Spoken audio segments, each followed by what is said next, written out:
Sierra HD. Even Back home to McDavid on the left-hand side. Gunther maintains. Penalty is over. Now 6-on-5 as Howard sprints onto the ice. One shot. Get into Wolf GMC Bank. Over. We're making it easy. Dennis here from Weiss Johnson, along with my brother Mark. Hi there. My bro is the go-to for all our tough installs. I do all the hard work. He gets all the glory, mister. I'll be famous, but seriously, Mark's the best, and he's here if you're looking to add a legal basement suite in your home. We install tons of for folks wanting basement suites. It helps to subsidize the mortgages. Obviously. Weiss Johnson, your legal suite heating system experts. Visit weiss-johnson.com today. Winter in Alberta doesn't mess around. And neither does Titan Supply. For over 50 years, we've earned the trust of our customers across a variety of industries. Because we lead with integrity, honesty, and respect. I'm Joe. And I'm Brent from Titan Supply. When the weather hits hard, we're fully stocked with rigging, lifting, and hauling gear that works as hard as you do. Titan Supply. Built on trust, driven by safety. Serving Edmonton, Grand Prairie, Red Deer, and Calgary. Let us help you face the weather the Titan way. Visit titansupply.ca.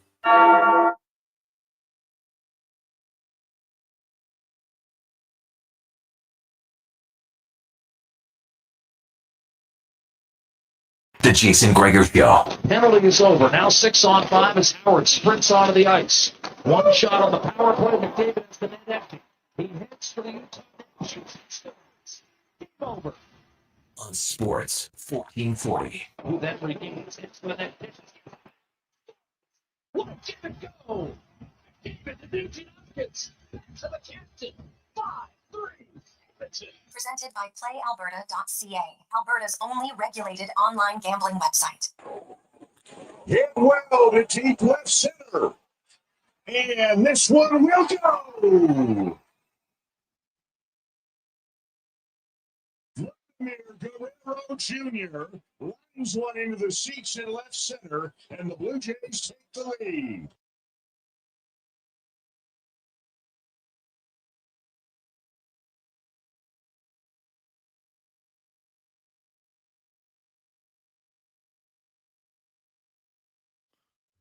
What a wonderful Wednesday afternoon. How are you? And welcome to the Jason Gregor Show, Sports 1440, sports1440.ca, YouTube, Facebook, X, and Instagram. As always, brought to you by our title sponsor, PlayAlberta.ca. And hope you are having a fantastic, wonderful Wednesday afternoon. It is another game day in the World Series. And you can get odds, boosts, and more at PlayAlberta.ca. The Jays and the Dodgers. It is now a best of 3. As the Jays, another big win last night, 6-2. Vladdy Guerrero with the huge home run. Bieber strikes out Ohtani twice. Might have been able to strike him out 3 times. Did you see that one pitch? Like, oh my goodness, that looked like a strike all day long. But nonetheless, didn't matter. Going to get some that go your way. They get some don't go your way. It happens. And the Jays, they're bottom of the order, better. Their big hitters, better yesterday. Their relievers, better. They were the better team, top to bottom. And now it's a best of 3. And a rematch of game 1, Snell versus Trey Yasavage. We will see the lineup coming. I'll be curious, are the Jays going to stick with the hard, minimal lefties against Snell? Like, can you afford to take Barger out, with Springer out of your lineup? I don't know. You got to have some pop. So we'll see. Hey, credit Lucas. Goes into the one hole last night, comes out with some key hits, gets on, and Vladdy Guerrero hits that 2-run bomb in the third inning, gave the Jays the lead. They never looked back, didn't relent. And, man, I'm looking forward to Game 5 tonight. And then, of course, we know Game 6 will be Friday. You can listen to both of those right here on Sports 1440, coming up at the conclusion of our show tonight and on Saturday. Also, the Edmonton Oilers on the Hockey Frenzy night. The Oilers, a frenetic second period, as they were not good in the first frame, but they regrouped, came out, scored on the first shift of the second period and never really looked back. Scored 5 goals, 5-on-5 in the middle period. It's massive. And they kind of cruised to the victory after that. And hey, their best guys played better. Shocking. Ekholm and Bouchard weren't on for a goal against. It's progress considering they've been on for 21 combined in the first 10 games of the season. McDavid, 2 goals. Draisaitl, goal. Got some depth guys. Ty Emerson, Mike Howard scores again, and the Oilers skate away with a 6-3 win. Utah's good team, but I think you still see the difference. They're quick though. They are a fast team, as are the Oilers. And I'll say this: of all the new guys, the guy who I think is starting to show the most is Jack Roslovic. He was good again last night. His speed. What about that move in the first period? I know he hit the goalpost, didn't finish, but if he scores on that play, that's on all the highlight reels all across. He can really move, changes directions very well. When he has the puck on his stick, that guy is dangerous. No question. And he's been more reliable defensively, which is what you have to be. You can't be, unless you're a one-trick pony who's like a 50-goal scorer, it's hard in today's NHL to be a one-trick offensive player who the coach can't rely on. It just doesn't work. And he's starting to look better all the time for Edmonton. Their top players starting to play a little bit better. That helps. Other depth guys looking good. So the Oilers, I think tomorrow night might be a little bit different looking of a game. The Rangers play a much more defensive system, tight defensively than Utah does. So Oilers will have to bear down there. And we can look at at that game last night and see kind of how different it is. I don't know if any of you watched the late Vancouver Rangers game, but Vancouver had 3 high danger chances in that entire game against the Rangers. So, and that was with Jonathan Quick in goal.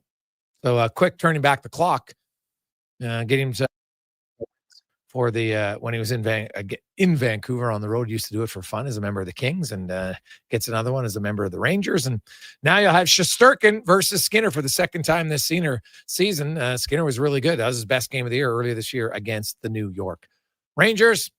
So we'll get to all that. We got a busy show with you. 833-401-1440, 833-401-1440. You can text us in our eWell inbox, your partner in power since 1975. For all your electrical gear and needs, go to ewel.ca.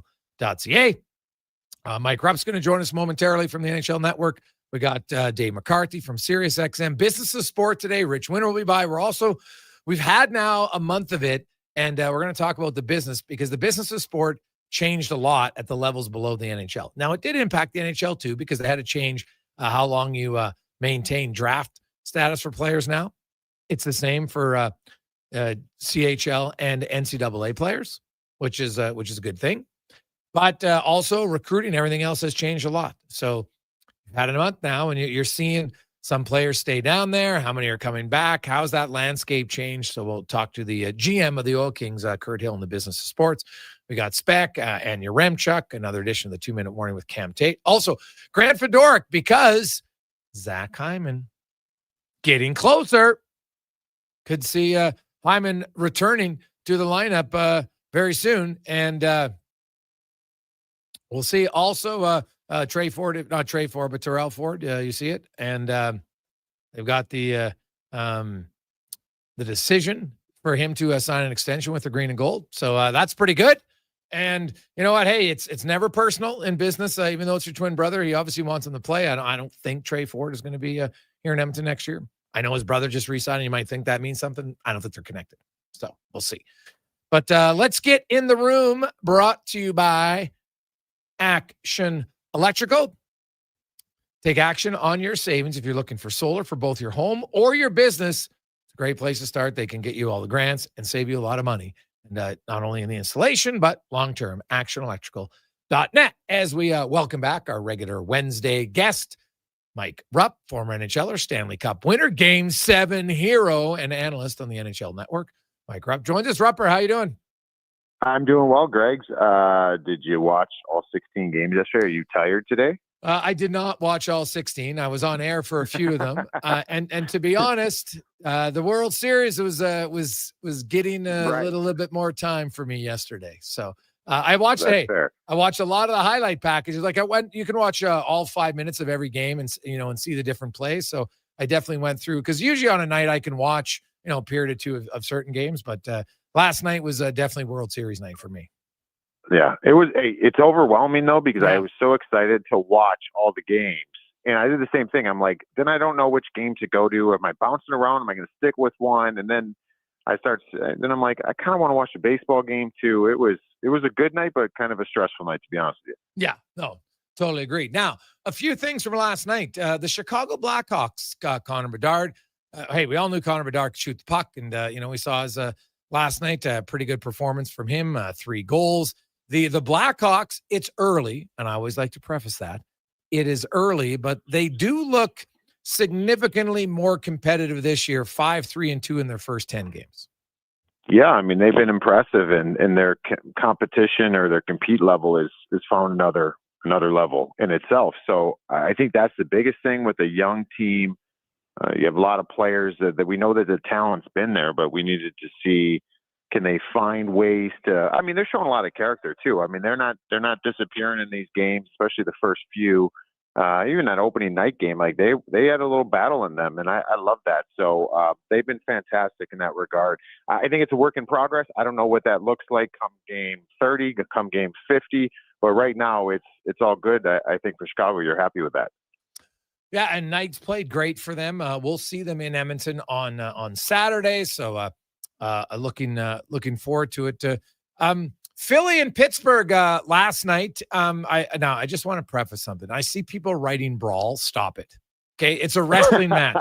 Stop it. That's not a brawl. Like today's people who think a brawl, that's not a brawl. I'll show you videos of the Flyers and the Penguins in the past. Those were brawls. Last night was basically, a little bit of a wrestling match, and then there's a linesman between us. Now I don't want to get into it. That's what last night was. Yeah, I agree 100%. There's so many times that I'll be on social and be like, oh, there's fights are breaking out left and right out in Vancouver, and you go on and there's no fights. Everyone's gloves are on. That's come on. Where they get there's scrums. There's scrums, and Yes. That's what happened at the end. But it was kind of strange though, because you usually don't see that, right? And because of the situation in the game at the end of overtime, it's a 4-on-3, so it's power play for Philly. And then things get a little rough at the end there, and guys are kind of shoving around, and I think Trevor Zegras kind of kicked it up to another level. And at that time, Sid, because time expires, is on the ice, so it's kind of 4-on-3 in this scrum, and he goes and joins it. So now all of a sudden you have 8 guys that all have 10-minute misconducts, and you can't participate in the shootout. So maybe it's a wash because Zegras couldn't do it for Philly and Sid couldn't do it for the Penguins. But it's just funny. You usually don't see that, especially I feel like in overtime. There's barely even any hitting happening. So I think it's good. I thought that rivalry has gotten pretty soft over the last few years. So I'm all for throwing a little bit of gasoline on it. Yeah. 100% with you on it. I don't know how many games of Utah you have watched this year, Rupper, but I watched them last night in Edmonton, and hey, they're a team coming. They're still not yet there where they want to be, but God, they're fast. Like the Oilers are fast. The Oilers are right now by the NHL metrics, one of the fastest, not the fastest team in the NHL, and Utah is right there in the top 3. And man, they got a lot of guys can fly. And today, Logan Cooley signs an 8-year deal worth $10 million AAV that kicks in next season. And what a start to the season he's gotten, and now getting this contract. Now all of a sudden, I mean, I don't know where he's at on people's Team USA roster, but he's got to be in consideration if he can keep this up. Just kind of coming, I don't want to say out of nowhere. I mean, he's always been a big part of USA hockey, but maybe that's part of the motivation too. I mean, everything seems to be working good for him, but that top line has been incredible. I think Dylan Guenther has one of the best shots in the National Hockey League today. And the way he could put the puck in the net, we talk about Cooley. I think Clayton Keller might be one of the more underappreciated offensive guys in the league. They've got a lot of weapons. I was kind of looking at it yesterday because this is a team where even dating back to their last year in Arizona as the Coyotes, I was thinking that they're going to be a team that's going to be on the cusp of getting in the playoffs. I picked them a couple years in a row to get to the playoffs. That has not happened. So I'm going to stick with them and say they are going to do it this year, especially with this start. Then I started looking at some of the analytics, and you could say, hey, Rupper, take those analytics and toss them up in the air. But I don't know how sustainable what they're doing is, but I love it. I love what I'm seeing. They've got a legitimate top line. They've got, I think it's a well-built team, but they've got some guys there. shooting percentages are up. They're not generating a ton of looks in different areas of the game. They're just putting the puck away. And you could say, well, hey, that's a pretty good attribute to have. It is. I don't know how sustainable it is, but I love what they're doing. And we're almost getting to that threshold now where, I mean, if they can play like they're doing now and put these wins together in the next 7-8 games, I mean, have you done enough? I mean, you could go 500 the rest of the way and make the playoffs. Mm-hmm. So, I love what they're doing. The numbers are telling me just pump the brakes a little bit on them, but I don't really want to. Yeah, well, yeah, they still give up a ton in the middle of the slot when you look at it at NHL Edge, and so that's an area where they definitely are going to want to tighten up. It's funny, like Chicago, I don't think is a team that I know they're in the playoff spot today. Do I think they're a playoff team? No. Seattle Kraken are the same for me, Rupper.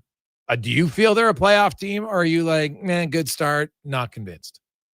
No, I don't. I don't. I still think that they're one of the teams that I think it's fine because we see playoff teams that make it being kind of by committee. I mean, they are probably the most by committee team in the National Hockey League, and they don't really have that guy that's going to drag them in, and that's fine. You don't have to have that. I think the biggest thing that you just want to see progress from them, because it's been year one was great, and it was a nice surprise having the Seattle Kraken and what they did. Then it hasn't really been good since, and it's probably gotten worse. So I love what they're doing right now. It's just I just want to continually see progress, developing these players, starting to form an identity. Maybe that identity is just we're going to be a hard 18 skater group every single night, and that's fine. I just don't think they have enough firepower and long-term defensive play to get them into the playoffs. Mike Rupp joins us. You look at the Atlantic Division, and again, I always have to preface it, it's early, but Montreal and Detroit are first and second, and you go down to the bottom. Now, Tampa Bay has won 3 in a row and seems to have found their way a little bit. Florida's still out, on the outside looking in by virtue of games played, and same with Ottawa. How much more competitive do you think the Atlantic is, and do you think Montreal and Detroit can hang with the other teams and stay in the race? So I think you and I were talking about this before the season started, or I've been kind of saying this on whatever platform I've been on, is I coming into the season thought Montreal was going to take a step back, and I look to be dead wrong right now. And they're a team that I like them. They're a fun team to watch, but fun doesn't always win games. Yeah. I don't know what it looks like as this season goes on, but I think they're in the mix. I mean, do they get in? They look pretty darn good, and their chances look pretty good right now, but they'll certainly be in the mix all season long. A lot of that is Dobish has been great as of late. What does that look like all year in between the pipes? I think that's a question mark for me. That Atlantic, I do think the Detroit Red Wings, I think they are for real. I think that I think we're going to see this Atlantic division get better and better as the season goes on. I expect Tampa, like you mentioned, 3 in a row. They're going to be on the up. I think the Florida Panthers are going to be just fine, and they'll find their way up. I don't know what to make of Ottawa. Ottawa either gives up 5 goals or they only give up 1. So they're a team that's a little bit all over the place, but they seem okay right now. It's going to be an absolute dogfight in the Atlantic Division. I don't know. I feel pretty secure that only one of those 2 teams make it, whether it's Montreal or Detroit. I kind of, let's throw Ottawa in there too. Do we feel like 2 teams out of those 3 can make it? I don't know if I do. Is it 1? A lot of that depends on the Metro. It's going to be a tight one the entire season in that division. The Boston Bruins, Pasternak's producing. Morgan Geekie has 8 goals in 12 games, so nothing to criticize there. But they don't look very good, Rupper, top to bottom. No. And Jeremy Swayman is not off to a good start again. No, the one thing that kind of having Lindholm out really hurt. Yeah. So getting him back is big, and hopefully that'll give them a little bit of help in that area. One guy, I'm a huge Charlie McAvoy guy. I've always been. I think people would be surprised how high I have him on my defenseman in the league list. He's really struggling right now. And I don't know if it has to do, you just think about that team, what they've gone through over the last few seasons. I mean, they have some I don't know, I don't love the roster build in general, but just in they got a new coach in here. You're pretty early already with Margot Sturm calling him out in some regards. Yeah. That is necessary, but it also makes you feel like, oh man, this seems like the wheels are shaking a little bit. But I think as far as Charlie McAvoy, I wonder, he just looks like he's trying to do too much. And I think he's a prideful player. I love him. That's why he's so high in my mind in the league as far as defensemen. But I don't think you can underestimate an entire season without Brad Marchand. And it's like Marshy went to Florida and he did what he did there, and it was incredible. And but there was something there. There's another leader that is outside that room. And over the years, you've gotten more and more of those going back to the Bergeron. And I think they're still not that they don't have good leaders. Just think it's a little bit of who are we? And I think you got guys trying to do the right thing, but sometimes doing more is less. And that looks like Charlie McAvoy, because he's on the struggle bus right now, to be honest with you. And he's way better than that. I think he's just trying to single-handedly win them hockey games. And that's just a dangerous slope to be on. Mike Rupp joins us. So Rupper, each guy has 6 goals in the first 10 games. You get to pick one. Who finishes the season with more goals, Celebrini or Bedard, and why? I'm going to go, that's a tough one, man. You know how I feel about Macklin Celebrini. Oh man, I'm going to go with Bedard. Because I don't know. I feel like what we've seen from him is we've got a little more of a motivated Connor Bedard to play the game the right way this year. And not that we're not seeing that. Macklin does that all the time. Like Macklin Celebrini is Macklin Celebrini. Like he's a rare player in this league. But I just think that Connor Bedard is that natural goal scorer that I didn't love some of the things he does in games in his prior year. He seems like he's cut some of that out. He looks like he's extra motivated. Maybe that's because of what went on with Team Canada or the lack thereof. But he seems like he's heard some people question him. And when you have great talent that is motivated that way, I think it can really take off for him. So I think Connor Bedard finishes with more goals this season. Ooh, but points you'll take Celebrini?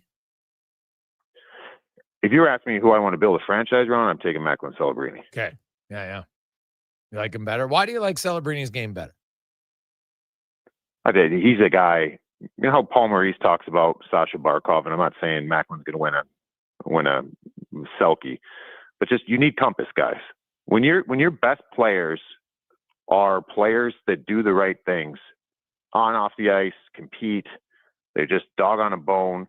And when you have young kids come in, just be like, just watch him. That's how you do it. I could tell you, coaches could tell players what to do, but when you see a guy that's getting paid to do it, showing up every day and doing it, he's a superstar because of it. And I think he gets on Team Canada because of it. That now you're cooking. And then we hear Paul Maurice all the time. That's how he took on when he said to Anton Lundell, your baby Barkov, you do him, you follow him, you do what he does, you emulate what he does. I think when you have guys like that, it makes your job much easier as a coach. So give me Macklin Celebrini every day. Rupper, good stuff, buddy. Have you been watching the World Series at all? Are you a baseball guy? Yes, I actually have been. I'm kind of like a fair weather baseball fan. Like I tune in like later in the game. I check the score when it's interesting. I tune in, but man, I told you before that George Springer home run from last series was I'm rooting for the Jays, so I'm chiming in here and there in between hockey games, but I think it's been electric so far. Yeah, well, it's down to a best of 3, and there's a good chance we could see a Game 7 Saturday night in the World Series. And if they do have that, I wonder if we see. I got to look to see on Saturday what time the Jays game is, are the Leafs playing? Yeah, they're scheduled at 7. They're going to be moving that game for sure. I would no doubt against it. Although no, it's in Philadelphia, so maybe they won't. I guess it's on the road. They won't. But if you were the Kings playing a late game, you might be like, maybe we want to move that around a bit. We'll see. So hey, it's Game 7 of the World Series, man. If those teams can't were beat it. playing in the Stanley Cup, yeah, I would think about it too. So we'll see. Awesome stuff, Rupper. We'll chat you on the rundown on Friday. Sounds good. Enjoy. There you go. That's Mike Rupp from the NHL Network, also co-host with me on the DFO Rundown on Fridays. 2:22. We'll come back. We'll update you on the Edmonton Oilers, Zach Hyman, and much more on the Gregor Show, presented by PlayAlberta.ca. Day or night, tasting just the right. You can order Oodle Noodle at oodlenoodle.ca, delivering you the news almost right away. Remember, you can order Oodle Noodle at oodlenoodle.ca. So stay on your couch all day and order oodlenoodle.ca. Oodle Noodle. Since 1971, The Brick has been committed to saving you more. Right now, hurry in to save up to $1,000 off sofas and sectionals, up to 40% off mattresses, and up to 35% off furniture. Plus, buy any 3 select major appliances and save 15% off. And if you find a lower price before the end of the year, including Black Friday and Boxing Day, we'll refund the difference. Some exclusions apply. See in store for details. The Brick, saving you more. He's a legend in the booth and a master on the mic. Low Tide brings the banter weekdays from noon to 2. Sports 1440 is where Edmonton talks sports. Get in the game. Text 833-401-1440. It's a new season, Edmonton, which means it's time for new offers. Play Alberta is offering odds boosts on every Oilers game all season long. This is your chance to score big. And for a limited time only, our listeners can get an exclusive $50 free bet when they deposit $50 using code Gregor50. That's code Gregor50 for an exclusive $50 free bet. Alberta wins with Play Alberta. Must be 18 plus to play. If you gamble, please use your game sense. PlayAlberta.ca. At Leading Edge Physiotherapy, we believe that life shouldn't hurt. Now, that doesn't mean that we don't know that sometimes it really hurts. I mean, we've seen people at their worst moments in life, when they feel they have nowhere to turn, or at a time when they felt like their problem just wouldn't ever go away. We've also seen people who thought to themselves, it'll just go away on its own, or this is no big deal. I don't want to bother anyone about this. Don't know where to turn to, or think it's no big deal? Either way, we have the technology, techniques, and skills to help you get back to it, whatever your it may be. Life shouldn't hurt. LeadingEdgePhysio.com. I've been job hunting for months, but I don't have the skills for the jobs I want.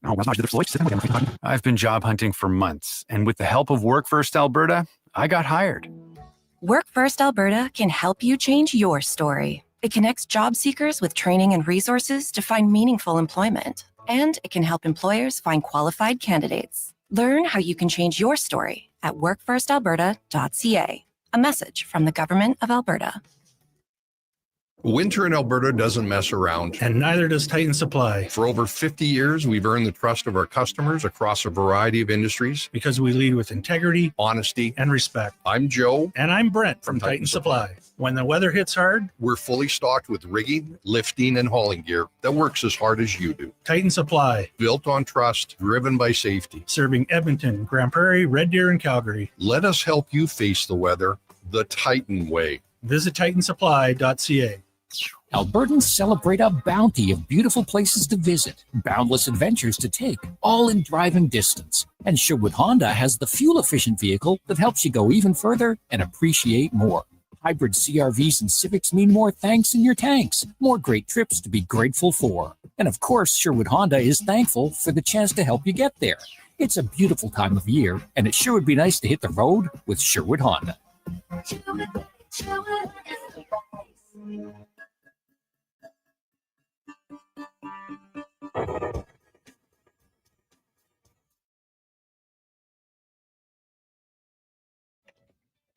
Portions of this hour brought to you by Northwest Crane, available for your lifting and equipment needs, specializing in selling and servicing cranes. Get lifting at northwestcrane.com.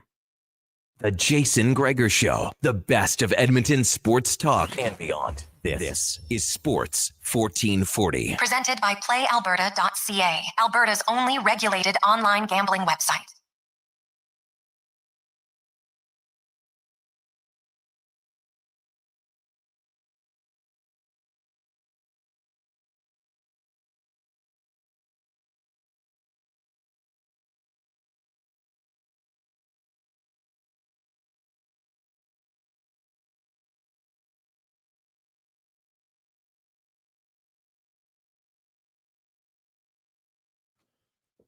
227. Welcome back. It is game day. The Jays and the Dodgers. Woo! What are you thinking, Jays fans? Are you into it?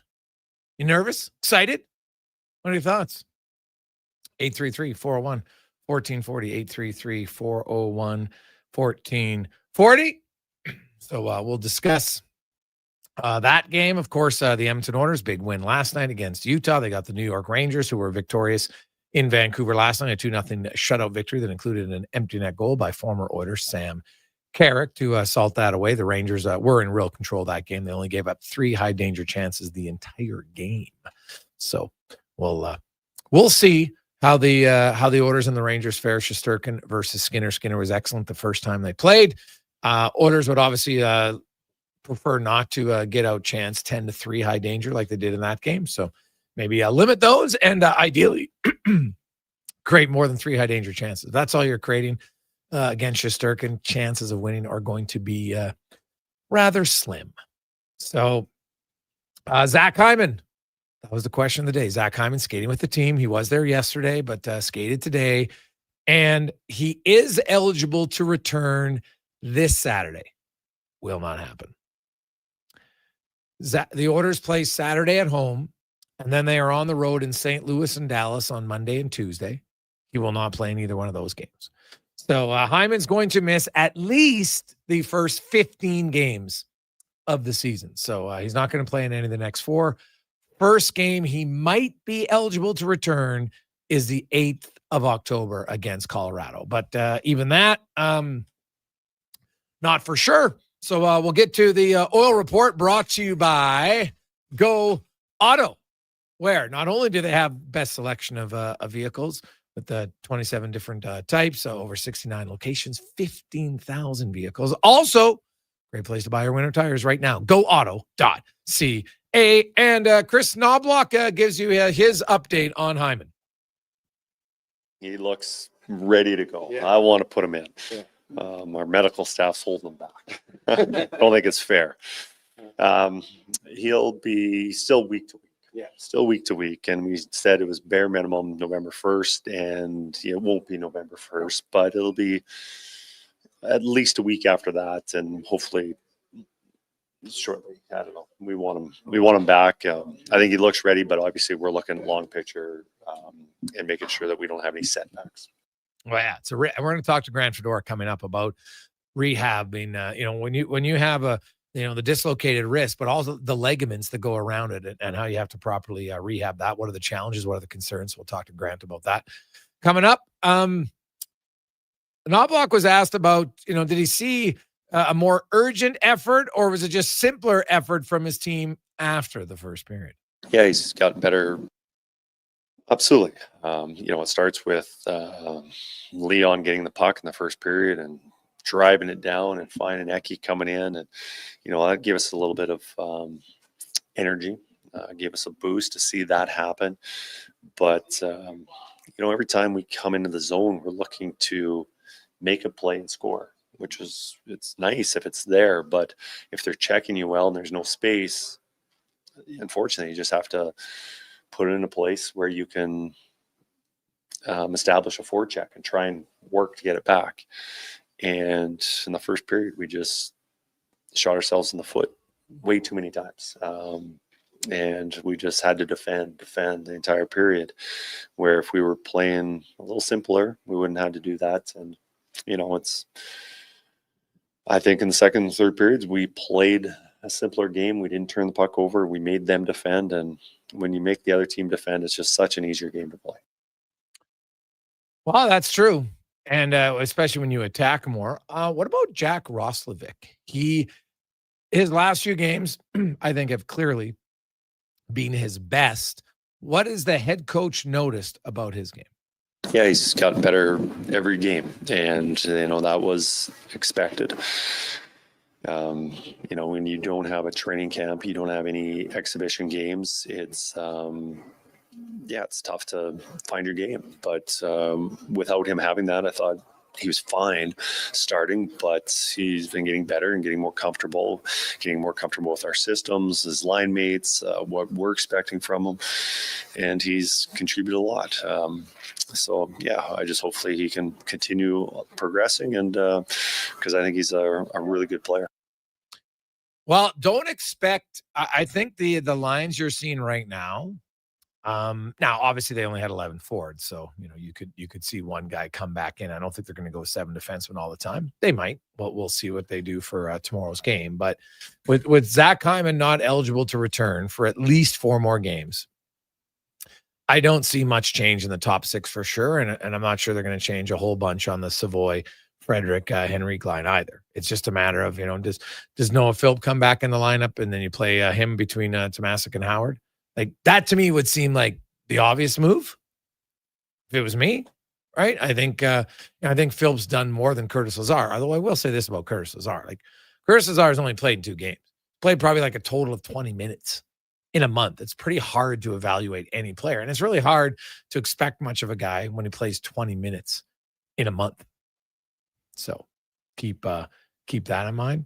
And Knobloch, second and final time, the Oilers will meet the Rangers, who have come to town tomorrow.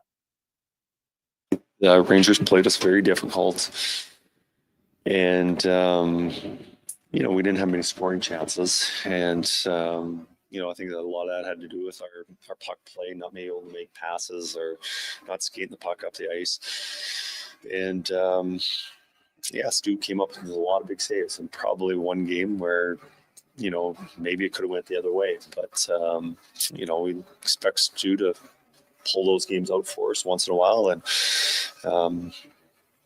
he did that night. Well, you look at the Rangers. Hey, look what they did last night. They only gave up 3 high danger chances against Vancouver. Similar. It was exact same, 10-3. The difference was when the Oilers played the Rangers, Stuart Skinner pitched a shutout. And they're going to have to be better, no question, tomorrow than they were in the first meeting against the Rangers. Here's Zach Hyman, and the benefit of him coming off an upper body injury and at least being able to skate while he rehabs his wrist. Yeah, you skate. It's more boring because you're on the ice, though, no pucks for a while. But I guess less boring because I had my ACL done. You weren't skating for a long time, and that sucks. But shooting's pretty fun, and I wasn't able to do that for a little bit. So nice to be able to do everything.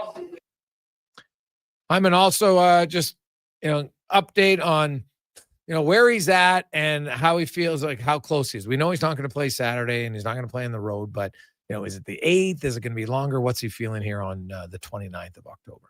Well, I think November is the first game that I'm eligible to play. So I don't know. I don't have an answer for you really. We're meeting with the doctors this week, and we'll know more kind of, whenever you get injured like this, I'm ready to go. I'm always ready to go. Like, I'm going to tell you I'm ready to go because that's how I feel. At the end of the day, the doctors are the ones who are there to protect you from yourself at times and make sure that when you do return that you are able and ready. And that's how I feel. Having said that, they know more than I do.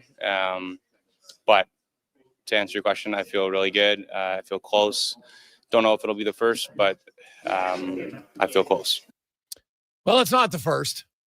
So he didn't get the MO from the coach that he could tell the truth is basically what happens there. So, which I've never really understood in that regard. Hyman gives you his impression on what he's seen from his team to the first month of the season. I think for whatever reason, our starts haven't been the greatest, obviously.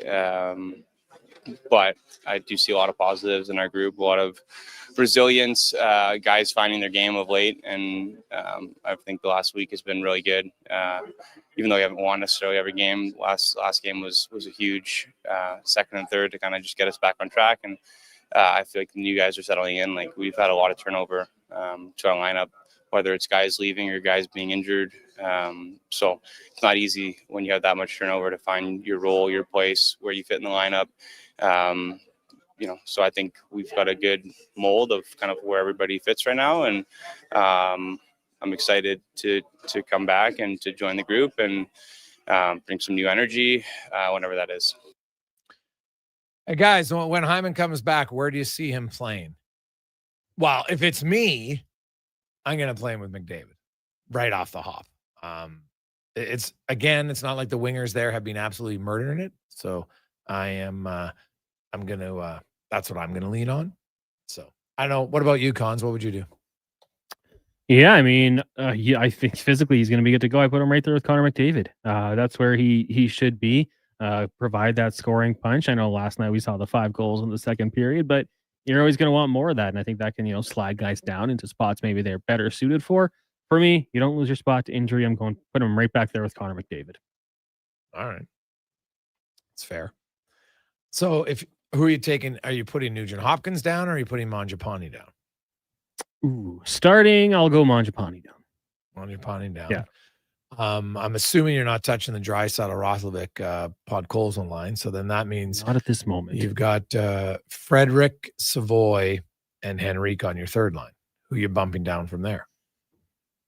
Frederick, Savoy, Henrique. Yeah, it gets a little tougher there. Yeah, like I might depend how they play. I might leave him there because, I don't think you can have Mangiapane and Savoy in the same line. I just, it's 2 pretty small wingers. So I might say, ask me in a week. Yeah, like Henrique and Henrique's played really well here as of late. Him and Frederick seem to have something going a little bit. So, that's good. You could easily just move Nugent Hopkins there if you wanted. I know that the challenge is then Matt Savoy's not in your top 9. I don't think that's ideal for the team. So it'll be interesting. But again, that's 4 games away. Lots can happen in 4 games. Maybe someone else unfortunately gets banged up.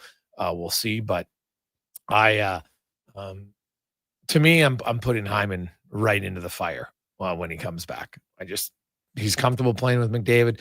I don't think his style of game is going to change very much at all. And I think he slots in there the best. And then I'll figure it out. I still think Nuge is best as a third line center, but he's playing really well right now. He's being their most consistent forward to start this season. No question about that. 240 when we return. The rehab for Hyman. They say it looks good, but ensuring you do it right. And what are the challenges? We'll discuss it next on the Gregor Show, presented by PlayAlberta.ca. Whoa, who turned off all the lights? Experience the new charcoal menu at Booster Juice. Charcoal menu? Introducing the Eclipse Smoothie, Blackout Booster Mixer, and Midnight Booster Ball. Where's that voice coming from? Dark and delicious, made with activated charcoal. Can we please turn the lights back on? Sorry, I'm just excited about the new charcoal menu. Wow, that is good. Right? Available now, only at Booster Juice. Got a car you're ready to part with? Find out what it's worth. Fast, easy, and totally free at Go Auto. We're talking top dollar trade-ins, whether it's a little worn or still rocking that new car smell. Just a few clicks, and boom, you've got your value. Text value to 780-777-7777 to start. That's value to 780 all sevens. Why guess what it's worth? Let Go Auto show you the money. Hey, sports fans, we've got a clear choice for you. At Crystal Glass, we provide customers with the perfect glass for any job. From home to auto and even commercial, installation or repairs, we're your team. Call 310-GLASS or visit crystalglass.ca. Crystal Glass. This hockey season, before every game, check out the pregame show with Andrew Walker on Sports 1440. It's brought to you by Titan Supply, your only source for rigging, lifting, and hauling products. Visit titansupply.ca. Carve out for a cause at the Jason Gregor Pizza Pig Out, presented by GS Construction. Thursday, November 6th at the Canadian Ice House, indulge in unlimited pizza from amazing local pizzerias while you help raise some dough for kids' sport. Then vote for your favorite slice to help crown the People's Choice Award winners. Tickets to join Edmonton's biggest and best adult pizza party are just $30. Head to jasongregorpizzapigout.com for more details and to buy tickets. Hey everybody, it's Jason Stradlin. How would you like to join me and the superstars of hockey on an exotic holiday? Join us on a 7-night cruise through the Mexican Riviera, leaving from Los Angeles and including Cabo, Mazatlan, Puerto Vallarta, and more. While we relax and cruise the tropical waters, you can attend an intimate meet and greet with legends like Bill Ranford, Fernando Pisani, Kelly Buckberger, Ron Lowe, Gene Principe, Jack Michaels, Louis DeBrusque, and more. There's still time to get in on every hockey fan's dream cruise. Book now and save $500 per couple. The Edmonton Hockey Legends Cruise. Price start at just $23.99. Part of the proceeds support the Ben Stelter Foundation and Kids with Cancer. Visit cast.tours/Edmonton. Call 1-833-347-7678. Call now to book and save $500 per cabin when you mention promo code Stingray Radio. That's cast.tours, 1-833-347-7678. Groceries, mortgage payments, family holidays, a new car. That's what profit shares look like for Vision Credit Union members. Each year, we return about 75% of our profits, $35 million last year, to bank. At Vision Credit Union, when you're an owner, you get your share. Why not get yours? Learn how at whatsyourshare.ca. That's whatsyourshare.ca. I need somebody, not just anybody. You know, I need someone. When I was younger, so much younger than today. Portions of this hour brought to you by Sherbrooke Liquor, the best place for wine, cocktails, and beers from all over the world. Also, a variety of excellent non-alcoholic options. See more at SherbrookeLiquor.com. The Jason Gregor Show, the best of Edmonton sports talk and beyond. This is Sports 1440. Presented by PlayAlberta.ca, Alberta's only regulated online gambling website.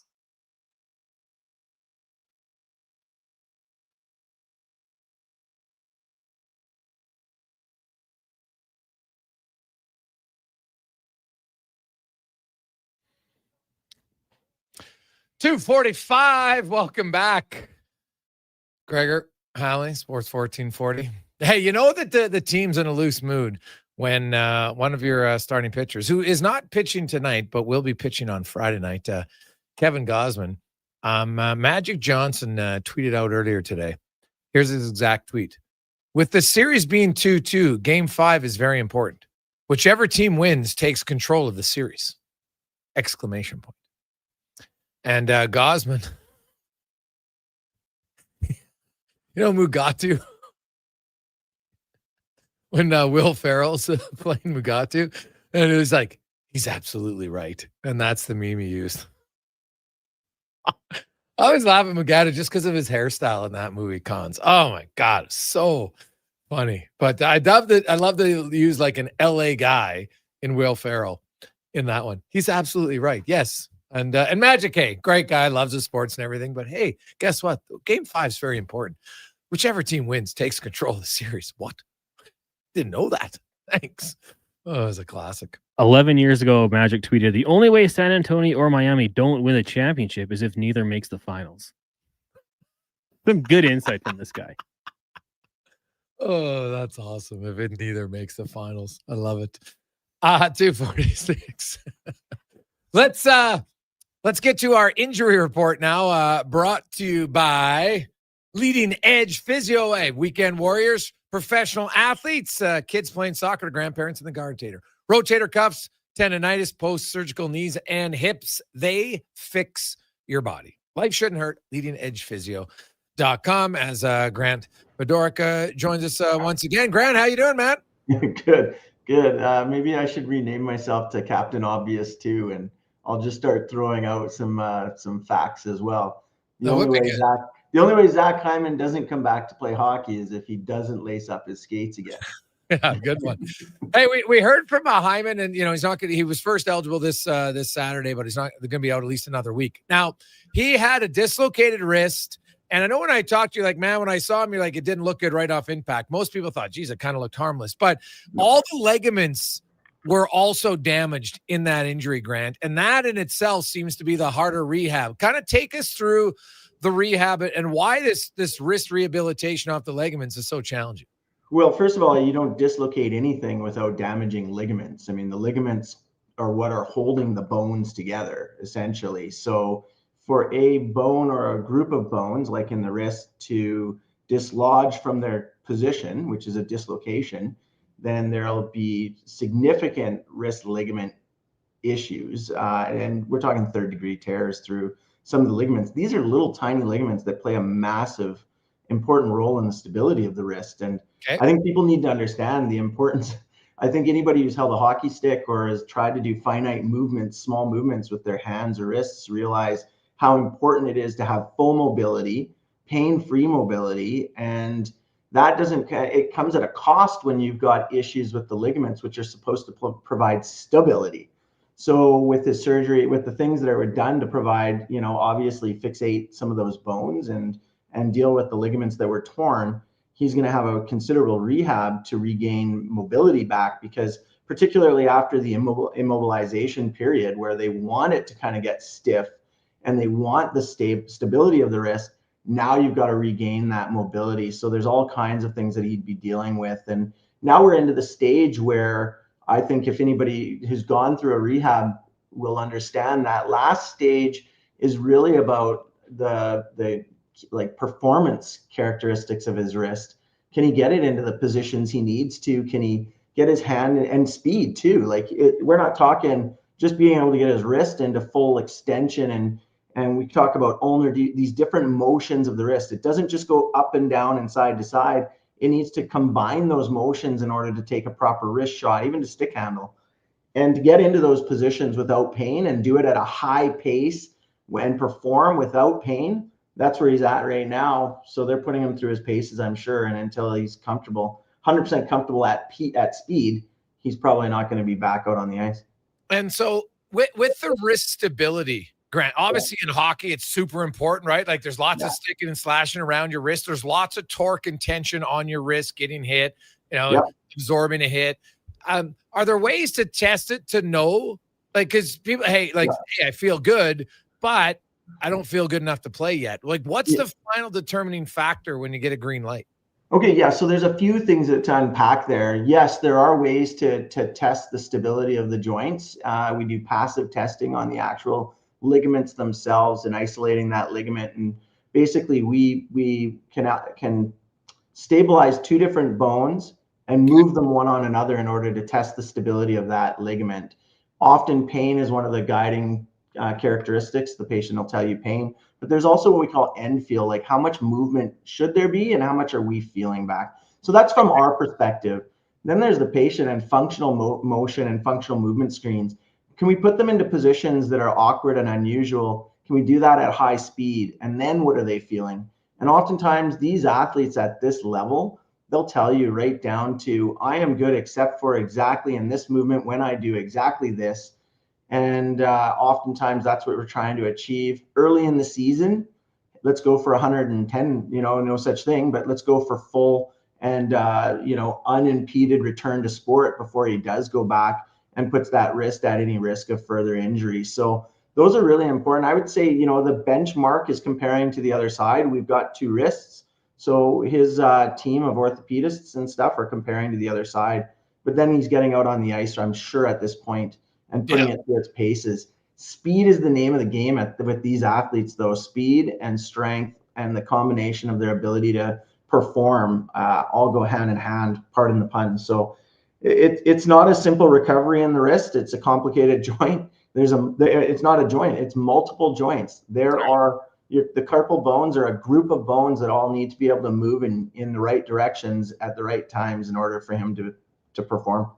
So with that being said, then you got to make sure that everything's mobile around, like in your forearm and everything else, because it's like, the old adage, the knee bone's connected to this bone. So because I'm assuming that everything maybe tightens up or gets a little bit weaker while you're rehabbing. Yeah, Jason, you're almost a physio these days. A lot of our young physios don't even catch this sometimes. So the wrist, in order to strengthen your biceps, triceps, and even the shoulder to some extent, you have to have some function through the hand and wrist in order to do it. There are ways for him to maintain the strength in his biceps, triceps, and such, taking the wrist out of account, like using wrist cuff strengthening and stuff like that. But that being said, everything atrophies. You get weakness through the entire upper limb when the wrist is gone. The further down you go, the more you're going to have. Like if you injure your shoulder, you can keep your elbow and wrist strength. But if you injure your wrist, you're going to have a tough time keeping your elbow and shoulder strength. Grant Fedoruk joins us here on Sports 1440. Grant, another one, of course, big topic. Of course, the World Series is ongoing right now. And George Springer in Game 3 swung hard and felt something oblique on the side, and they said he was okay to pinch hit, but obviously I don't think there would have had to be in a miracle situation to do it. That's probably something like he's only DHing anyway. He's not playing field, but there's so much force and torque to go into it when you swing at the major league level. And especially when you swing and miss sometimes, maybe it's even more. What type of things do you think they're going to do just to have him where he can swing? Like, do you freeze it? What do you do there? Because I don't think you can suddenly in 24 hours or 48 hours really heal any sort of oblique discomfort. Yeah, and the baseball swing, I mean, in order for them to coordinate the timing of hitting a ball at speed that's moving in who knows what direction with force and the centrifugal, speed that they need to connect with that ball, it's incredible, actually. If you look at the fundamentals and the biomechanics of a swing, it is mind-blowing, actually, what they can do. Take into effect now any little amount of discomfort, a twinge, a grimace, a fear of initiating the movement, and now you're going to try to hit a 90-mile-an-hour fastball. I got to tell you, it's when I saw that, I kind of went, ooh. So it really depends on the stage or the actual injury that he sustained. If it is an oblique, it's going to be a tough recovery. It's going to be a tough comeback. Yes, at that level, I would say they are using things that I wouldn't recommend an amateur athlete do, like freeze the area and the tissue, because you for sure at risk of doing more damage to a tissue that's already damaged and putting it through those kind of forces where your body doesn't feel pain. That's obviously a major risk. But I mean, at this stage of the World Series, yeah, like what athlete's not going to take that chance and put themselves in the best position in order to hit the ball? So I got to tell you, if we're unpacking the baseball swing, we need more than a few minutes to discuss it. I got to tell you, he's going to have a tough time coming back from that one if he's got a significant strain to his oblique. It could have been one of the muscles of the upper back.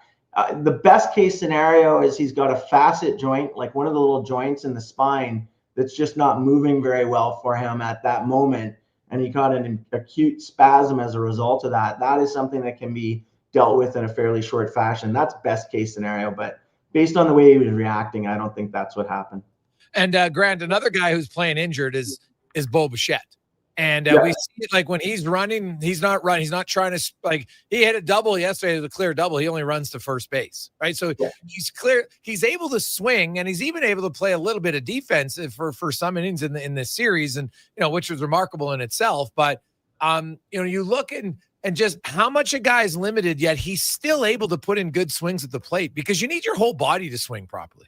Yeah, and not only do you need your whole body to swing, it's timing and I would say, like, we talk about proprioception, Jason, you've got a better understanding of it, as I've been telling you. It's the ability to know what every single thing in your joint is doing without, they're not looking at their arm as they're extended. They're watching a ball come at them. They're actually watching the ball leave the pitcher's hand, and they have an idea of where that ball is going to be as it's leaving the hand. They probably know if it's a breaking ball or a fastball. So they're not paying attention at all to their swing mechanics. It is so automatic at that stage that if they've got something off a little bit, it's going to impact them. There's no question about it. These guys are Ironmen, though. And I would argue that they've probably played so long and done this so much that they're somewhat accustomed to still being able to perform and deliver a proper swing, even in the presence of some. You and I got to tell you, we feel a twinge and we're not going for that ball. They do. They probably have trained themselves to be able to still make contact, maybe not exactly like they were. But it's mind-blowing to watch this series right now and what they've done to their bodies. 18 innings, man. Like, yeah, it's crazy. These guys look like they could barely hold the bat up by the end there. Yeah, no, it is wild. Grant Fedoruk joins us from Leading Edge Physio in our injury report. One last one, Grant, because I've seen it a lot. At U15, body contact is now where players learn to hit. And I'm a big believer, if it was me and I was the president of Hockey Alberta, instead of having 3 years of U18, I would have 3 years at U15.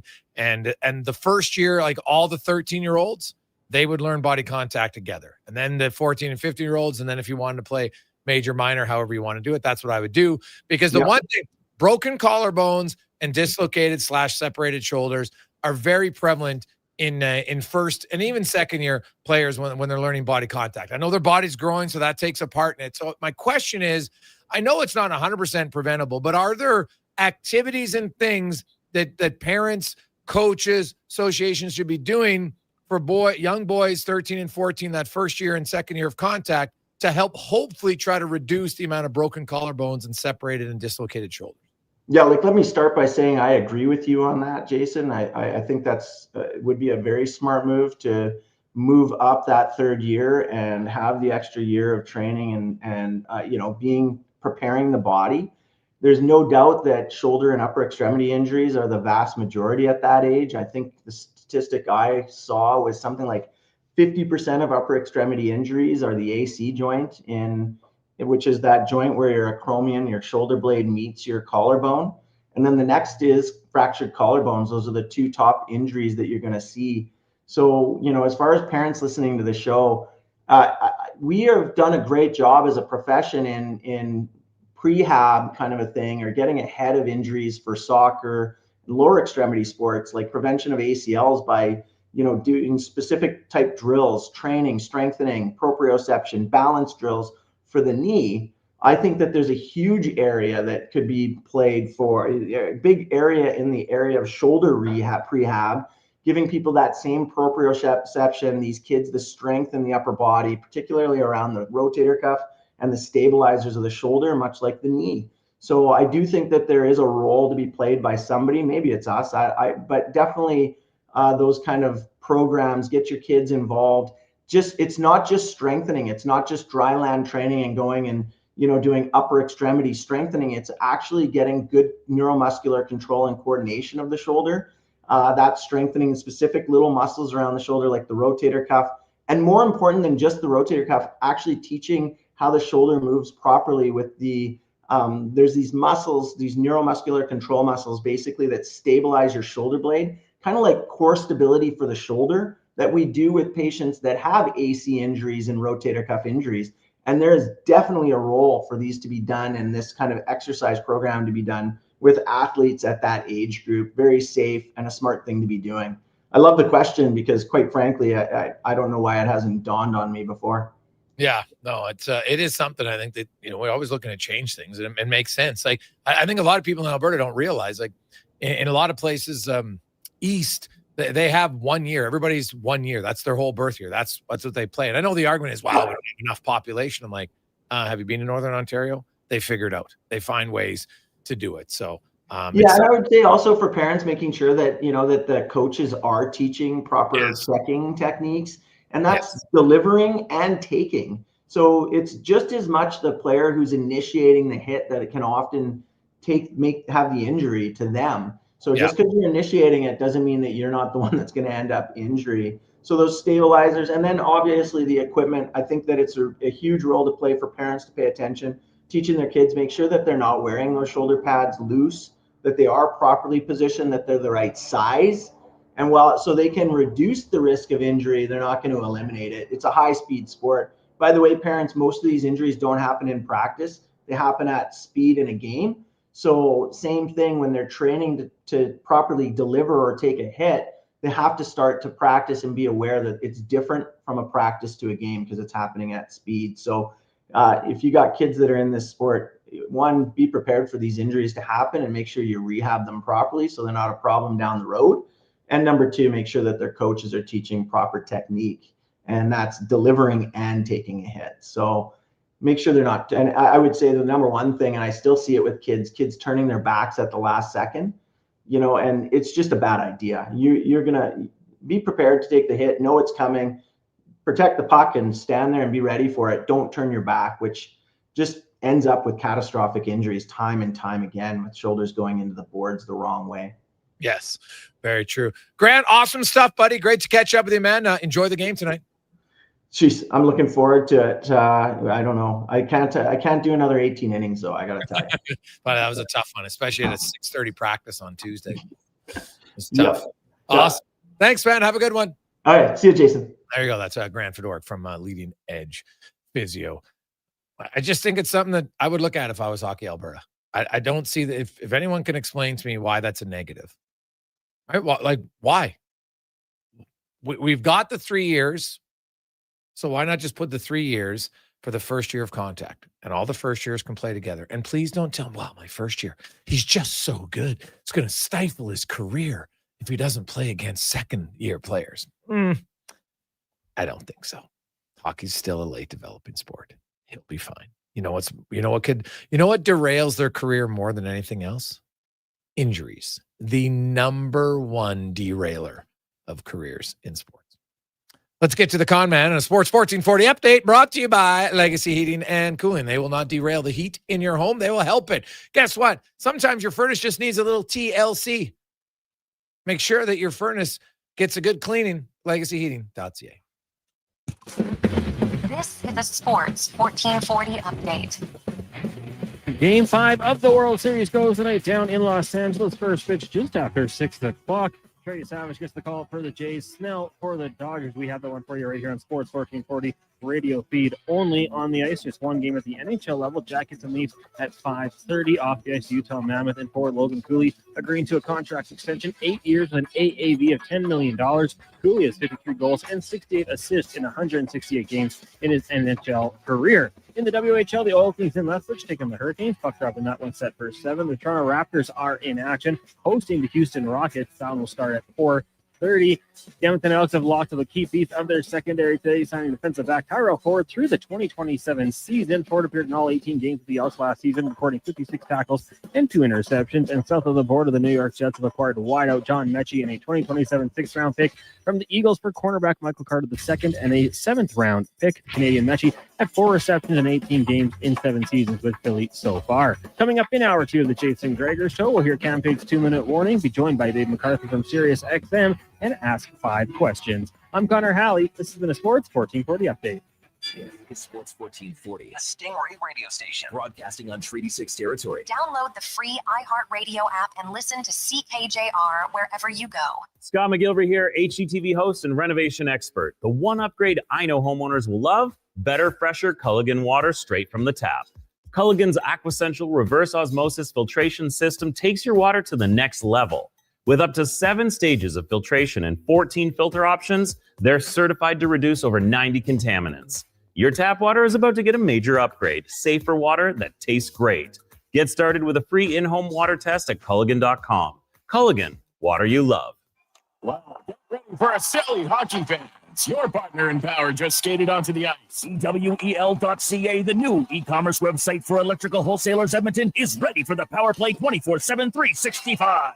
Thanks, Brad. To where the puck will be in 5 years. Now that's forward thinking. Killer selection, slamming products from the best brands, and legendary service. Don't sit on the bench. Get your account today at EWEL.ca and win that project. Plug into your partner in power. Get an EWEL.ca account today. Want some good news? St. Albert Dodge is holding the biggest sale of the year on their in-stock Ram 1500 Sports. Every single one on the lot is discounted by a whopping $14,000. Yeah, 14 grand. And St. Albert Dodge has the best selection in Alberta. Over 90 Ram 1500 Sports to choose from, with great packages, including the Night Edition and GT models, all $14,000 off the ticket price. Get down there and see how easy it is to do business at St. Albert Dodge. Mr. Rooter meets a ghost. 1 play, 2, and 3. Day afternoon. How are you? Ghost? And Man, welcome. I love plumbing. You're free to Welcome. Never find peace. The clog is fixed, yes, but I have never trusted the sump pump. And the Dodgers. Woo! What do you fix that? Now go to the light, you little scamp. Thank you, Mr. Rooter. Welcome back. Unfinished plumbing business. Trust one plumber, Mr. Rooter.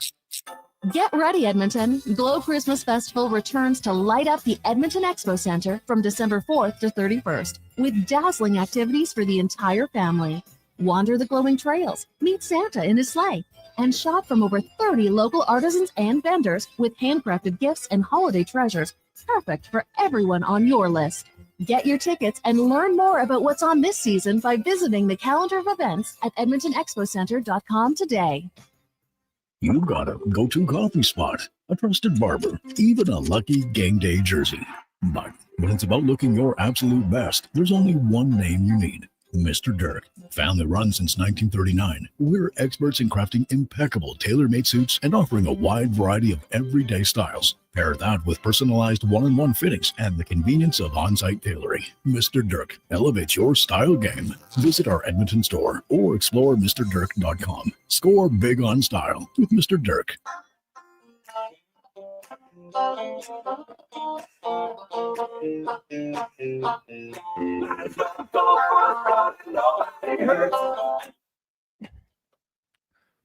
Portions of this hour brought to you by Crystal Glass, your clear choice for residential windows, locally manufactured and installed. Crystal Glass provides a beautiful product and incredible customer services for all of your residential needs. Call 310 Glass or visit crystalglass.ca for a quote. The Jason Gregor Show, the best of Edmonton sports talk and beyond. This is Sports 1440. Presented by PlayAlberta.ca, Alberta's only regulated online gambling website.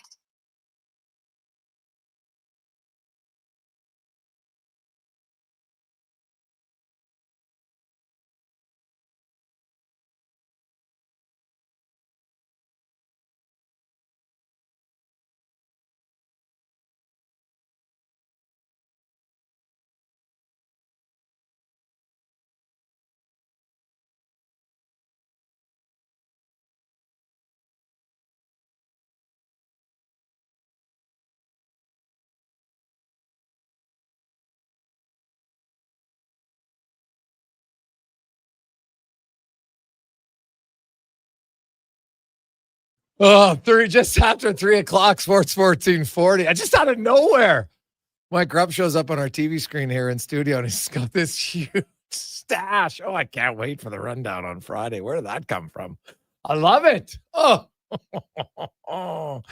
it's great. Welcome back. It is the Gregor Show presented by PlayAlberta.ca. And we're on a little bit of a roll at PlayAlberta.ca. We do our pick of the day. And yesterday I went, hey, Utah and Edmonton. The over was the one for me all day long.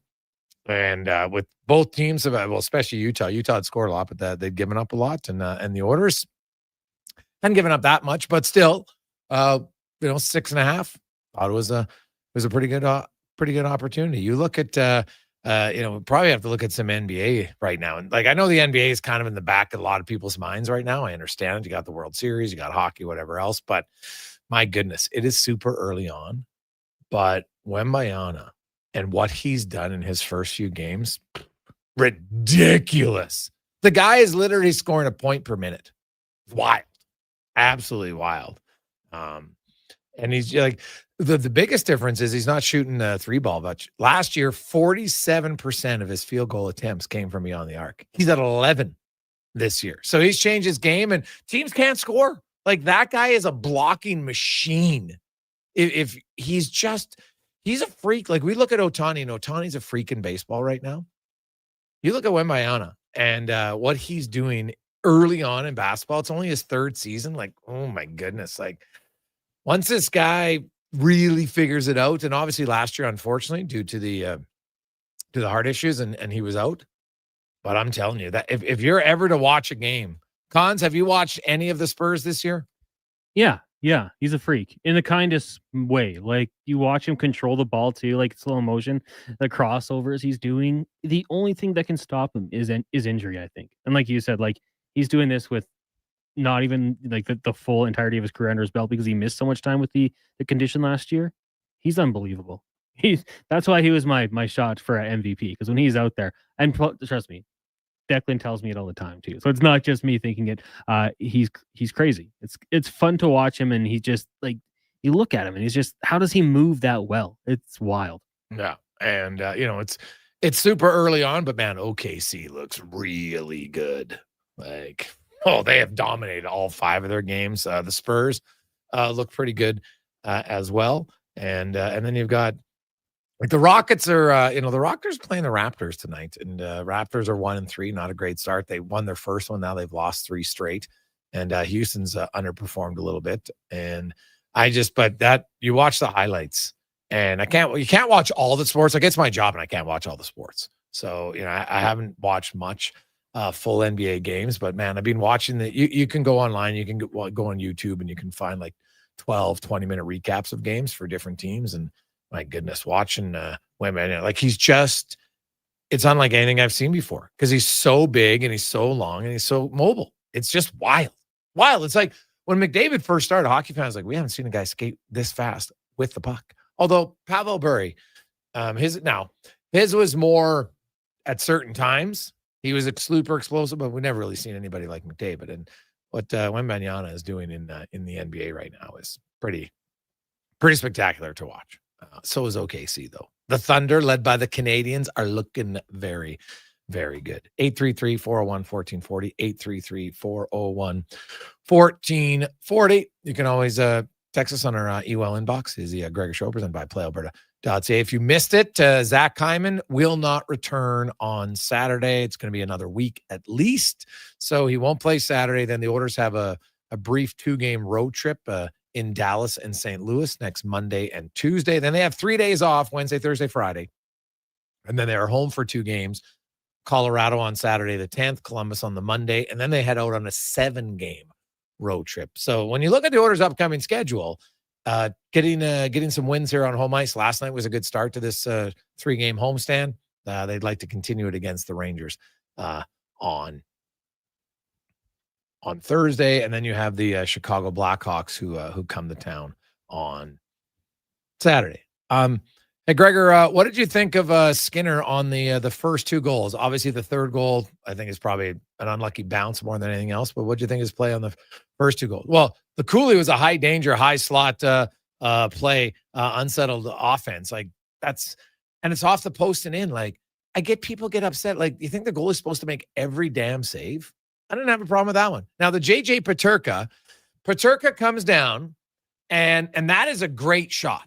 Sometimes you look and say, okay, like, great shot. It's not a bad, like, oh my God, he got beat, right? Sometimes you're going to get beat. I didn't view that as a bad goal by any stretch of the imagination, right? If you look at the expected goals in that game were 2, right? Obviously, the third goal is what changed it. But other than that, Skinner was fine. It would have been an unreal save, I think, to on either one. But like, sometimes you just tip your hat and say, great shot. Right? You got some shooters with time, great shot. And I'll ask you, do you think Skinner was better than the other goalie? Because if Skinner kicks out 2 rebounds that go to Emberson and Draisaitl, the same people are freaking out. So I look and say, Skinner wasn't out of this world last night. And the third goal will basically put him at -1 in goals saved above expected.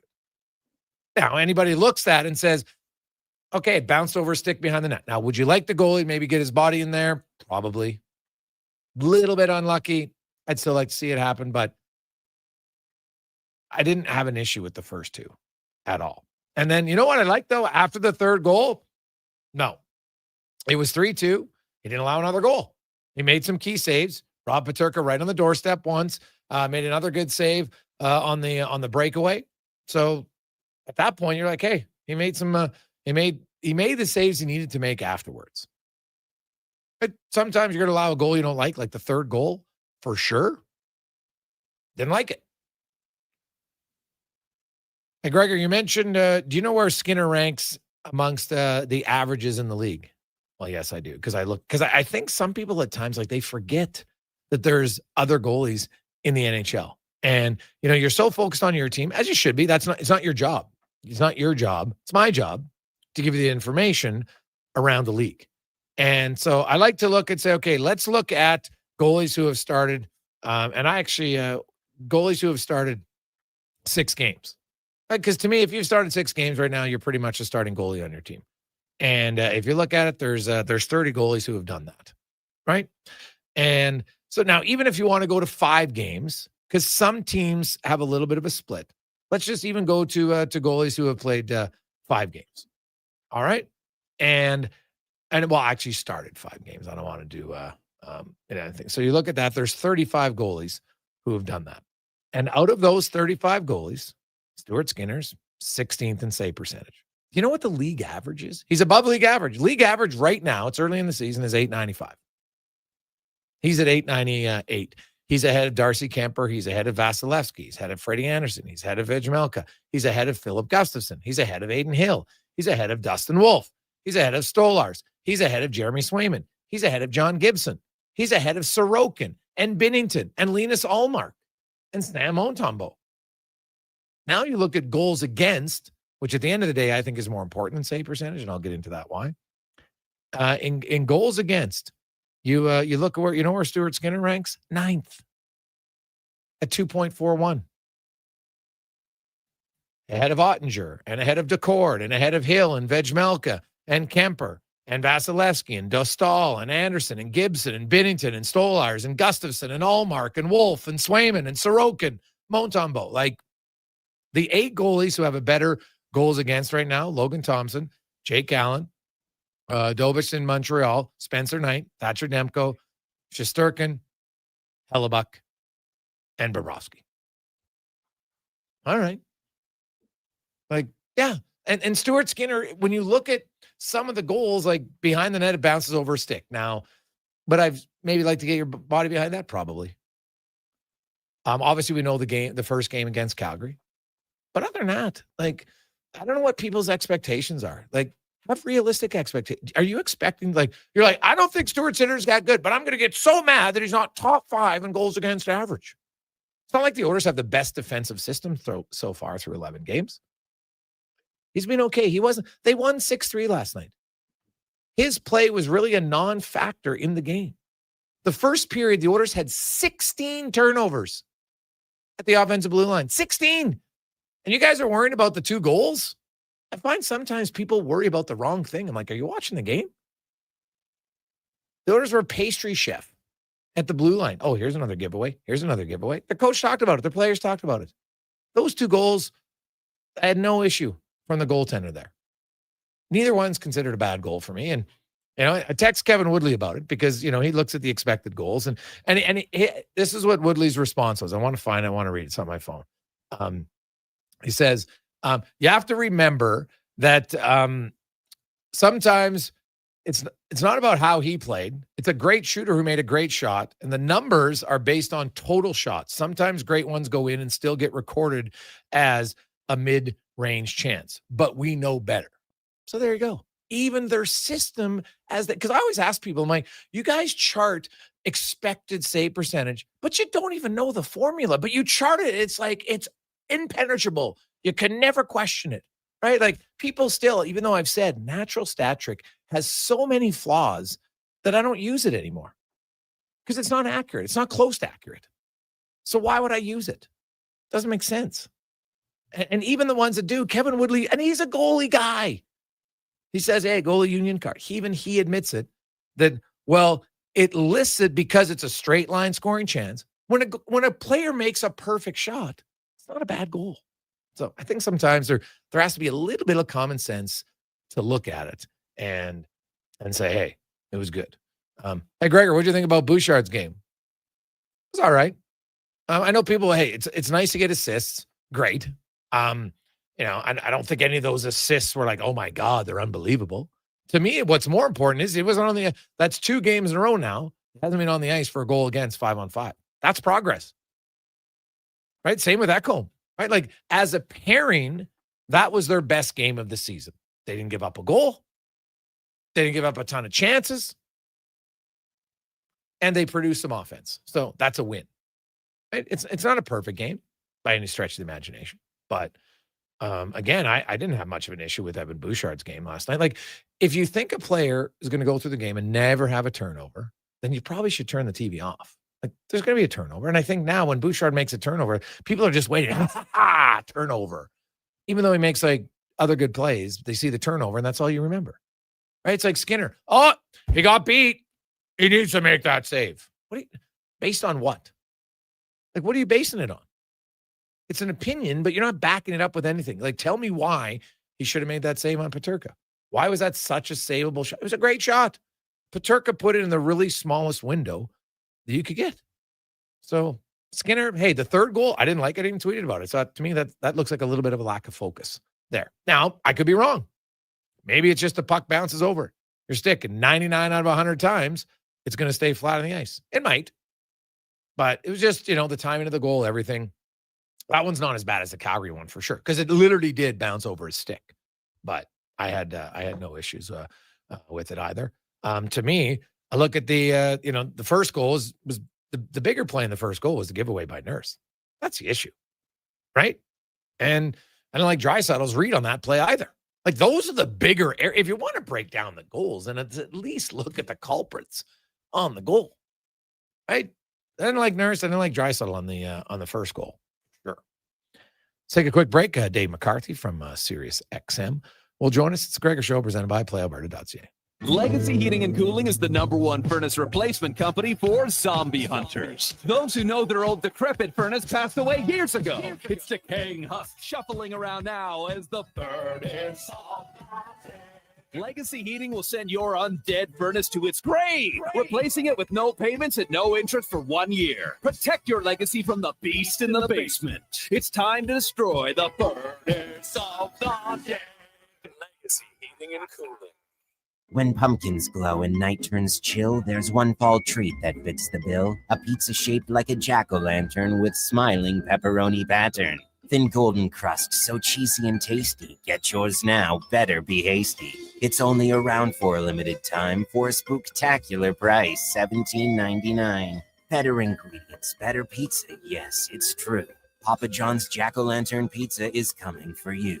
Spookily and proudly locally owned and operated.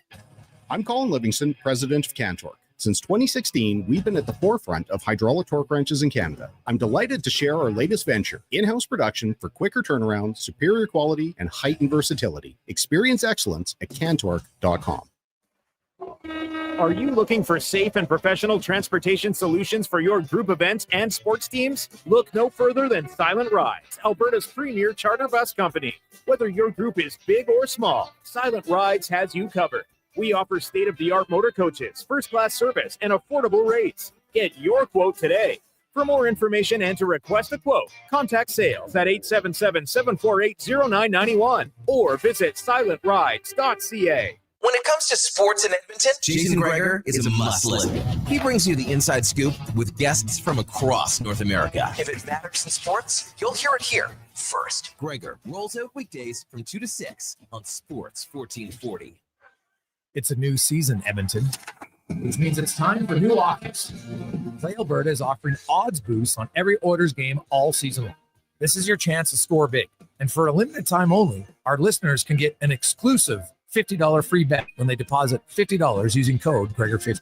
That's code Gregor50 for an exclusive $50 free bet. Alberta wins with Play Alberta. Must be 18 plus to play. If you gamble, please use your game sense. PlayAlberta.ca. Fall in the savings at Wolf GMC Buick. For a very limited time, get 0% on every 2025 Buick and GMC, including the all-new Buick Envista, the Encore, Envision, and Enclave. For the GMCs, 0% on 2025s like the Sierra Half-Ton, Sierra HD, even the Yukons. Get 0% on all 2025s. Plus, get up to 84 months on the GMC Sierra Half-Ton Crew Cab. But like the leaves, these deals won't last long. Get into Wolf GMC Buick now. Wolf GMC Buick. We're making it easy. They're not just a grocery store. They're a butcher, a baker, a cafe, deli, rotisserie pizza, and restaurant, all under one roof. Loca Quality Market does food differently with 2 locations to serve you. Edmonton and Sherwood Park. Visit loca.ca. I took my troubles down to Malibu. You know that gypsy with the gold cap too. She's got. Portions of this hour brought to you by Papa John's. Get the Gregor special. Enjoy 20% off any regular menu price order when you enter promo code Gregor at papajohns.ca or on the Papa John's app. Hat-tricks, touchdowns, and home runs. Get it all with the Jason Gregor Show on Sports 1440. Presented by PlayAlberta.ca, Alberta's only regulated online gambling website.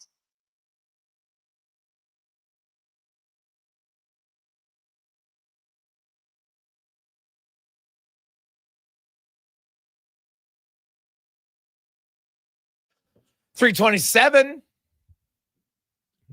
Jason Gregor, Connor Halley with you, Sports 1440, sports1440.ca, YouTube, Facebook, X, and Instagram. Thanks so much for listening, watching. Be sure to hit the subscribe button at Sports 1440 on YouTube. I'd have to do a contest there to get a few more subscriptions. I know many of you like some tickets to the orders, so maybe we'll do that for for a Friday night game. Who doesn't like a Friday night Oiler game? We'll see. Let's go around the NHL. Brought to you by McDonald's. And you have about just under 2 weeks left to play one of your favorite games, Monopoly, where you can win all sorts of great prizes. And you got 2 chances. Peel when you're there, and then go on the app. You can peel again. You can peel like a winner. Only at McDonald's. This is Dave McCarthy from Sirius XM joins us once again. Davey, how you doing? Hey, what's going on, Jason? I'm good. Oh, lots is happening, man. It was a busy night in the NHL. Last night, third most goals scored in one day in NHL history. Of course, there's more teams, so that's you got to take that with a grain of salt. Also, a big win for the Jays in the World Series. Are you a baseball guy? Now you live in Toronto, so I'm assuming it's impossible to not be caught up in it somewhat. Oh, man, I'm invested. I honestly did not watch a lot during the regular season, certainly in the first half. And then I checked in every now and again in the second half when it became clear that somehow they're good. But, yeah, playoff time, I have actively been trying to find ways to watch the game, even when I'm at work covering hockey. And then we were able to, get a few people together after the game last night, 6:00 start, which was ideal local time. And we caught the last 3-4 innings of the game. And just as they were pulling away, everybody was hooting and hollering. It was one of those nights that you'll remember for quite some time because they don't come around very often. So yeah, it's been pretty entertaining. I can't wait for tonight's game. Yeah, well, it'd be wild for sure. Want to get your thoughts on it's early on in the season, but the Celebrini and Bedard are both off to good starts. Yeah. I don't see room for both of them on Team Canada, but do you think Team Canada brings one just for the experience, thinking that it's kind of a lock that they'll be on the Olympic team 4 years down the road? Or is it even necessary? Yeah, I don't know how necessary it is to give them a taste of the experience. I think these guys are good players. And 4 years down the line, they're going to be even better than they are right now. They're going to be in the primes of their career. So you think the fact that they don't take them this year, 4 years down the line, they're going to be like, man, if only we had gone 4 years ago, we would have had an idea of what to expect. Remember, in 2006, Team Canada did not take Sidney Crosby to those Olympic Games. Probably a mistake in hindsight. Yes. In 2010, it did not seem to hold him back all that much, his absence 4 years prior. He had the golden goal. So I think, if you see a path for one of them to be a contributor on the team, then I think Doug Armstrong and company have to evaluate that and give that proper attention. But if you're bringing one of them just to bring them so that they're along for the ride, and my understanding is they don't even have a true Olympic village this year, so you're not even getting really that experience. That to me doesn't make a lot of sense. But I think you can make a legitimate case, Jason, the way the first 3 weeks of the season have gone, how both guys have played, that they could be on the team because they have really been that good, and they look like dramatically better players than they were even a year ago. Yeah, they're very different players and have different skill sets, and I'm kind of interested to see how it plays out. I think a lot of people think Celebrini might be the better all-around player, but Bedard's definitely the better shooter at this stage, and we'll see kind of where it goes. Are you buying at all Montreal or Detroit? Montreal, I am. I really like their team. I mean, they're entertaining. We'll put it that way. They can score. And so at this time of the year, can you outscore some problems? If that is the strength of your team, probably yes. They will need to improve in the defensive area of the game. I think they're lacking there to an extent because they're winning a lot of games that they kind of remind me of the Leafs from 2017-18 era, where they were young, they could score, they were causing head coaches to lose their mind because they didn't really show all that much interest in defending, and as a result, they lost the first round every year. But they got to the playoffs, and man, they were entertaining. So that's what Montreal reminds me of right now. But those are the pieces that I'd want to have on a team, and then try to round it out around the edges. You can't show me a defensively cognizant bunch that cannot score and say this team is on their way to a Stanley Cup championship at some point. That type of talent is just too hard to accumulate. I'd rather have a group that has all kinds of skill and then try to pound that into them. The importance of playing well without the puck, and then if need be, acquire some guys that can add some physicality, some size, some nastiness, some reliability to your lineup. I think Montreal is headed in that direction. And you look at the way their cap structure is, Jason. You look at Nick Suzuki. You look at Cole Caulfield. You look at Lane Hudson. You look at Yuri Sivkovsky.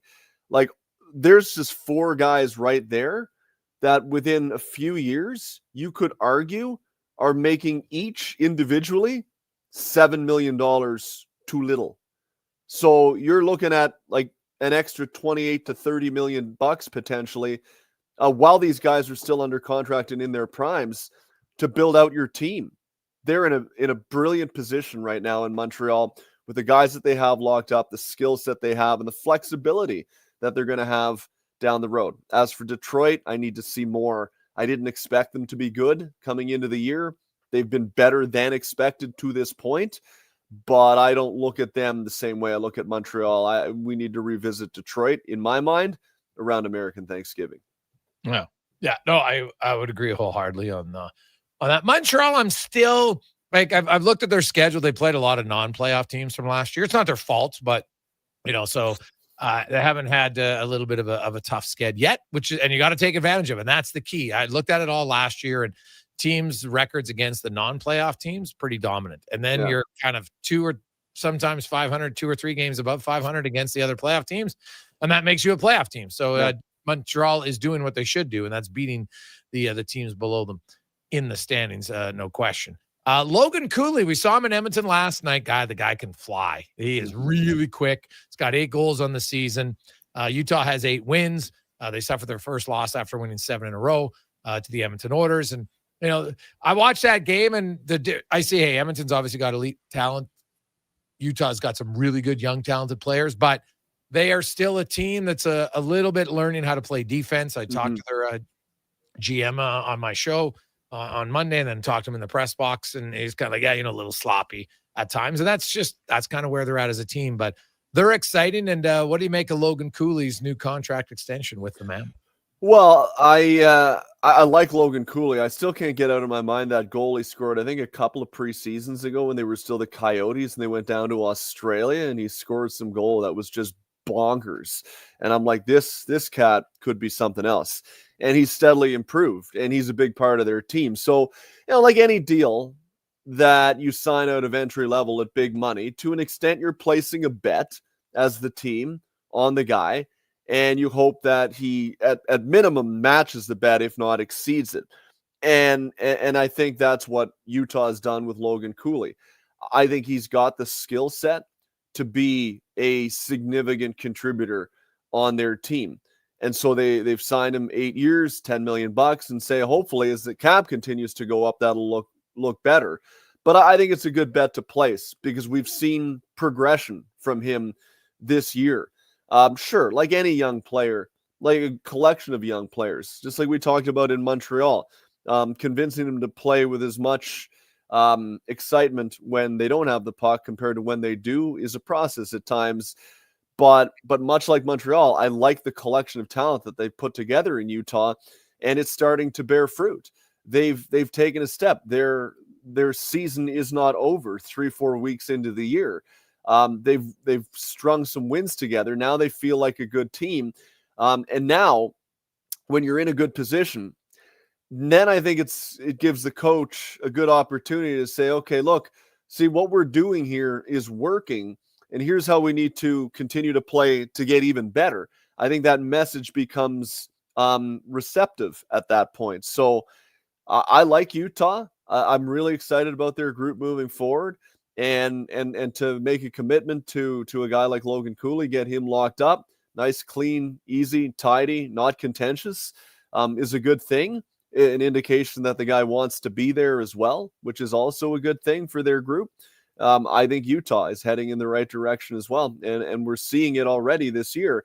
I would look at Utah and say, man, if we aren't sniffing around for a wild card spot, I think it would be disappointing this year if they fall short, because I think they have the ability to get there the way they've played. Hey, McCarthy from Sirius XM joins us. Davey, it's been very quiet, and likely because there's no teams that are, like I look at the Eastern Conference from dead last, the Islanders, to the playoff spot of the Flyers. It's a 2-point difference. Mm-hmm. So, there's no one that's going to be overly upset. Now the Flames are 2-8-1. They just signed their coach to a contract extension, but NHL coaches seem to live on borrowed time.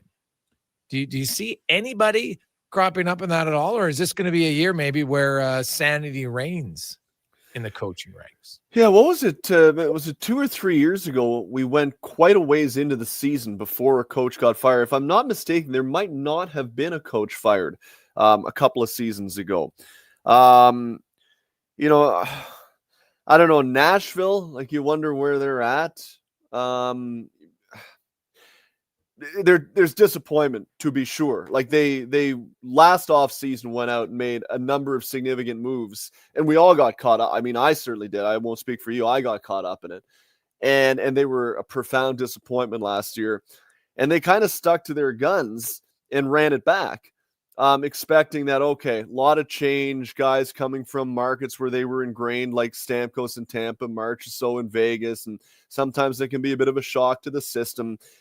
We'll give it another year, and now it'll come together. Well, I mean, they're not out of it by any stretch, but they're kind of dinking and dunking around to this point through 11 games. Steven Stamkos off to a terrible start. He's got a goal and an assist in 11 games. That's not good. So, do you look at Nashville as a team where do they think maybe the way to go is to change the head coach, and will that give us a boost? Or is the reality sinking in Nashville, which is to say they just might not be a very good team. They might be a collection of guys that are older and have had their better days behind them. Roman Yossi's hurt, which does not help. But, if you force me to pick, Nashville would be the one. I don't think Minnesota is at that point yet, though they have been disappointing. And then beyond that in the East, I don't really see anybody that jumps out at this point. Like Coop isn't going anywhere. Mike Sullivan's not going anywhere in New York. They just signed him. Boston knows they're not very good. I mean, the Islanders, Patrick Waugh, I don't know. I don't think they're at that point yet. So, yeah, really, Nashville would be the one at the top of my list, and nobody else would really catch my eye at this point. Well, Nashville and some of the decisions from their GM have just not been ideal for that team. I think that's completely safe to say at this point. One last one for you on the Seattle Kraken. Myth, or are they better than we think? Well, I don't think they're quite this good, but what I've seen, and I saw Seattle up close and in person last week, was a collective buy-in from their group of playing the way they need to play in order to have success. They are not a track meet team. They do not have the horses to play that type of game. They need to play a rambunctious, kind of plucky, physical, aggressive, forechecking type style, and commit to that, get good goaltending, which they have gotten, and then get some timely scoring. And they didn't show that enough at times. They didn't really seem to be a team that had a direction last year. They were kind of in between two styles. That never works. I've seen buy-in. I've talked to a few of the guys last week, and that's what I heard. That's what they told me. And that they were quite honestly embarrassed with how last season went. They think they're better than that. So, yeah, they've had some things bounce their way. I don't see them as a top 3 team in the Pacific Division. Like, I think before it's said and done, the Edmonton Oilers will get up into the top 3. And then, should LA sniff around? Probably. But, you look at LA, you look at Seattle, you look at Anaheim. Vancouver's been really disappointing again, I think. Those are the teams that I think are going to battle for those 3, 4, 5 spots in the Pacific. And the way Seattle's going right now, I like their team. I like them a little bit better than LA at this point. So are they a myth? No, I don't think they're a myth. But it sounds kind of lame to sit on the fence. I kind of am. They're not as good as they've shown through 10 games either. But I do think they should be a playoff team the way they've started out, because I think they believe in themselves and they're seeing the way they're playing, having success. I think they've got enough of a group of personnel that can sustain that throughout the year. So I do like Seattle. I like what I've seen. Davey, good to talk to you, buddy. Enjoy the game tonight. There's actually 2 games. There's the Maple Leafs are the only NHL game. Not sure how many fans will be watching that one when you got the Toronto Blue Jays in a pivotal Game 5 against the Dodgers tonight. Yeah, I can't wait. Trey Savage on the mound, Blake Snell. Man, what a moment. Vladdy going yard off Shohei Ohtani. Dodger Stadium in a World Series. Come on, that was something else. No, it was... We were actually in the scrum in the Leaf room getting ready to talk to William Nylander as that home run got hit. And we heard an eruption from the back room where all the guys were watching. One of the photojournalists had his phone on, so we were kind of leaning back and catching the highlight there. And then Willie rolled out. Like, it was just, like I said, those are the moments that you will remember for quite some time. It was pretty damn cool. Oh, God, yeah. No question about it. Thanks, Davey. We will chat with you next week, buddy, and I'll talk to you Sunday on the brunch. Right on. See you, bud. There you go. That's Dave McCarthy from Sirius XM. Jason Gregor, Connor Halley, Declan Kruger with you. It's 3:45. We got the 2-minute warning with Cam Tate coming up, and more on the Gregor Show presented by PlayAlberta.ca. You got a go-to coffee spot, a trusted barber, even a lucky game day jersey.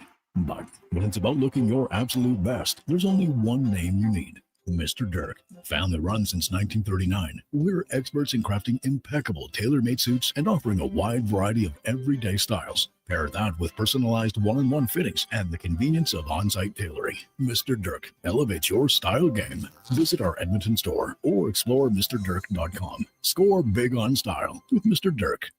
And now Action Electrical's testing team is on defense duty. They're the guardians of safety and compliance, a critical part of any lineup.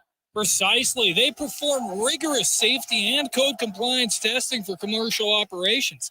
Think of them as the referees, ensuring everything is up to standard before disaster strikes. Their preventative plays are legendary, spotting faults early. Hire the Action Electrical team to bring home a win for your project. Visit actionelectrical.net. Sure, your couch is comfortable, but watching the game is always better and on the rocks.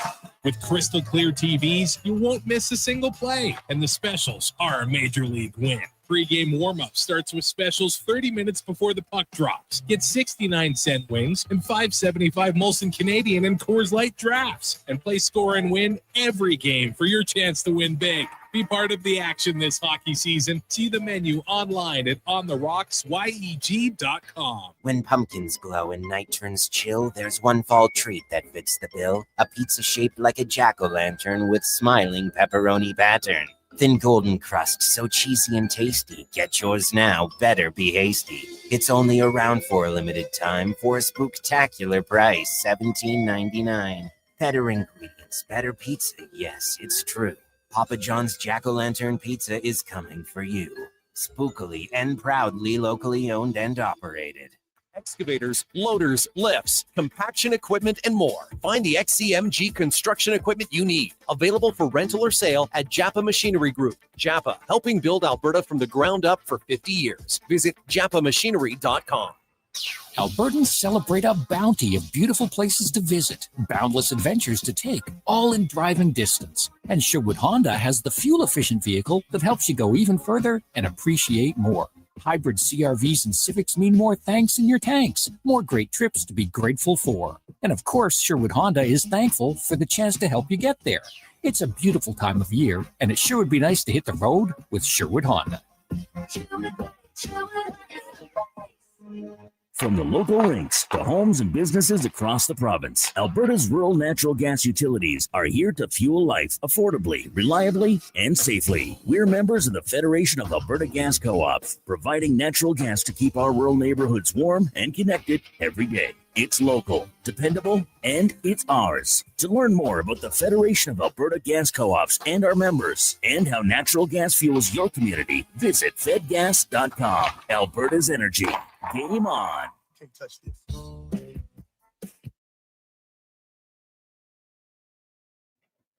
Portions of this hour brought to you by Cantork. What's the best way to beat the tariffs? By Canadian. Cantork's products not only made in Canada, but right here in Edmonton. Save money, support Canada at cantork.com. This is Sports 1440, where Edmonton talks sports. On YouTube, Facebook, and X. Here's Jason Gregor. Brought to you by playalberta.ca.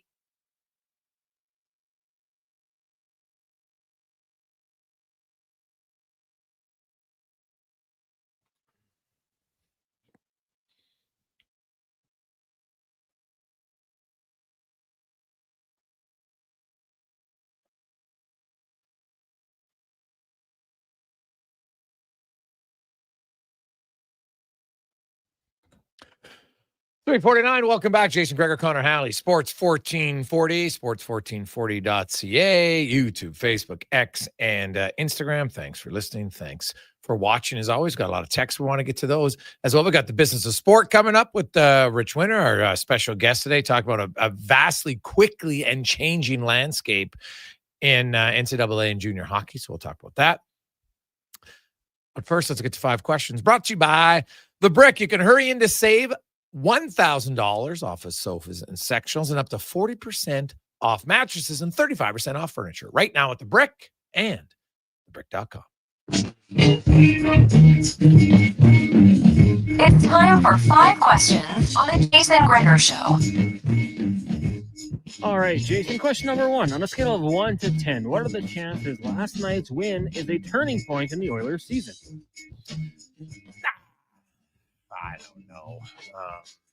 I'm never one to think that one game is, it was a step in the right direction, but it's one game. So I think the Rangers will be a much tougher test defensively for Edmonton. Although the Oilers obviously on home ice have played pretty well, so that's a good sign for them. I would say chances of being a turning point are low, 20%, because I think they're a decent team, and I don't think one game suddenly makes them better.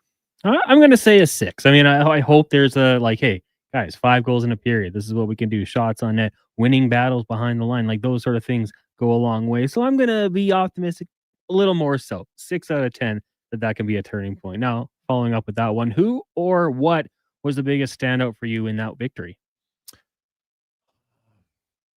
I would say, to me, the thing that stood out with most was that it was Bouchard and Ekholm's best game together this year. I'm going to say just doing the little things, the play Frederick made on one of the goals behind the net to separate player from puck. I think, Jake Wallman jumping up from the blue line to get a shot on it, leading to goals. Seeing those little things pay off for them. I think that's something they can build off of, and that stood out to me. And then also, Stuart Skinner, hey, it was kind of a bad timing to make that mistake to lead to the 3rd goal, but then shutting it down afterwards. I thought that was big. 11 shots faced, 11 saved. In honor of Trey Savage and his rise to fame this season, when you think of those athletes that just kind of come out of nowhere, who comes to mind first? Go ahead. I think I got to go with Jim Carey and the Washington Capitals. Like, maybe I was sleeping on him. I was a younger kid, but I just remember all of a sudden, and it was kind of 1 or 2 years, he just popped up, was really good, and then kind of faded away. So Jim Carey would be the one for me. Yeah, well, yeah, he was definitely very good. I would say it's a good question. Yeah, the pet detective, or the net detective as he was called. Because you're trying to think of guys that you didn't expect, right? Because kind of got to take out any top 5 pick. You're not really expecting that. I'm going to say Jim Abbott. I don't think anybody thought he'd be that good. I'll also throw out there the D train, Dontrell Willis. Remember him? Oh, For yeah. the Marlins. The Marlins. Was it? He was Yeah. unreal. He just popped up like, who is this guy? And he was awesome.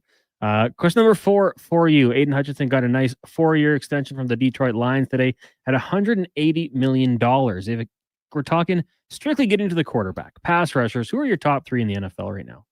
Wow. None better than the boy in Cleveland right now. He's killing it. So, who else is good? I think I would say I don't know if I have anyone else who's like an obvious standout.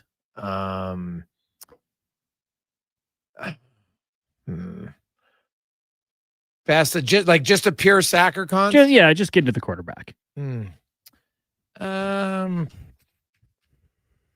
You go with yours. I got to think of it because I can't. Other than Garrett, I don't really have anybody that's jumping off the page to me. Yeah, Myles Garrett for sure. I mean, that last game, 5 sacks is showing he can still get it done. Don't feel bad for his freakouts on the sideline because he wanted to trade and then just took the money. Nick Bonito with the Denver Broncos for the last couple of years. I think he's been really good at getting to the quarterback. And then, say what you want about him, but Micah Parsons, when healthy, when you need a guy to get there and make a play, I'll put him right in that top 3 as well. What about Burns? Been very good. That group with the Giants with Thibodeau and then Abdul Carter, phenomenal. He's been really good his career, but maybe benefits from playing with a really good group. Yeah, that's probably fair. Still top 5 though. Yeah. So I'll go just to be different. I'll go with Brian Burns, and I like that you're the other guy might and maybe this might be a reach, but I'll go with Gary. Yeah. Yeah. He's been a good player for the Pack for a while. Yeah. Final question for you. Actor Richard Dreyfuss turns 78 years old today. Tons of great movies on his resume. What would be your favorite? Go ahead. I mean, it might be a cop-out. And obviously, I haven't seen all his movies, but how do I go away from Jaws? Especially this time of year. I'm definitely going to be watching Jaws before Friday night. So I'll go with Jaws, the classic. Why? Oh, you're watching it before because it's Halloween? Yeah, good little scary movie, but not that scary. Do you watch scary movies all the time? I love them. Really? But I don't like watching them alone. And the last little while, I don't know what's changed. Ashley's not as into them as she used to be. So we can't watch the ones that are too scary. And certain subjects now she's not a big fan of. So Jaws kind of falls into that sweet spot. Okay. Richard Dreyfuss. What wasn't my Opus or something like that? I think that's the one I'm going to go with. Mr. Holland's Opus. Yeah. That's it. Yeah. The conductor in that one or something? Yeah. Yeah. That's what I'll go with. So I really liked him in Call of the Wild too, because it's one of my favorite books I've ever read. So as a kid. So quite like that one too. But yeah, Mr. Holland's Opus. Nice. Couldn't remember the name of it off the hop, but that's the one that stood out to me, buddy. Now, didn't he play a role in Stand By Me? He was in there too.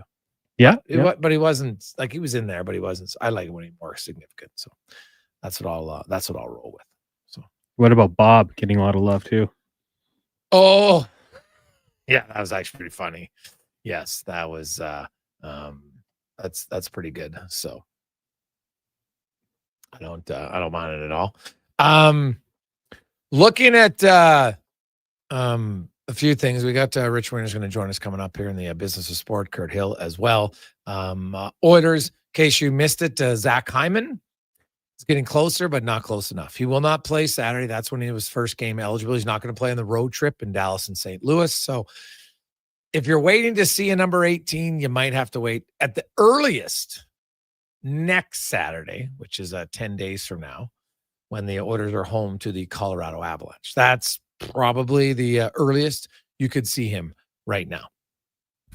Let's get to the con man and a sports 1440 update brought to you by Fountain Tire. Hey, quick heads up. It's tire changeover time.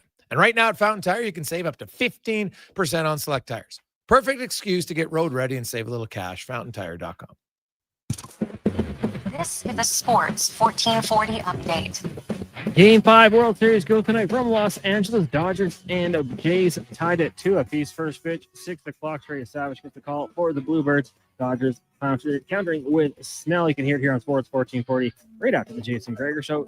In the NHL, you got the Jackets taking on Leafs. Puck drop just after 5:30.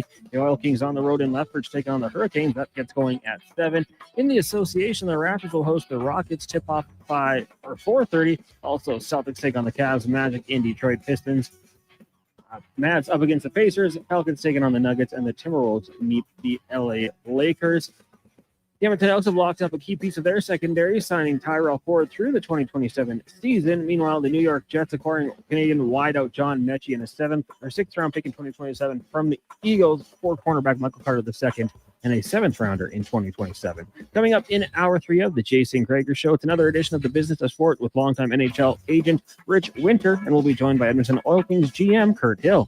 I'm Connor Halley. This has been a Sports 1440 update. Sports 1440, Stingray Radio Station. CKJR broadcasts from West Edmonton Mall and Wetaskiwin. Download the free Stingray music app and listen wherever you go. When you have lifting and material handling needs, Northwest Crane delivers. Western Canada's Sandy dealer, backed by the industry's toughest one. 3 years, 3,000 hours, no compromises. They service all crane makes and models with skilled technicians and deep industry expertise. Alberta owned with locations in Leduc and Grand Prairie and fully equipped service trucks. Northwest Crane keeps your operation lifting.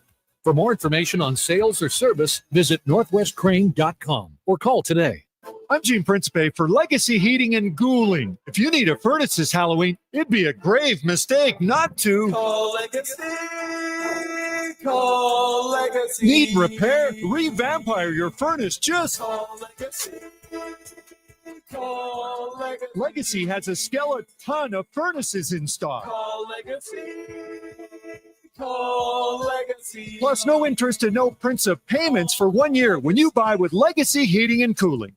Bring in the new year with a Canadian country legend. December 31st, in concert at the Silent Ice Center in Nisku. Brett Kissel, she drives me crazy. Multiple CCMA and Juno Award winner, platinum-selling recording artist, and top 10 hitmaker. Celebrate the new year in Alberta, country style. Bring your friends, your cowboy boots, and your party spirit for a night full of hits, celebration, and unforgettable memories. The countdown to 2026 starts with Brett Kissel live on stage. Get your tickets now at silenticecenter.com/events. Carve out for a cause at the Jason Gregor Pizza Pig Out, presented by GS Construction. Thursday, November 6th at the Canadian Ice House, indulge in unlimited pizza from amazing local pizzerias while you help raise some dough for kids' sport. Then vote for your favorite slice to help crown the People's Choice Award winners. Tickets to join Edmonton's biggest and best adult pizza party are just $30. Head to jasongregorpizzapigout.com for more details and to buy tickets. Whoa, who turned off all the lights? Experience the new charcoal menu at Booster Juice. Charcoal menu? Introducing the Eclipse Smoothie, Blackout Booster Mixer, and Midnight Booster Ball. Where's that voice coming from? Dark and delicious, made with activated charcoal. Can we please turn the lights back on? Sorry, I'm just excited about the new charcoal menu. Wow, that is good. Right? Available now, only at Booster Juice. Another season is upon us. 40. That's just out of locker room. Hockey bags, pumpkin spice lattes, and burnt oil. Jason Gregor. Don't let your vehicle get benched this season. Swing by Napa Auto Parts for top quality oils, Gene parts, 40, tools, and everything you need to keep your ride in winning shape for the games ahead. With over 85 locations in Alberta, visit your local Napa store today or online at napacanada.com. That's Napa know-how. Groceries, mortgage payments, family holidays, a new car. That's what profit shares look like for Vision Credit Union members. Each year, we return about 75% of our profits, $35 million last year, to the people who bank with us. Because at Vision Credit Union, when you're an owner, you get your share. Why not get yours? Learn how at whatsyourshare.ca. That's whatsyourshare.ca.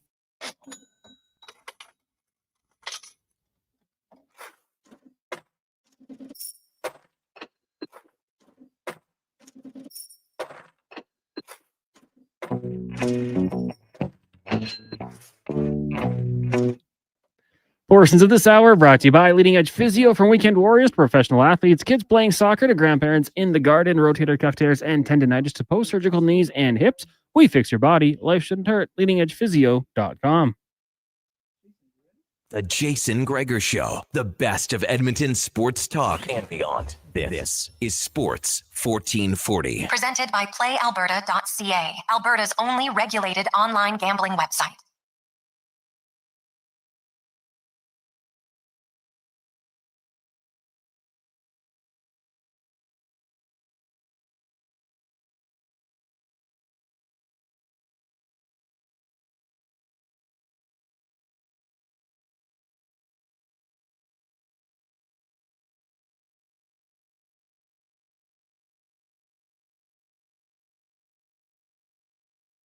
It's after 4 o'clock.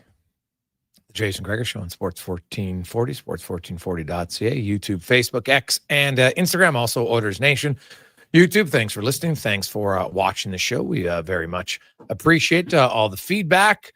The Elks shut out this year on the CFL Western Conference Awards. A little bit surprised maybe that Rankin did not get a nod at the running back position, but Mills in Calgary had a pretty good year, so they obviously chose him due to his rushing statistics. Now, rushing is one factor, right? And Mills did lead the league in rushing yards with 1,409.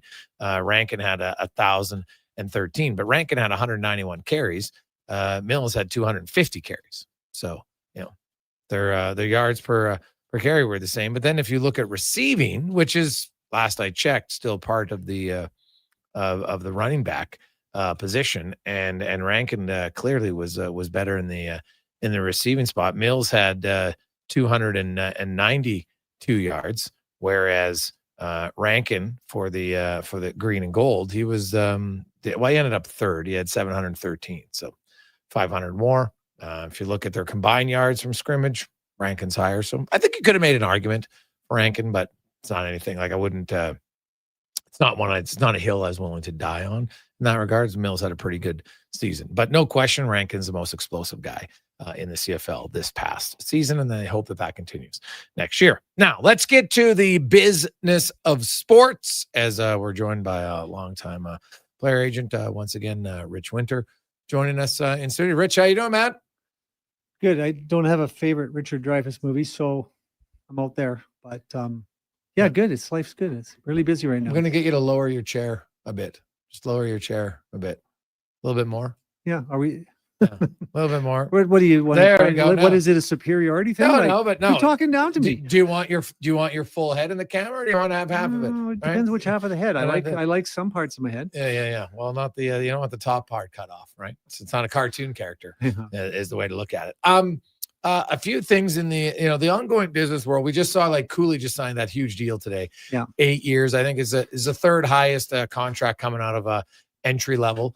And with the cap going up, certain teams have more cap space. And the Utah owners, I think he's willing to spend it. But I look at it, and I'm not sold as the cap goes up, Rich, that all these teams are going to be spending to the cap. I think by the time the cap gets to 113 and beyond, I think people are going to be surprised at how many teams, like there'll be the big teams, Toronto, and I think Edmonton's owner right now will spend, and a few others, but I think people will be surprised at how many teams aren't going to be close to that. Well, no, I talked to a couple of Canadian team executives last couple of weeks, and they're like, this is great. Cap's going up, but how do we pay for it? Yeah. Like we don't have the Leafs revenues. We don't have the Rangers revenues. So yeah, it's nice, but we can't jack ticket prices up 15% a year to keep up. So, because it's looking like it's going to go up about 10% a year. Play that out over 5-6 years, you got season tickets going at almost double. It's crazy. So, yeah, it's going to be difficult. I think the thing that you look at all these deals now, and you have to think how many agents should be fired for signing those really long deals during that COVID time. Never made sense to me. Yeah, never made sense. And were they all just bucking for the money, pining for the long-term deal, taking 5 years off? It's just unbelievable because, we're going to see, look at Kaprizov at 17. It makes Cooley's deal look, a little light, which is strange because $10 million a year would have been crazy for him a year ago. Yeah, well, Kaprizov right now is looking as the outlier, right? If you look at Jack Eichel and you look at Connor McDavid and you look at Kyle Connor and everybody else, like he's $3 million more than the next highest paid player in the NHL. Well, he's really an outlier because he doesn't have a goal yet. Yeah. So it's not that great a value. Yeah. I mean, you could at least argue that Eichel's not a bad deal at 10. It's hard to imagine 0 goals at 17. Well, technically, Kaprizov doesn't start till next year on 17 million. Well, right? So he's still on his old. So So, he right could- now he's a bargain at 0 goals, right? He's just a warming bargain. up. He's just warming up for it. Yeah. But it is interesting, and you've had players beforehand. Do you notice though, guys, when they sign that big ticket, how some put way too much internal, like they change. It's like you're the same player. Yeah, you're getting paid more. Yeah. But it changes them Oh internally. gosh, I had Roman Turk in Calgary a few years ago, and he had like 25 amazing games. We signed a 5x5 back then, was pretty good. And that contract, he couldn't carry it. Like he just fell apart and put too much pressure on himself. So yeah, it happens. And I just think it's a little different today. You're not picking up your check. You don't really notice it. You know, whether you get 5 million a year or 10, it's going right into deposit. So I think a lot of guys don't even give it much thought, right? But yeah, and you got to know the right. There's certain guys that'll fall apart, right? You just got to know the quality of your player. But how do you know that as an agent? Well, I don't have to know it. I'm not giving up the $50 million. Oh, you're talking the team. They has have to know Okay, a lot. yeah. You have to have a really good understanding of your player. Like we talked about Wyatt Kaiser a while ago, and he was, we sort of talked about a bit of a long-term deal, and they hummed and hawed, so he took a 2-year deal. Well, the way he's playing more minutes than anybody else in Chicago. He's probably their best defenseman, not as productive because he doesn't play on the power play. But now, I joked with them at one point. I said, like, I'm just, the long-term deal is maybe me trying to save your job. Because now he's going, instead of getting maybe 4 times 4, he's going to end up with 2 times 2 and 7. Right. Or 8. Mm-hmm.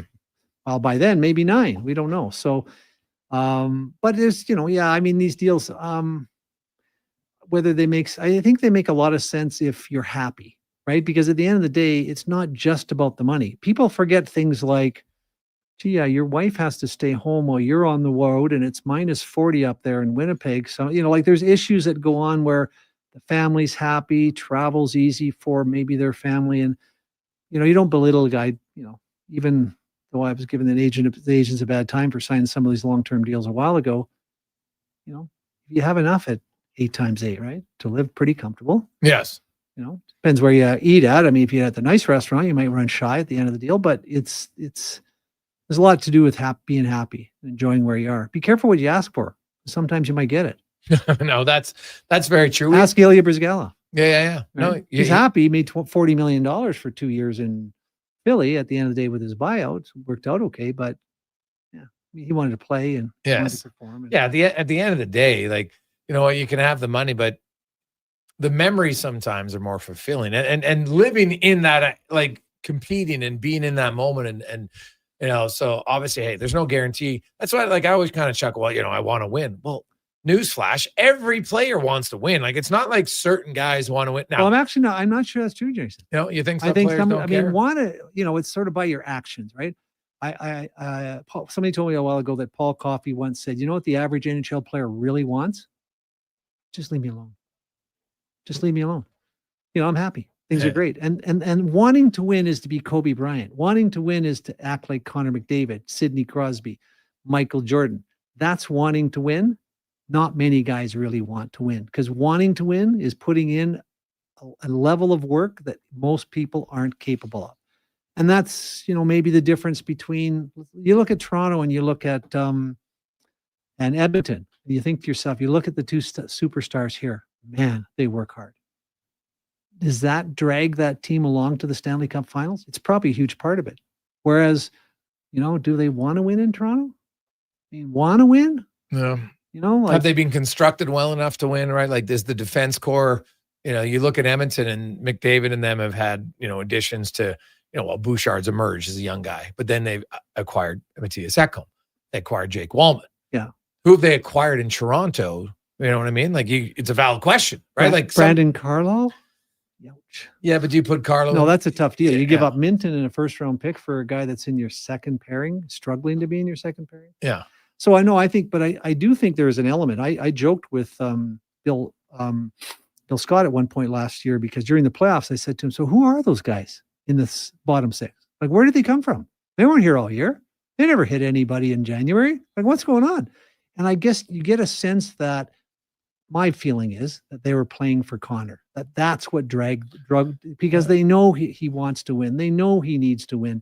And it seemed to inspire them. And you look at teams like Toronto and Dallas, nice teams, skate well, they're pretty, but they don't have it. They don't want to win. Yeah. Well, Zach Hyman in the playoffs, unfortunately, before it got, like, I look, if Zach Hyman stays healthy, do the Oilers win the cup? We'll never know. No, there's no data you could ever look at it, but he was hitting everything that moves, and it, can be momentum changing shifts. Yeah. In one game, can change the game. That's that could be the difference. Right. And when you go up against a heavy team like Florida, had Ekholm being healthy, if, and I get all that, if my aunt had nuts, she'd be my uncle. I get all the if stuff. So, it is fascinating. That's why you can do all seemingly the right things as a manager, build a team up for years. You build it, you get to the Stanley Cup final, you're into the Western or Eastern Conference final, and one of your best players gets hurt on a seemingly harmless play. Yeah, that can happen. And it changes a lot of things for your team. Yeah, but there is a formula to win and to win consistently. We see it. We see it with the Dodgers. We saw it with the Mumbai Indians. You're probably not familiar with it, but Reliance Industries took them over as a non-playoff team in the Indian Cricket League, and five championships in 6 years. Dodgers did it. Sheik did it. Manchester City. There's just not many teams hiring the people are capable of doing what they need to do. And there's not many owners willing to spend off the ice to do the things they need to do. You follow the modern in Manchester City, Golden State, laughingstock of the entire league for how many decades? 2, 3?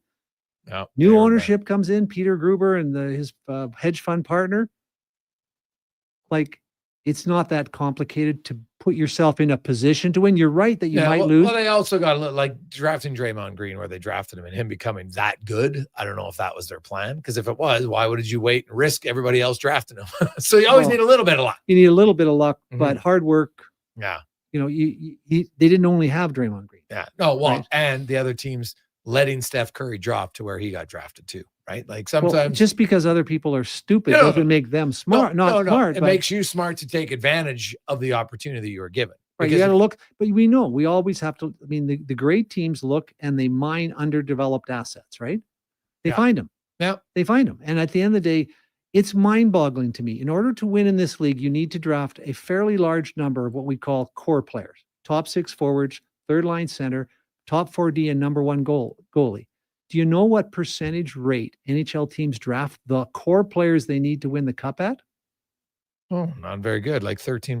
12.3. Ooh, that was pretty close. So like, what other industry accepts 12.3? If I succeeded on hitting market value on 12.3% of my contracts, I don't really like my chances of playing the mortgage next month. Well, like, if you look at an organization that different direction, there's no better error than the Minnesota Timberwolves, who had the 5th and the 6th pick in the 2009 draft and took Ricky Rubio and Johnny Flynn instead of Steph Curry. And oh, by the way, they were both point guards. So it wasn't like you were looking at a center or a power forward. You were looking at point guards. And first of all, if you had the 4th and 5th pick, why the hell would you take 2 point guards? Sorry, 5th and 6th. Why ever would you take 2 point guards there? It makes no sense to me. But that to me is wow. Like, you look at the guys that they could have taken Steph Curry. I think DeMar DeRozan, if memory is correct, was in that. Brandon Jennings. Like, there was lots of other players. Like, there's a team that had bad scouting. And so why do you have bad scouting? Like, what's the reason why you have Forrest Gump weighed in on that. Yeah. Stupid is as stupid does. And I think, and then what's even more stupid, they hire the guys again. Yeah. After they screwed all that up. Yeah. That's the part that's wild. How these guys can make billions of dollars in their core business and completely lose their minds when they're running a sports team is beyond me. But most of them do. And that's why we have very few dynasties. Yeah.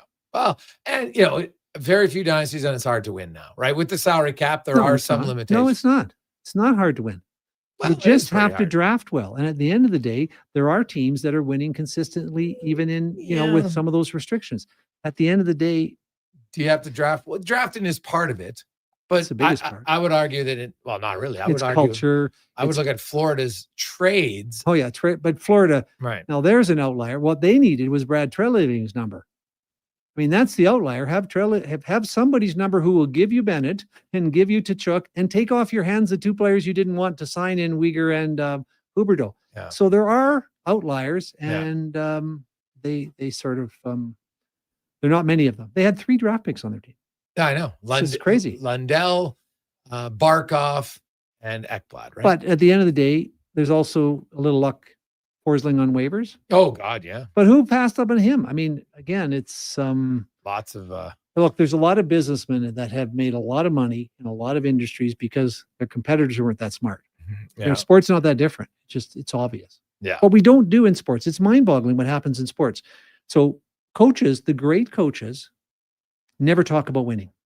They talk about process, right? It's all about process. Wins will come, it's all about process. And when it comes to managing a hockey team, managing or evaluating management, they all talk about wins. But by the time they get to the standings, the mistakes are all done. Yeah. They're all baked in. Mm-hmm. And then there's teams out there who are trying to get an inch better. So they're going to give up. Here's why drafting is so important. If you can draft at, say, 20%, you'll have so many prospects that you can buy the players.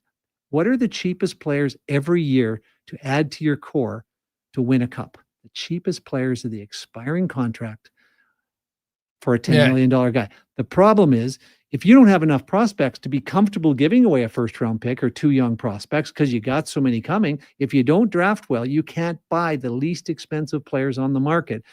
But that's what teams like places like Toronto do. You're trying to get, if your goal is to try and get one more round, you're going to make mistakes that will prevent you from ever having a chance to be a champion. Yeah. No, I would agree with that wholeheartedly.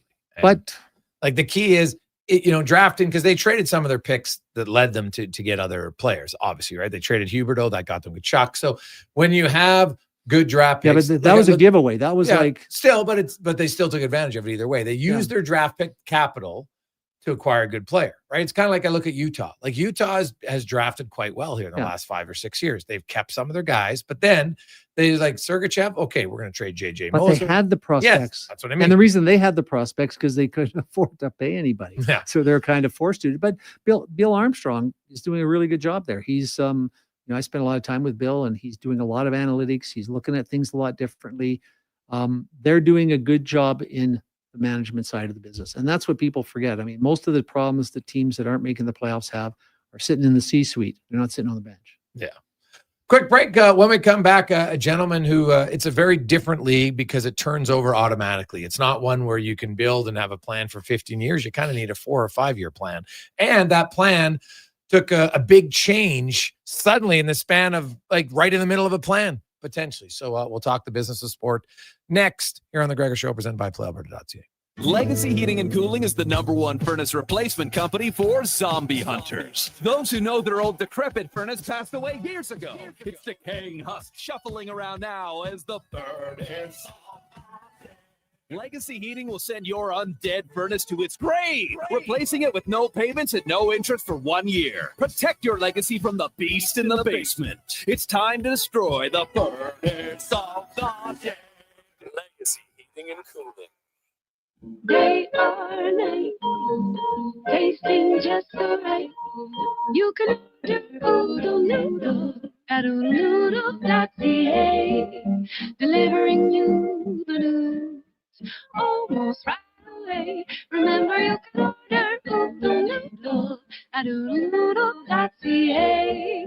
So stay on your couch all day and order oodlenoodle.ca. Oodle noodle. Sure, your couch is comfortable, but watching the game is always better and on the rocks. With crystal clear TVs, you won't miss a single play, and the specials are a major league win. Pre-game warm-up starts with specials 30 minutes before the puck drops. Get 69-cent wings and $5.75 Molson Canadian and Coors Light drafts. And play score and win every game for your chance to win big. Be part of the action this hockey season. See the menu online at ontherocks.yeg.com. The job won't wait. Why should you? At AWS Welding Supplies and Repairs, conveniently located in Nisku, we've got everything you need to get it done. From product sales to servicing and calibrating machines, we're your one-stop shop. We're a proud, locally owned and operated business, committed to serving our community with a proven track record of customer service. Don't let a broken tool slow you down. We offer fast repairs and free same-day delivery of in-stock items to Leduc, Nisku, and South Edmonton. AWS Welding. We make it happen. 24 hours a day, 7 days a week. Edmonton sports fans stay informed with Sports 1440. Stream us. Listen to us on the AM dial. However you consume this radio station, thanks for listening. What a performance by Action Electrical today. Their projects team kicked things off, designing and building with unmatched skill. Then the service team swoops in for those crucial repairs and maintenance. And don't forget the testing team, ensuring everything's safe and sound before the solar team scores with sustainable energy. A complete team effort. Have Action Electrical bring home a win for you and your project. Visit actionelectrical.net. From the local rinks to homes and businesses across the province, Alberta's rural natural gas utilities are here to fuel life affordably, reliably, and safely. We're members of the Federation of Alberta Gas Co-ops, providing natural gas to keep our rural neighborhoods warm and connected every day. It's local, dependable, and it's ours. To learn more about the Federation of Alberta Gas Co-ops and our members, and how natural gas fuels your community, visit fedgas.com. Alberta's energy.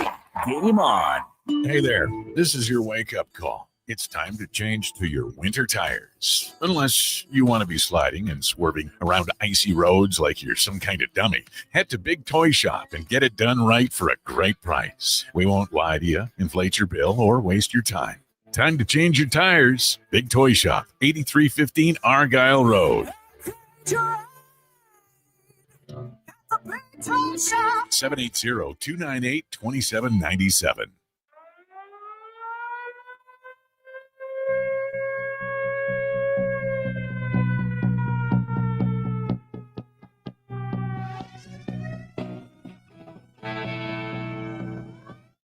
Portions of this hour brought to you by On the Rocks. The Oilers are back in action, and OTR is ready to be your hockey headquarters. $5.75 Molson Canadian, 69-cent wings, and you can play score and win every game. See more at ontherocksyeg.com. The Jason Gregor Show, the best of Edmonton sports talk and beyond. This is Sports 1440. Presented by PlayAlberta.ca, Alberta's only regulated online gambling website.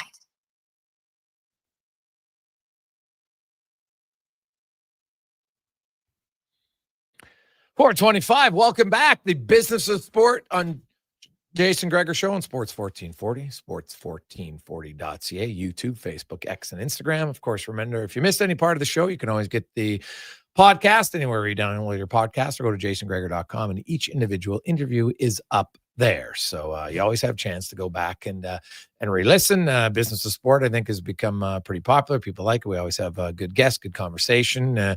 Agreeing, disagreeing makes a lot of fun. As it's time now to get to our big guest of the day, brought to you by the Spruce Grove Saints. Saints are back home finally on Saturday night, the crosstown rivalry, the Saints and the Crusaders. It's always great at the brand new Thompson Family Arena. So get your tickets at sgsaints.ca. And today in the Business of Sport, we were talking about like building a winner's hard. In every league, there's different challenges. And in junior hockey, it's kind of like a 4 or 5 year window that you have at the most. Then you kind of have to try to turn it over a little bit. And, you know, sometimes you got to go all in and push your chips and then give away a lot of draft picks. And then there's going to be a few years of pain and away. And hopefully you have enough good players that then you can trade them off and get other draft picks in return. Then you throw in a total wrench in your plan with the NCAA ruling that allows players now to play major junior and then go to NCAA. So how much has it changed? It's been a few months, so we've been kind of waiting to get our next guest on. He's the GM of the Edmonton Oil Kings, one of the best teams in the Western Hockey League. Kurt Hill joins us. Kurt, welcome back to the show, man. How you doing? I'm doing great, Jason. How are you doing?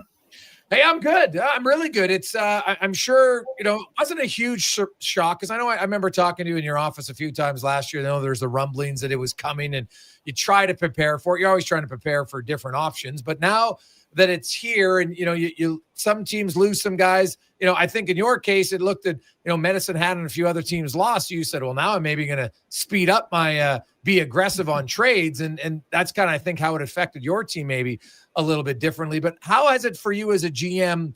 What's been the biggest change now with you knowing that your players are eligible to go to NCAA? I think the biggest change has been just the communication that we have with, NCAA schools now. It's added a lot more to the portfolio, just in the sense that you're trying to get to know assistant coaches, and a lot of times teams have multiple. You're trying to get to know head coaches. There's this whole new area of player agents from the U.S. I've never dealt with before, players in places in the U.S. that really had no interest in coming to our league. So and with that too, it's coaches of those players in minor hockey and in American programs. So it's certainly added like I said, a portfolio of a lot more networking, a lot more day-to-day on the phone with just understanding where colleges are at, who they're interested in. And, at the end of the day, they just want to try to get to know us. And, I've tried to get to know some of them as well. And, but day-to-day, it's certainly added a lot. I will say that.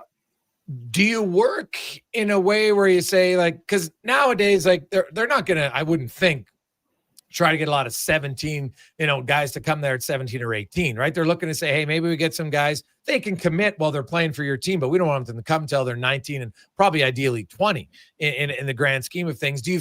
Is there competition? Is it working together? Say, hey, we'll help develop the guy here, and then he comes to your program. How does that work? I do think there's scenarios where that has happened. We have 2 players on our team that are committed to Maine that were both U.S. players, one that we had listed, one that we had drafted in the U.S. draft. And, Maine has no interest in having those players there this year. Well, they're obviously 17 and 18 years old, but in the future they will when they feel that they're ready. And they felt like this was a good development spot for them. So we ended up being able to recruit those players and somewhat have open conversation with Maine about that whole process. But I think it kind of depends on the market of the college. The more and more I've gotten to know this, I think there's some schools in the U.S. that are just strictly looking to get guys when they're 20, maybe guys when they're finished their 20-year-old season. They're going after youth sport players. And then there's, some schools that are going after the younger guy that's maybe not the high-end guy. They want to get them committed. They're a really good junior player, but maybe not the high-end NHL style player that, they know they would like to commit them and get them when they're 19 or 20 years old, or maybe even when they age out at 20. But then I do feel like there's this market of schools that are kind of playing by their own rules. And if there's a high-end guy that's been drafted high in the NHL, they're going to go and try to get him. And that's just what they're going to do. So, Kirk, you look at it, and the how much as a GM now do you have to be, instructing families? Because I think a lot of people see NCAA and, oh my God, this is going to be great. My son's going to get a full ride. And I think there's lots of, first of all, it's not guaranteed for 4 years. I always like to remind people of that, you can sign 1 year, you can sign with a college, but that doesn't mean you're staying there for the full 4 seasons, especially now with the transfer portal window and coaches and anything else. And they can literally get rid of you after the 1 year of your deal. It's kind of a year by year situation. So how much of this have you had to be like, when you talk to parents of kids on your team, kind of educating them on the reality of it, not just the headlines that people think, oh, this is the greatest thing, because it's not the greatest thing for every player. I see it this year. I saw so many guys who left and they're barely playing in their NCAA team. That's not helping their development. Yeah, I think it's about having that open conversation. I mean, all of our players and families, I've had dressing room conversations with the whole team. I've had individual chats with players. I've had Zoom calls with our families and have kind of had those sidebars with individual parents as well. And I mean, I think it's very player specific and program specific for what that opportunity is going to look like for an individual player. And, I do always caution the parents and saying that at the end of the day, you're not giving anything up by staying in junior hockey longer and developing. You're still going to be able to go to the NCAA if you're going to want to do that.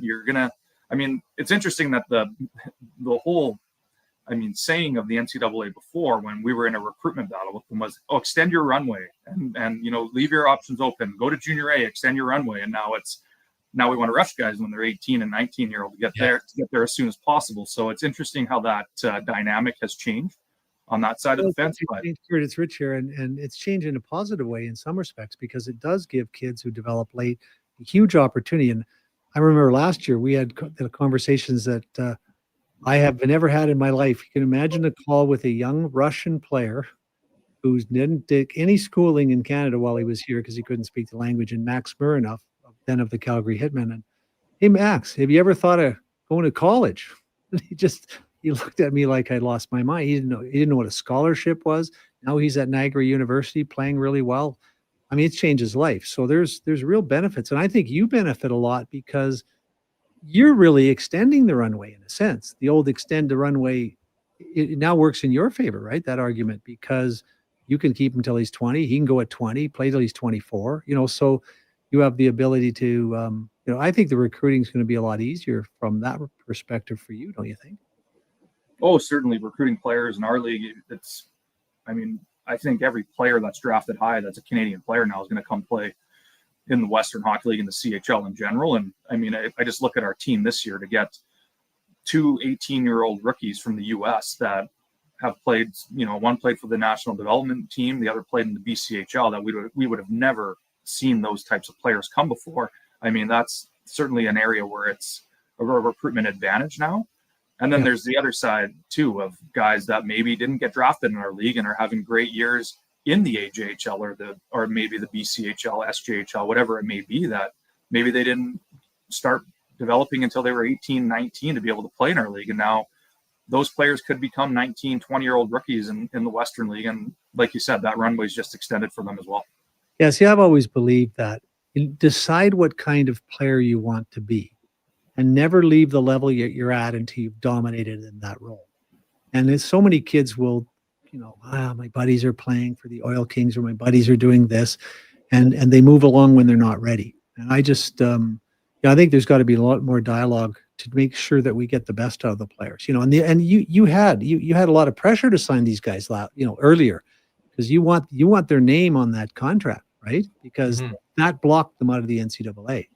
There's only one player in the history of the Western Hockey League who's played a few games in the Western Hockey League and went to college long before this rule changed. Oh. Chris Chelios. He played in Lethbridge for a number of games. And back then, no internet, no coverage. Chris had him ripe up every piece of paper that had his name on it, and he still got to college. So Chris had his own, of course, he had his own unique way to 48 as well. But yeah, he must have played a preseason, right? Exhibition game in the WHL. Yeah. But that would have disentitled him. But rip it all up, get it out of your way, and then he went back to Wisconsin. So there was one guy that did it, but it was really fun. I've got Max Marinoff and Marshall Finney is a guy we work with who came from the Oil Kings, and they're both at Niagara College, both doing really well. And I never thought I'd have those conversations.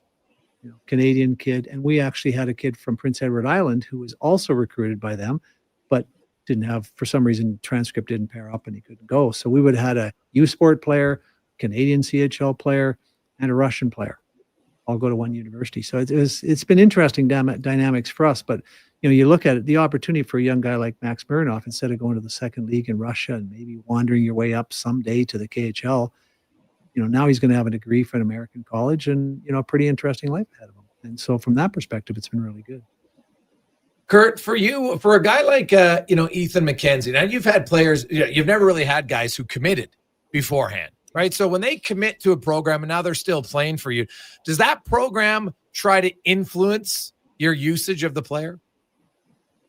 UND's been really good about everything. They've had some conversations primarily with me about his development and just the trajectory that he's on and how he's doing. And they're trying to get to know him as a player as well. They a lot of these schools have recruited these guys fast. So, they do the eye test and they get to know them when they have their visit in the summer and that, but they're still trying to get to know them a lot more as people and individuals and get to know the families more. So certainly we've had conversations on that. And, the schools they come to some of the games, obviously to watch and scout, I guess, future players and, players that are committed to those schools. And I'm not naive to know that they're meeting with them after the game to discuss their game and understand, I'm sure they're telling them things that they would like them to work on or what things they saw in the game. But to say that they're trying to talk to us about minutes and, his usage in our club, I haven't run into a situation like that with any of our committed guys at this point. Okay. That's the exclusive province of the agent, right, Kurt? Exactly. That's when the agent calls. The whining, complaining. Probably not a good time for me to bring up. I'm sure the schools will go to the agents and ask the agents to call. Yeah. Exactly. Well, Kurt, I wonder, because you don't want mixed messages, right? Like if you're like, hey, this guy's here and he's a puck moving defenseman. Well, I don't think there's a coach in the Western League who's going to say, hey, suddenly Ethan McKenzie, I don't want you to skate the puck. I don't want to transport the puck. But sometimes mixed messages for a 17 and 18-year-old cannot be good. So if they're talking to the player afterwards, how do you ensure that those conversations aren't clouding the mind of the player and suddenly, they're thinking multiple different things? Yeah, the way I've approached it, honestly, is just anybody on my team that's committed, I've tried to have that open dialogue with the program and understand what they're seeing, understand when they envision that player coming in, where they think their strengths and weaknesses are, what type of player they're going to want them to be when they get there.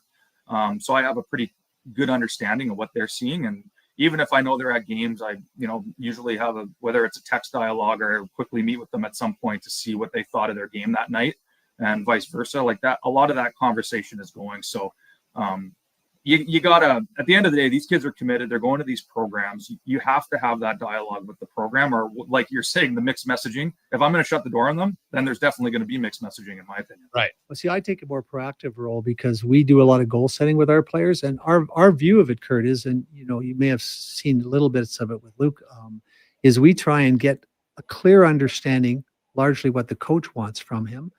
Even if we don't agree with the coach, I always say to a player, like if the coach wants you to stand on one leg during the national anthem, what do?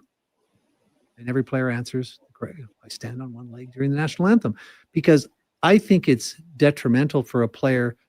That's why I don't like the portal. I'm with Tom Brady. I don't like the portal because, it doesn't work out, I leave. Yeah, I don't like it either. And I think part of the maturing process for an athlete is learning to deal with the coach that's difficult, right? I remember I had a player in the American Hockey League. I mean, he would call me after every game. He wanted to kill his coach. We worked through it. We talked to the coach. Eventually, he would play for this coach all the time because he was just really working him hard to get him to what he wanted to do. And I think I'm a big fan of getting our players on the same page with you and your coach, because that's helping him learn to deal with that situation, because it's not going to be the last time, right, that he deals with it. So I just think it's the wrong approach. I hear all the time that agents are suggesting the guys go for points or do whatever they do at times. I just think it's counterproductive. Learn to be the best you can be in whatever environment you're in. That's about what it's about, toughen it up. That's the mental part of the game that you need to deal with, right? Benny Prosball talked about it. 4 years in the minors, 18-year-old kid, he had to learn. I guess he made a bit of football in Tampa there. But outside of that, I mean, we got to help them, because otherwise working counterproductively is just a waste of time for everybody. Hurts the player. Yeah, no, I don't disagree with that. And we'll take a quick break, Kurt. I want to come back. And so we've had 2 months of this kind of new thing, and it probably gets you time to map out what the future looks like, how it changes. And then also for any of our listeners who don't understand, where, some players and the opportunity to come back to the CHL and how that changes. Even it's almost like it's a new scouting path in a way for you as a GM. We'll get to that and more when we return on the Gregor Show, presented by PlayAlberta.ca. Whether you're a craft beer connoisseur or more of a wine aficionado, there's always something new to discover at Sherbrooke Liquor, a unique family-owned independent liquor store. The selection, incredible. The non-alcohol section is also very impressive. Sherbrooke Liquor, expert, knowledgeable staff with a passion for unique finds. More than just a liquor store, we're a community. Alberta's best, the one and only Sherbrooke Liquor. Wine, spirits, and oodles of beer. Visit SherbrookeLiquor.com. Planning your next event? Let Loca Quality Market cater. From made-to-order meals to gourmet platters to full chef tasting experiences, they make entertaining effortless. Visit Loca.ca to start planning today. The future of female hockey is here. It's season 2 of the Female Super League, the first ever female-only independent hockey division in Western Canada, with teams from British Columbia, Alberta, Saskatchewan, and Manitoba. Featuring 16U, 14U, and 12U divisions, the FSL brings showcase weekends packed with thrilling games, and our 14U and 16U have been pioneering the advanced body checking rule, empowering young players. The Female Super League, where the best in female hockey takes center ice. Details at femalesuperleague.com. Since 1971, the Brick has been committed to saving you more. Right now, hurry in to save up to $1,000 off sofas and sectionals, up to 40% off mattresses, and up to 35% off furniture. Plus, buy any 3 select major appliances and save 15% off. And if you can find a lower price before the end of the year, including Black Friday and Boxing Day, they'll refund the difference. Some exclusions apply. See in store for details. The Brick, saving you money. Action Electrical's projects team takes the field, folks, ready to execute the entire play for new commercial builds. Absolutely. They're masters of design build, sketching strategy from initial blueprints to core electrical infrastructure. The team never misses on complex projects. Known for handling big league constructions and major renovations, ensuring flawless execution, hire the Action Electrical team to bring home a win for your project. Visit actionelectrical.net. Monopoly Double Play is back at McDonald's. So let's practice winning. You just won 25 grand and go. Yes! I said 25 grand. That's what I'm talking about. Yeah! Much better. Okay, now you just won a brand new Chevrolet Corvette. I think she just fainted. Impressive. Feel like a winner on pack and in-app. Monopoly Double Play is back. While supplies last, 1 in 5 chances to win game piece prizes at outset. Chances to win draw prizes depend on number of entries in each draw. Cash prizes payable by e-transfer. See rules in-app. Wondering what you can afford? Let Go Auto do the math with our free car loan calculator. No pressure, no awkward convos, just quick answers on your budget and payments. Bad credit? No credit? We got you. Text CHECK to 780-777-7777. That's CHECK to 780-all-7. Find out what you qualify for and start shopping with confidence. Go Auto. Drive what you love with payments that make sense. When you've just got to get your wings on, bring it on to Game On is Sherwood Park's new home for game night and good times. Every hump day is Wing Wednesday, and you know you're going to need extra napkins. Get your wings done the way you like with classic or signature sauces, or try them with a dry rub. Just 69 cents each, 25 flavors to choose from. And while you're here for Wing Wednesdays, you can enjoy $4 sleeves of Tilt Lager. So fly the coop and come to Game On Kitchen, Sports Bar, Arcade, Baseline Road, Sherwood Park. Portions of this hour brought to you by Elks Nation, 2 weekly podcast with Eddie Steele and Declan Kruger breaking down the green and gold. The most in-depth Double E football coverage on YouTube and anywhere you get your podcasts, elksnation.ca. The Jason Gregor Show, the best of Edmonton sports talk and beyond. This is Sports 1440. Presented by PlayAlberta.ca, Alberta's only regulated online gambling website.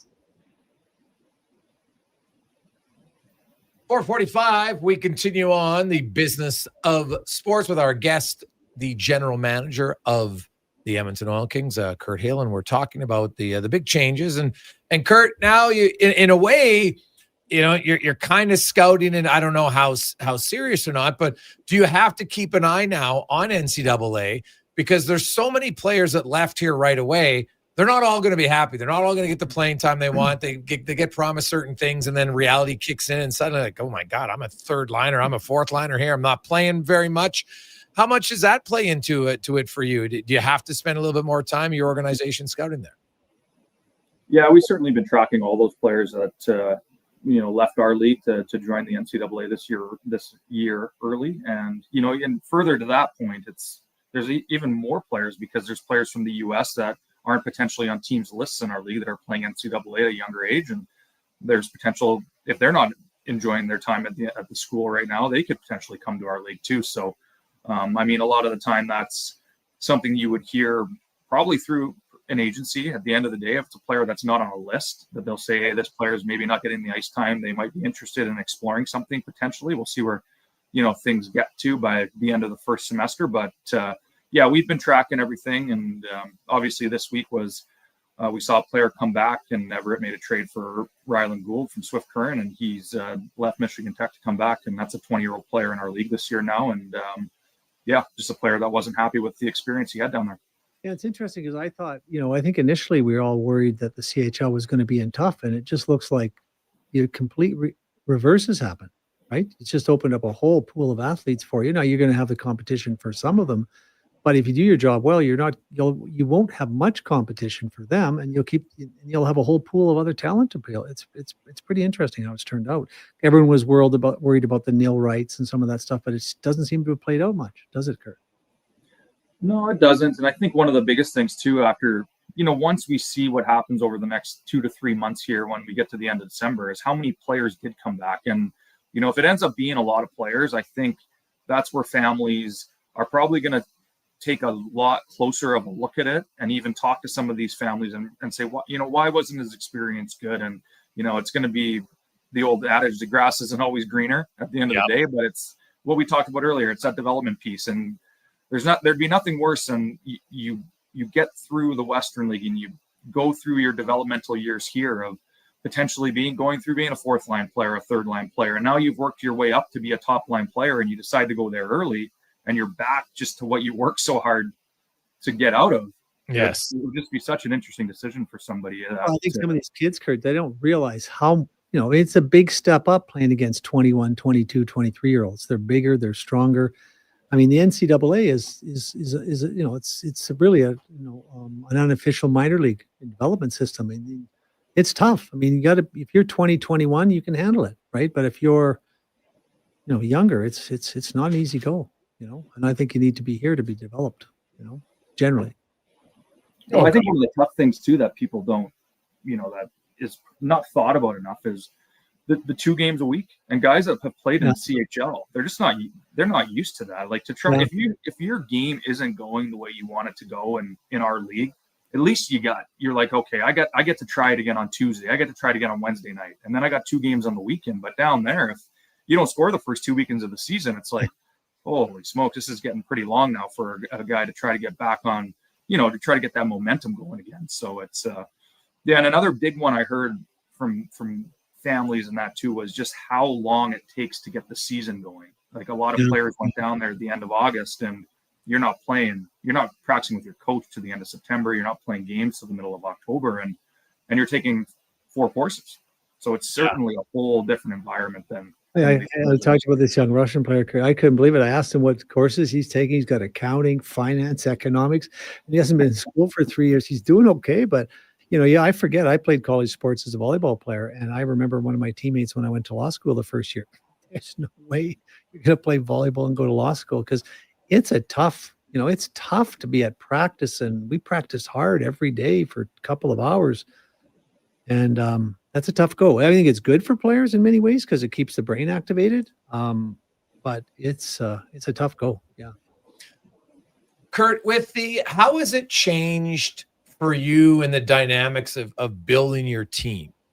Is there more uncertainty? Is there more options? How has it changed, if any? Because I know it's not even a full calendar year yet that this has been in place, but I'm kind of curious, what has it led to change it in maybe how you run the organization as a GM? Yeah, it's an interesting question. I've had a lot of conversation about this one with Callie Larson, who's working for the Oilers now, and his time in Dubuque, because the biggest thing I see and the trend I see going is that the rosters, they're going to turn over quicker than before. And in junior hockey, we're talking about a 4 or 5 year window, and now it could be a 2 to 3 year window. And it's not going to be age specific where you're losing your 19-year-olds. It's going to be all over the map because you're going to be recruiting kids that are 18 or potentially 19-year-old rookies. Like there's just going to be way more movement within your roster. And when you think about trying to build a team, and I think about the team that we had before when we won, a lot of it was continuity, and the guys knew each other. We had built a culture, and they've played together for the core of the group had been together for 2 or 3 years, and I just don't know if that's going to be a reality anymore. I almost have a bit of a feel that you almost got to treat your 18-year-olds like your 19-year-olds were before.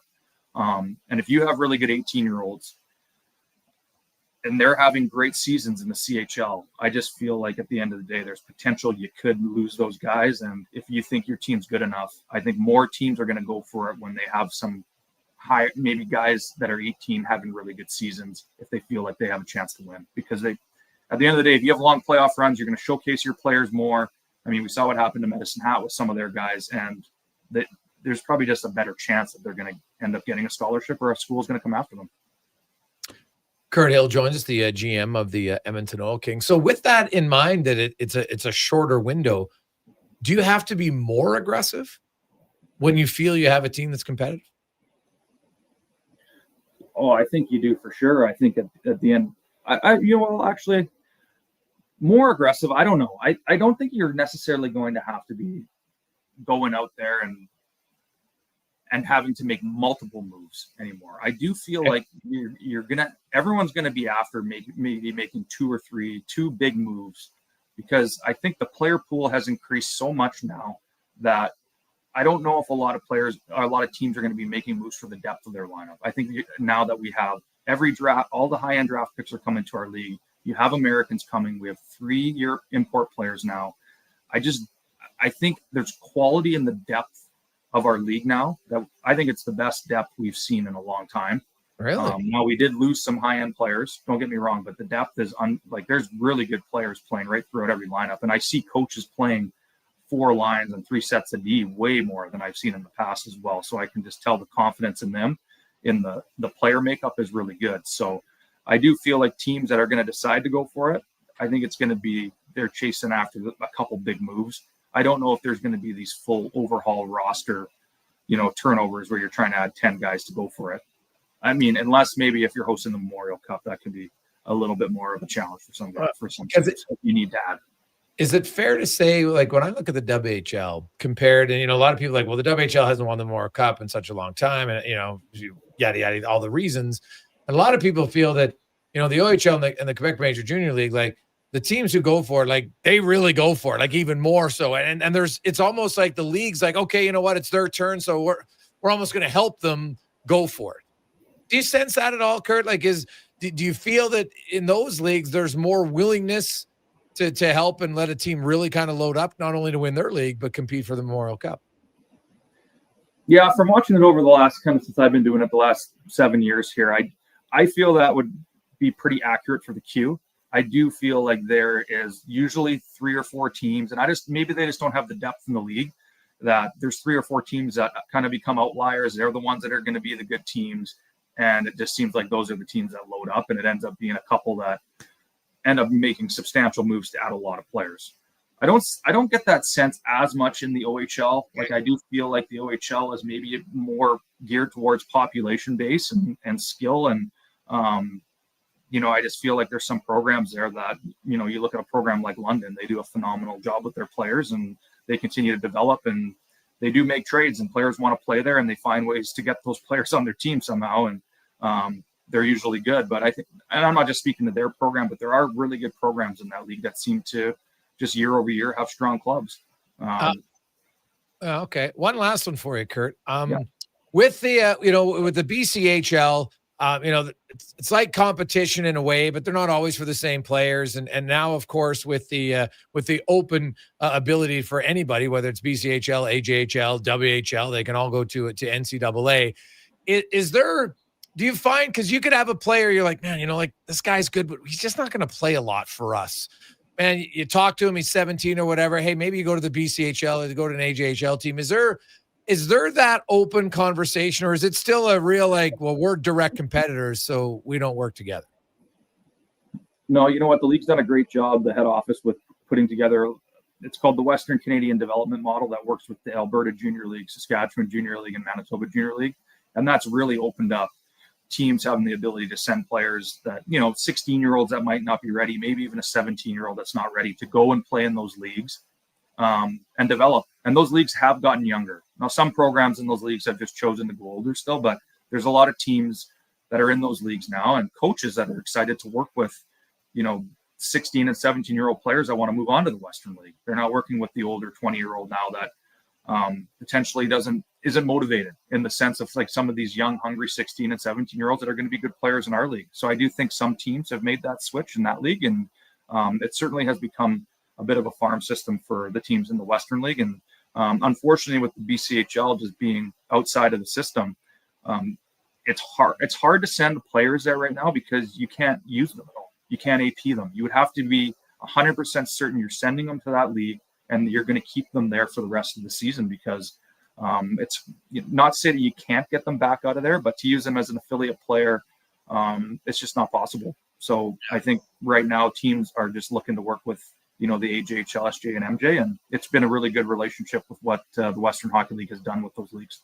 No, I would say this from I would like to see Hockey Canada maybe get over that and look, say, if we're here to have the benefit of all the players, this is a league that's been established now. They got some good owners. They got good leagues that would work out. And, if a player's playing there, and that's fine. And if he wants to come back to the WHL, that would be a good thing. I don't think that's anywhere near close, unfortunately. Seems more of a Hockey Canada issue, but it'd be something that would be fantastic, I think, because then it even helps. You got a local guy in Edmonton. You could have him playing in Spruce Grove or Sherwood Park. Just from a scouting perspective, everything else, she doesn't have to move. Like, there's lots of benefits there if that's something that could come to fruition. It's my own contention with hockey in general. Like, I just think as a father, kids should be at home longer, right? So I don't know how that model changes, but ultimately, I remember going to a game a few years ago, and the goalie from Red Deer was playing for Red Deer was from Swift Current, and the goalie from playing for Red Deer or Swift Current was from Red Deer, and it just seems like it's tough. The hard part of hockey is it does rip families apart, and I think that's unfortunate, but I don't know how we deal with that. Yeah, no, that's a very fair point. Quickly, Kurt, about your team, the Oil Kings, you're off to a pretty good start, and you're off to a pretty good start with some of your veteran guys. They're not playing terrible by any stretch of the imagination. I know Hodnett missed a few games. Adam Jecko probably would like more than 2 goals in 13 games, yet your team's still winning, and you probably feel like, I got some guys who are going to find their game soon. Yeah, you know what? We've had a good start to the season. I feel like it's you're right. I just don't think we've found the chemistry with the group yet. And I think it speaks to what we were talking about earlier. A lot of new faces. We have 3 new Americans, a new import player this year, and trying to get everybody gelled together and figure out what works. We just haven't clicked totally there yet. I don't feel anyways, and that probably speaks to the depth of our group and decor. And our goalies have been fantastic as well, and they've helped us win some games along the way here. But I feel like the chemistry just hasn't clicked yet. Our power play, is operating around 15% right now, and I think that's just a cue to me that a little bit more time here, especially with the new coach as well. Jason Smith's done a great job with the guys so far, and I think, once we get to that 30-game mark, it's probably going to be a little bit more of a testament of where we're at. But certainly there's a few guys in there that haven't had great starts to the year. And, I think it's always a positive as a manager when those players are coming and telling you they know they haven't been playing well. And they're going to the coaching staff and asking them for feedback on how they can be better, because you've been in situations before where players have tough starts, or they have these streaks where they're not playing the greatest, and they think they are. And those ones are a lot harder than when the player's telling you he's not. I love those guys. Yeah. No, for sure. Kurt, thanks so much for your time. As always, we appreciate it, and continued success. Thanks so much for joining us in the business of sport. Yeah, thanks. That is Kurt Hill, the GM of the Edmonton Oil Kings. It is a battle right now in the Eastern Conference with Medicine Hat. PA is still yet to lose a game in regulation. Now, they've had a different schedule because they've played like 4 fewer games than everyone else. They're at 11. Meanwhile, Medicine Hat, Saskatoon, and the Oil Kings are all at 15 games. So you play more, and they're going to have to catch up those games, which means a little bit more travel. But those 4 teams all have 20 and 21 points so far. So pretty competitive across the top of the Eastern Conference. Meanwhile, Everett looks like the class of the West at 11-1-1 early on. Rich, great to catch up with you. Enjoy the World Series, and much more. We'll talk to you on I just hope there's like 16 innings tonight. Oh, geez. Yeah, no. As much as the 18 was fun to say, I don't think many of us want to do it again. Like a good friend of mine, Stan Kasten, we'll have to have on as the president of the Dodgers, and man, like I remember talking, it was bizarre the last time I talked to him because he was just signing Ohtani. Yeah. But he was calling me up with the Professional Women's Hockey League that he was instrumental in establishing because the Dodgers, one of their subsidiaries, funded it all. Yes. And just, be, sort of cheering for Stan, but, his heart still lies in hockey, which is kind of, but it was bizarre that I said, Stan, you just spent like $750 million and you have time to phone me back? He said, oh, yeah, it's just another day in Dodgers, with the Dodgers. It's they spend a lot of money. But is that a guy a treat to watch or what? Holy! He's a ridiculous athlete. No and question. do you see him putting the cups on the water machine, bucket for his players, and he wouldn't. If he's got an older player, he never goes into the dugout ahead of him. It's just incrable to see. Yeah, the Japanese are very respectful in that regard. It's just we could learn a little thing about cleaning up after ourselves from them. There's no doubt. About that. Yeah. Yeah, for sure. A lot. Awesome, Rich. We'll talk to you next week, buddy. Appreciate it. Thanks, man. Let's get to the con man and a sports 1440 update brought to you by Loca. 2 locations, Sherwood Park and Edmonton. Quality food pre-made for you. If you don't want to cook, guess what? They have over 200 gourmet meals to choose from. Healthy and good for you. Loca, LOCA.ca. This is a Sports 1440 update. Just about an hour away from first pitch down in Los Angeles, Dodgers and Jays. Game 5 of the World Series currently tied at 2 games apiece. Trey Savage gets the call for the Jays. Snell for the Dodgers. You can listen to that one right here on Sports 1440, radio feed only. On the ice in the NHL, just one game tonight. Jackets and Leafs meeting in Columbus. Down gets going at 5:30. Off the ice, the Utah Mammoth and forward Logan Cooley agreeing to term on an 8-year contract extension worth $10 million per season. In the WHL, the Oil Kings on the road in Lethbridge taking on the Hurricanes at 7 o'clock. In the association, Raptors in action. They trail the Rockets 23-19 with 4:40 left in the first quarter. From the CFL, the Elks locking up a key piece of their secondary, bringing back defensive back Tyrell Ford through the 2027 season, and the New York Jets acquiring wideout John Mechie and a 2027 sixth-round pick from the Eagles for cornerback Michael Carter and a 2027 seventh-rounder. Coming up in Hour 4 of the Jason Gregor Show, we'll be joined by Mark Spector of Rogers Sportsnet and Tyler Yaremchuk from Oilers Nation. I'm Connor Halley. This has been a Sports 1440 update. Sports 1440 in West Edmonton Mall and Wetaskiwin. CKJR is a Stingray radio station. Download the free radio player app and listen wherever you go. You'll see us digging holes. No, we're not looking for buried treasure. You'll see us digging trenches as well. And no, we're not building a fort. We're GS Construction, and you'll see us in neighborhoods throughout the Edmonton area. So what are we doing? GS Construction provides rehabilitation and upgrade services to Edmonton and surrounding communities. Some of our After 4 o'clock. utilities have served us for After years. four- after and 4 have o'clock. passed their useful lives. Jason We replace them, so they're around for years to come. Find out more at gsconstructions.ca. Top quality flooring, locally owned, and Canadian The products for business of both you. sport Yeah, on that's CFI. Jason Gregor Show on CFI. Sports No, 14. That and more when we CFI. return on the Gregor Custom Show Floors presented by Inc. Play Alberta. From free estimate to Whether you're a professional craft installation, beer contact Custom hey, Floors Inc. at you know- customfloorsinc.ca. The job isn't done until the last load is hauled, and having a semi-trailer out of commission is not an option. Whether replacing or adding to your convoy, Edmonton Trailer has a huge inventory of new and used semi-trailers, trusted by the gravel, logging, oil field, fluids, and freight industries. Find a trailer right for you online or at one of their 3 locations. For sales, service, parts, rental, and finance, when you're in it for the long haul, Edmonton Trailer. Michelle and Colette are sisters. Sisters who don't agree on much, especially when it comes to which hockey team is the best. Edmonton is the best, baby. Vancouver's number 1. Even when it comes to meat snacks from Wilhawks. I love the Harris Schwiener. The ham sausage rules. But they will agree Wilhawk beef jerky is the best. it might just be the only thing Alberta hockey fans can agree on. Others can try to imitate, but no one can duplicate Wilhawk beef jerky. Only available in Leduc. Get yours today, because you don't win friends with salad. It's a new season, Edmonton, which means it's time for new offers. Play Alberta is offering odds boosts on every Oilers game all season long. This is your chance to score big. And for a limited time only, our listeners can get an exclusive $50 free bet when they deposit $50 using code Gregor50. That's code Gregor50 for an exclusive $50 free bet. Alberta wins with Play Alberta. Must be 18 plus to play. If you gamble, please use your game sense. PlayAlberta.ca. Hi, Mike here from Northgate Chevrolet Buick GMC. I'm super excited to tell you today that we have fed over 250 families so far with our Feed 500 Families event. With that said, we are still short of our goal. We have decided to continue this on through to the end of October. With your help and your support, we can get this done. Please stop in and see us today, 13215 97th Street, or visit us online at northgategm.com.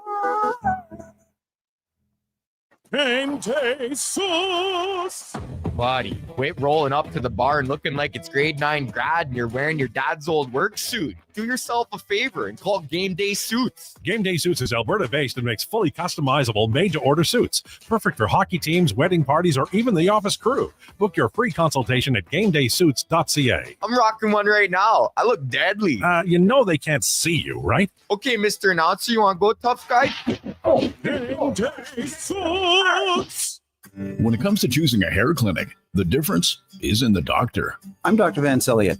Transforming how you feel about yourself is a very personal experience, and I'll work directly with you every step of the way. Physicians come from all over the world to learn from Dr. Elliott. When your personal goal is to help other people achieve theirs, you must deeply understand the latest treatments. Want to feel confident and comfortable? The difference is in the doctor. I'm Dr. Vance Elliott at drvanceelliott.com.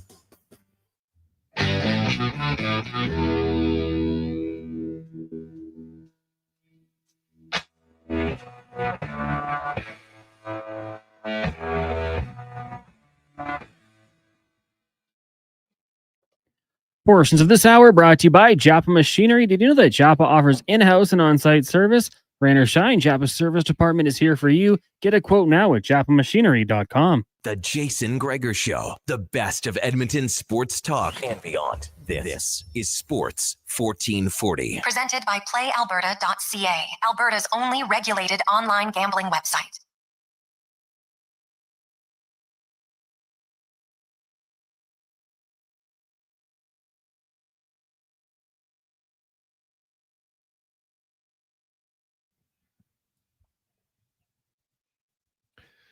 It's after 5 o'clock. As you make your way home, Blue Jays, game 5 tonight against the LA Dodgers. It'll be a rematch of game 1 between Trey Savage and Blake Snell on the mound. Jays lineup changes from yesterday. Schneider is in for Lucas, hitting leadoff. And the only other change is that Clement and Barger have changed in the lineup, so it goes Varsho, Clement, then Barger, so it's a lefty, righty, lefty. That's really the only change for the Jays, other than the pitching staff. So Barger still in without George Springer. I just think you need another bat that has the home run potential. And I know it's a lefty matchup. I get the odds and everything, but Barger's hitting pretty well right now, so I like that decision to keep him in. It is the Gregor Show presented by PlayAlberta.ca, where you can get in the game. Our pick of the day at PlayAlberta.ca, we actually went with the hometown Columbus Blue Jackets. Tonight, as we found out that William Nylander not playing. These two is the only game in the NHL tonight, of course, with everybody playing last night. Both of these teams played last night, and the Blue Jackets are on home ice. So we will go with the CBJ. Tonight, you can get your plays, casino, live dealer, lottery, instants, and more at PlayAlberta.ca. Hey, get to the spec report brought to you by GS Construction, your underground infrastructure specialist. They do a lot in the community, and guess what? They can do a lot for your career because they are hiring. If you want to work for a great company, go online, gsconstruction.ca, and look up careers, or go to indeed.com and look up GS Construction and find out the job that works for you. As Mark Spector from Rogers Sportsnet joins us, and Spec, the Edmonton Oilers, not very good in the first period, but they regrouped. Coach spoke to him as Nugent Hopkins kind of laughed. Well, Chris is pretty laid back. He doesn't really yell very often, but outlined that they had 16 turnovers at the blue line in the first period. And it was like, enough's enough. Let's manage the puck better. And they obviously listened, because they came out in the second period and had easily their best period of the season with 5-on-5 goals, and took the lead and never relinquished it. Yeah, I like the way Matthias Ekholm kind of framed it. He said, I'll just talk about myself. You know, he said, I haven't liked my game the last 5 or 6 games, and I had to be better. And I think that probably inside a room like that's been around for a long time, I think everyone realizes it's time for each individual to be better, and that'll make the team better. So, yeah, they did. You know, is this some seminal moment, Jason, where from now on they're going to play at a different level? Have they, crossed some bridge yesterday where they found their game? Or is this a one-off and they're going to stink against the Rangers? I mean, I'll let you know in about 24 hours, but it was a sight. Like, they looked like themselves. That Oilers team that pressed and managed the puck properly and exited their zone very well. They looked like the Oilers we're used to watching. So that's got to be a welcome sight, I would think, in this town. Yes. They played better. Now it was 11-7. It wasn't like it was a 4-line rotation. Some guys got a few extra shifts, and it seemed to work out. Howard, of course, scored a goal last night for him, which is always exciting when you're a young player. You want to keep contributing. The Rangers come in, and the Rangers, hey, when the Oilers beat them, the Rangers had high danger chances, 10-3 in favor of New York, with Stuart Skinner's best game of the season. He was better than Shesterkin in that game. Meanwhile, yesterday it was Jonathan Quick, and Vancouver now they were hurt, but they only generated 3 high danger chances. So the Rangers can lock it down. Different type of game. They don't have the offensive explosion or the speed that Utah has. They have more of a of a patient game. So it's probably going to be a very different style of game to play. But for Edmonton, I still think it comes down to just when they move the pucks back efficiently, and they don't just have, lazy giveaways, brain fart giveaways. They're a much better team. And after the first period, we didn't see really any, glaringly bad decisions from the players. Yeah, I think like the Oilers' MO when they're playing well, they're fine with they've learned to play a game where they say, look, we're going to limit chances. We don't need to play fire wagon hockey to get to 4 goals, and 4 is enough to win 90% of the time. We'll play in a properly played hockey game, proper defensive structure. We're not giving you a bunch of chances. We're not going to gamble. And if it turns into a low event game with less scoring chances, that's fine. We'll split 10 scoring chances combined because we think our offense is better than yours. And out of our 5 chances, we're going to score 3 times and you're not. So they'll play that game if you want. Utah forced them into a little more wide open game yesterday, and it was fun to watch, man. And they can play that game too. So, and at least for a night in New York, they played a patient game and they played a 1-0 hockey game. The point I'm making is when the Oilers are good, they've learned now to beat you however the game gets played. And that's the sign of a very good team. Have we seen that team a lot this year? No, not yet, but that's okay. We never see that team in October in Edmonton.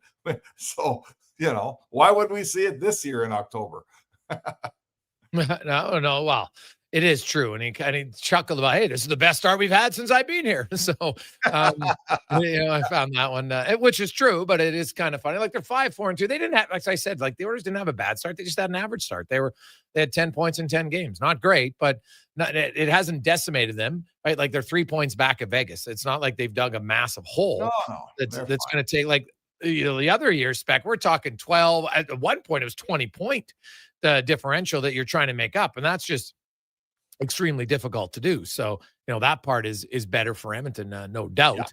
Yeah. I know that Vegas has a game in hand, so in theory, it could be a 5-point deficit. But we'll see. I haven't looked at the schedule, and they make up that whatever. Game. It's too early for that stuff, yeah, right? Exactly. But last night, the Podkolzin, Draisaitl, Roslovic, like Jack Roslovic here, the last 3 games has looked a lot better. And to me, like even Knobloch said, he goes, I think we got our pieces kind of where we want. I don't think we're going to see a lot of changes, obviously, until Zach Hyman comes back. And we know that he's not coming back for at least 4 games, right? They said that the earliest is next Saturday now, which is the 8th of September. So that's at least 4 more games. Now, Noah Philp can come in and be your 12th forward, I would think, right? You can play him and move Tomasic to the right wing with Howard, and away you kind of go. But it seems like he's going to ride with some things here a little bit. Well, if his team plays a proper game of hockey and doesn't put you in a position where you're always down 2-3-0 trying to come back and you've got some confidence, he can do that. He can play the same lines. Like it's always chicken or egg for me. Do we blame a team's disjointedness on the coach always mixing up the lines? Or is the coach always mixing up the lines because his team's so damn disjointed? I'm never quite sure what the answer to that question is. So, yeah, give me 2. Listen, just even 2 periods a night, the way they played the second and third last night, and make the third period just survive a little better. Don't give away 16 pucks, settle for giving away 4 or 5. If you do that every night, you're going to win 9 out of 10. Like that's how hockey works. You don't get to win all 60 minutes. But if you win 40 of them, you got a great chance. So start playing like that, Jay, and I think they will keep the lines together. And I think we will see some consistency in the pairs. And let's start to turn back into the hockey team we're used to watching around here, where you kind of know what you're going to get every night. That's kind of what Knobloch's thinking, I believe. Yeah, well, you want every coach, I don't care what level, is when you feel you have a good sense of what you're going to get that night. Doesn't mean you get it, but you have, okay, you know what? We're starting to play pretty consistent. Unlucky play, a bad play, that's going to happen in the course of a game. But once you get kind of settled, it's just easier for a coach. And I don't think the Oilers were very settled in their first 10 games. I thought they'd become more settled in their next 10, and the first game was a good start. Logan Cooley, Spec, you know what? Had himself his 8th goal of the season last night. A really nice shot, and then signed himself a pretty big ticket this morning at. Well, it was announced this morning. 10 years at 8 years, excuse me, at $10 million. What did you make of that Utah club last night? There's some real stretches of speed on both sides last game. Yeah, they look like they've taken the next step, and it doesn't look like they're going to go back here. You know, sometimes rebuilds go up and down and here and there, and that team looks like they've got enough components now.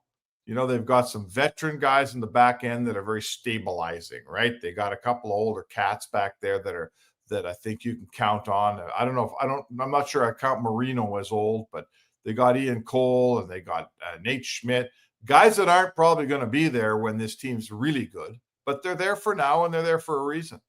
And up front, tons of skill, man. Lots of good players. Like you watched them last night. You got to keep up. You know, the Oilers aren't slow, and they had to keep up to that team. I'm quite fascinated sort of with the whole Central, Jay. Like I'm fascinated with if these guys are barging through the door. I mean, they're in first place now. I'm not thinking they're going to win the division. But if this team's going to make the playoffs, then I'm kind of wondering, you know, is there going to be 5 from the Central, or what's going to happen with Billy Guerin's team in Mini? They're supposed to be making the playoffs too down there. And, you know, if St. Louis keeps going the way they're going, are we going to be talking about Craig Billington, or Binnington, I should say? Are we going to be talking about Binnington when we, as a trade deadline comes around? Because that'd be a big talk in this town. So the Central's kind of cooking here a little bit. It's kind of fun to watch. Well, yeah, the Central, hey, if Utah keeps playing well, it looks like it's one of Mini or St. Louis that's coming out. I don't think it's going to be Colorado. I don't think it's going to be Winnipeg, and I don't think it'd be Dallas. Right. Dallas isn't off to a rip-roaring start, but they still got a lot of talent. I think they're a good team. They'll be more than fine for sure. And Colorado's doing this without their starter. And I don't think their starter can have better numbers than Wedgwood had overall, although he has come down to earth a little bit in his last 2 starts. But it is a tough division. Even Chicago right now, early on, is looking like they're a little bit more competitive. You know, Seattle's off to a good start, Spec, but I don't have any faith in Seattle being a team that's going to be a force to reckon with all season long. They might stick around and battle in the wild card race, maybe, but that's kind of, best case scenario that I can see at this point. So it is interesting. I do want to move to the Blue Jays, Spec, yes. and a big win yesterday. I know you were watching the game as you're watching hockey, Spec, which is fine. It's the best article you wrote in a while. So, maybe it's just a coincidence. But, Vladdy Guerrero comes up huge, and then the bottom of the order comes up huge again. The relievers were very good.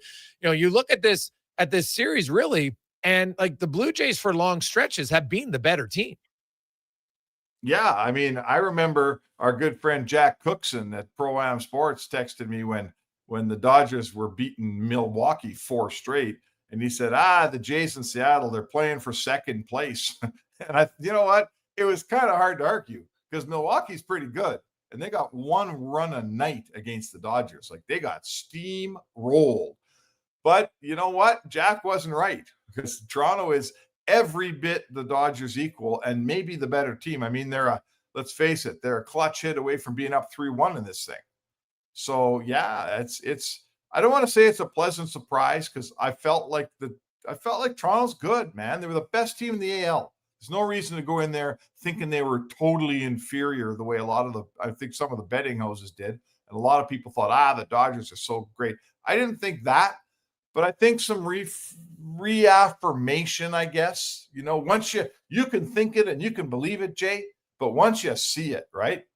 Once you see it, they come out, they win in the first game, then they go all the way to the end in that game 3 and lose, and come back the next night and stomp them pretty good 6-2. I feel like, okay, you know what? We've seen it. Like, this team's every bit as good as the Dodgers. And now it's a best of 3 with 2 in Toronto. And let's go. I got absolute confidence the Jays could win this thing. Oh, God, yeah. Like, hey, Yamamoto is going to be on the mound on Friday night. He's we good. know that. And he's really good, but that doesn't mean he's, lots of good pitchers have been able to get hit at some point. It's hard to do. No question, right? Like, I still look back to game 1 when they had runners first and third and no out. And you know what? Hey, give Yamamoto credit. Right? He struck out Vladdy, and then he got the other guys and, even walked the bases loaded. And, the Jays were unable to get him in. And who knows if they win the game or not, if they score a run just in the first inning. But I just wonder what could happen. Like, what do you make of the fact that, like, they are 2-2 in the series? but they've yet to score first. Now they've come back. They've been the best team at coming back. So maybe it doesn't matter. You're down 1-0 in the second inning. Obviously, it doesn't derail this team at all. But I just wonder, would it be different if suddenly the Dodgers were in chase mode? Because I'll say this about the Dodgers. Outside of, they're not getting a lot of guys swinging the bat very well. Like Freeman obviously hit one great home run in game 3, but hasn't done much. Mookie Betts doesn't look like a threat. Ohtani and Hernandez are the two guys. Other than that, they haven't got a lot of contributions from guys at the plate. Yeah, no, I think I'd rather be you can be the team that scores first, Jay, and I'll be the team that has the most 4-run innings in the major leagues this year, which is the Toronto Blue Jays, right? Nobody's had more 4-run innings at the plate than the Blue Jays, which means once they get going, they're hard to stop. And last night they didn't come on that big inning, did not come with home runs, right? It just came with a bunch of guys hitting singles and doubles. So scoring first, I don't care. Doesn't matter to me, man. I think the Blue Jays have shown us that, the recipe for success, it remains the same. They hang in through a starting pitcher, and they work that guy. Ohtani's pitch count got up pretty quick yesterday, and then they get into the bullpen, right? They foul off enough pitches. They have enough good at bats that they get that starter out of there in the 5th or 6th, and then they make their hay off the bullpen. And that was the strategy last night. It's been the strategy all year long, and I don't mind that strategy. I mean, it's working for them, man, and no point changing it now. Yeah. Oh, no, definitely not. And, they have a lot, look at Lucas. He moves up to the number 1 hole last night and comes up, gets on base. That led to Vladdy's 2-run home run that gave him the lead. They never looked back. Clement and Varsho and Jimenez in the bottom order show up. Bo Bichette, the guy's playing on one leg, for goodness sakes. And he comes up with, I know it's credited as a single, but that's a double if he's healthy, not even a debate. All day long. That's a double all day long. So, hey, man, it won't be easy tonight, though. Blake Snell probably didn't love how he pitched in game 1. So, I'm real curious. What are you expecting from Trey Savage? Well, I'm the next 2 games, if you're a pitcher, if you love pitching, it's Savage, who fascinates me just the way he pitches. He's so young and inexperienced. Snell is the ace. The Dodgers, I guess he's their ace. I don't know. Yamamoto's, he is who pitches 2 complete games in a row in the baseball playoffs anymore in these days of analytics. That's completely unheard of. And Gossman is in my eyes, the ace of the Blue Jays. So that's the 4 starters over the next 2 games. Man, oh man, you know what? There's a lot going on there, right? There's a lot going on with those 4 guys. It's going to be fun to watch them all pitch. This Savage kid, he's got big ones, man. He's coming out of the minors at you, and he's just a kid, and he's stepping in for his 2nd World Series start. I love that.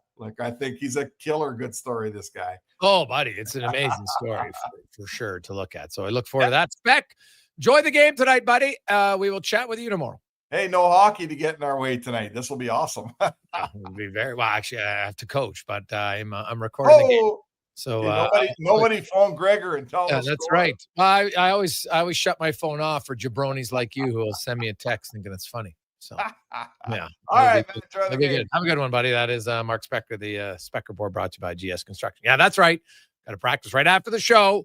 So get to that, get it over with, get home, and then I'll start the recording, and it'll be like I'm watching it live. It'll be live to tape, but you know what? It's actually better. You don't have any social media. You just watch the game. Kind of like it. It's nice. We'll take a quick break. We'll return. It's the Gregor Show presented by PlayAlberta.ca. And then we got more order talk, Jay's talk with Yaremchuk here presented by PlayAlberta.ca. Is your company drowning in paperwork and administrative tasks? Do you need more data to make better decisions? Nectar.io is your company's all-in-one solution for fleet and materials management, safety, time cards, and GIS-based project management. Now is the time to capture and transform field, site, and shop data into boardroom-level business intelligence, all with one login. Visit Nectar.io to book a demo today. Nectar.io, your business made better. Since 1971, The Brick has been committed to saving you more. Right now, hurry in to save up to $1,000 off sofas and sectionals, up to 40% off mattresses, and up to 35% off furniture. Plus, buy any 3 select major appliances and save 15% off. And if you find a lower price before the end of the year, including Black Friday and Boxing Day, we'll refund the difference. Some exclusions apply. See in store for details. The Brick, saving you more. If you've got a smart speaker, get it to play Sports 1440. And it doesn't matter when you listen as we roll out the Sports Talk 24 hours a day, 7 days a week. Edmonton's home for sports radio is Sports 1440. Monopoly Double Play is back at McDonald's. So let's practice winning. You just won 25 grand and go. Yes! I said 25 grand. That's what I'm talking about. Yeah! Much better. Okay, now you just won a brand new Chevrolet Corvette. I think she just fainted. Impressive. Feel like a winner on pack and in app. Monopoly Double Play is back. While supplies last, 1 in 5 chances to win game piece prizes at outset. Chances to win draw prizes depend on number of entries in each draw. Cash prizes payable by e-transfer. See rules in app. I hear the train. Backed by popular demand, Folsom Prison Revisited. The story of one of the greatest concerts in history returns to the Jubilee Auditorium November 27th. Step back in time before, during, and after this iconic Johnny Cash performance. You'll relive an event that changed the life of Johnny Cash and changed music forever. Tickets at Ticketmaster.ca and the Jubilee box office. Brought to you by Stars and Stories Live. Groceries, mortgage payments, family holidays, a new car. That's what profit shares look like for Vision Credit Union members. Each year, we return about 75% of our profits, $35 million last year, to the people who bank with us. Because at Vision Credit Union, when you're an owner, you get your share. Why not get yours? Learn how at whatsyourshare.ca. That's whatsyourshare.ca. Diablo Boots sells only Canadian-made work and biker boots made by Canada West. No American or boots made in China, so no tariffs. All of Diablo's boots have replaceable soles and heels for longer life. Sizes 6 to 14 triple E. Buy quality, buy Canadian. And support Canada West and Diablo, the two best names in the boot business. So save on boots by Save On Foods. That's Diablo Boots, 3340 Gateway Boulevard on the east side of Save On Foods. Buy Canadian. They're terrific.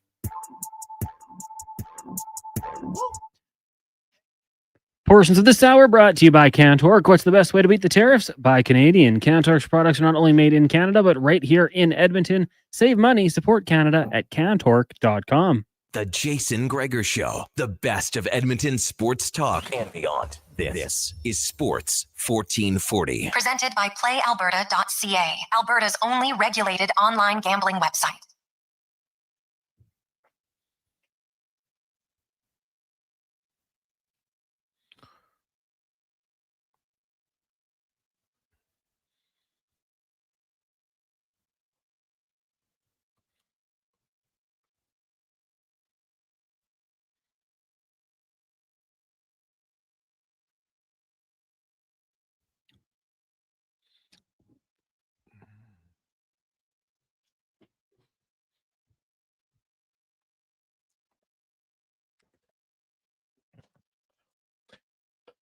.5:30, welcome back. Jason Gregor, Connor Halley, Sports 1440. Hey, we were talking NBA earlier. I haven't really followed it overly close yet, other than a few. Hey, OKC Thunder, they're good, man. They are real good. The big man and the Spurs also undefeated, and he's kind of changed his game, and Wemby is looking even harder to defend. So it's, that part's interesting. To me, and the Raptors were down early, but they've stormed back and suddenly are leading Houston.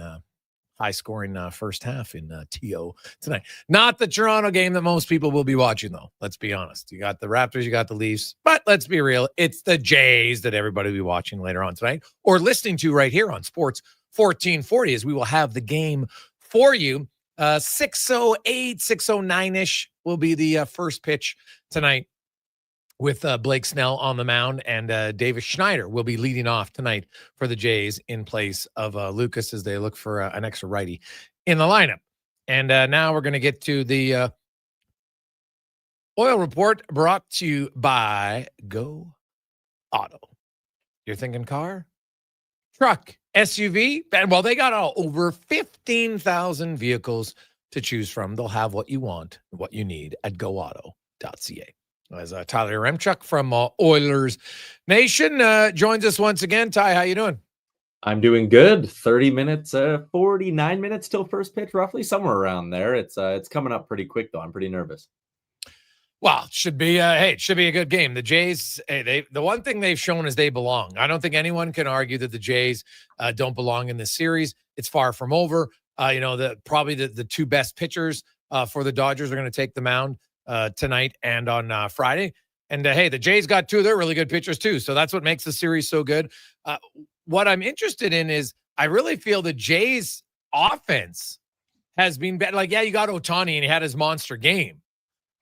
But other than that, the Dodgers up and down their lineup, there's Teoscar Hernandez and Ohtani. And then after that, it's a major drop-off. Oh, big time. And, this was a thing, too, against Seattle. Not to the same degree, but against Seattle, like the 7-8-9 hitters on the Mariners did basically nothing that entire series. And you compare it to Jimenez in the ALCS with two massive home runs, everything Ernie Clement's done for this ball club throughout the entire playoff run. IKF has had clutch hits. And then you go to the World Series where, again, it hasn't been total zeros for the Dodgers lower towards their lineup, but Andy Pages has done basically nothing. Kike Hernandez has missed on a lot of really clutch opportunities for them. So it's not the 7-8-9 that the Mariners were, but the 8-9 spots for the Dodgers have been insanely quiet. Then even a guy like Mookie Betts, who's batting 250 now in the playoffs, like he hits right after Ohtani. And I know the 2 home runs Ohtani hit in game 3 were huge.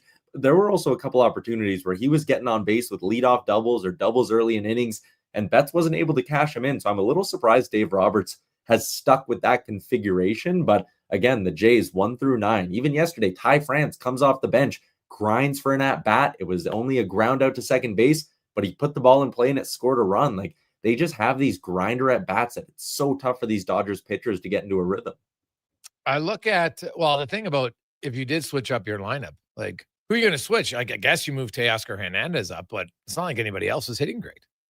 Yeah, I think Will Smith's been the one, even though he went 0 for 4 last game. He went 0 for 4 last game. He's at least had some pop and some power. I thought maybe they would take a chance at moving Will Smith up, maybe going Ohtani Freeman Smith or something like that. But I guess for Dave Roberts, it's also a little bit of just go with what got you here and hope that the averages kind of change up a little bit. Like Mookie Betts at the end of the day is still going to be a Hall of Famer. Like the chances of him being cold this entire series are probably pretty slim. So Dodgers are just going to keep rolling with it. For the Jays, you're going to need another unexpected hero because no George Springer again tonight. I know you talked about it. Davis Schneider getting the call to be the leadoff hitter. Like that's a big spot to put a guy in who hasn't started yet in this World Series.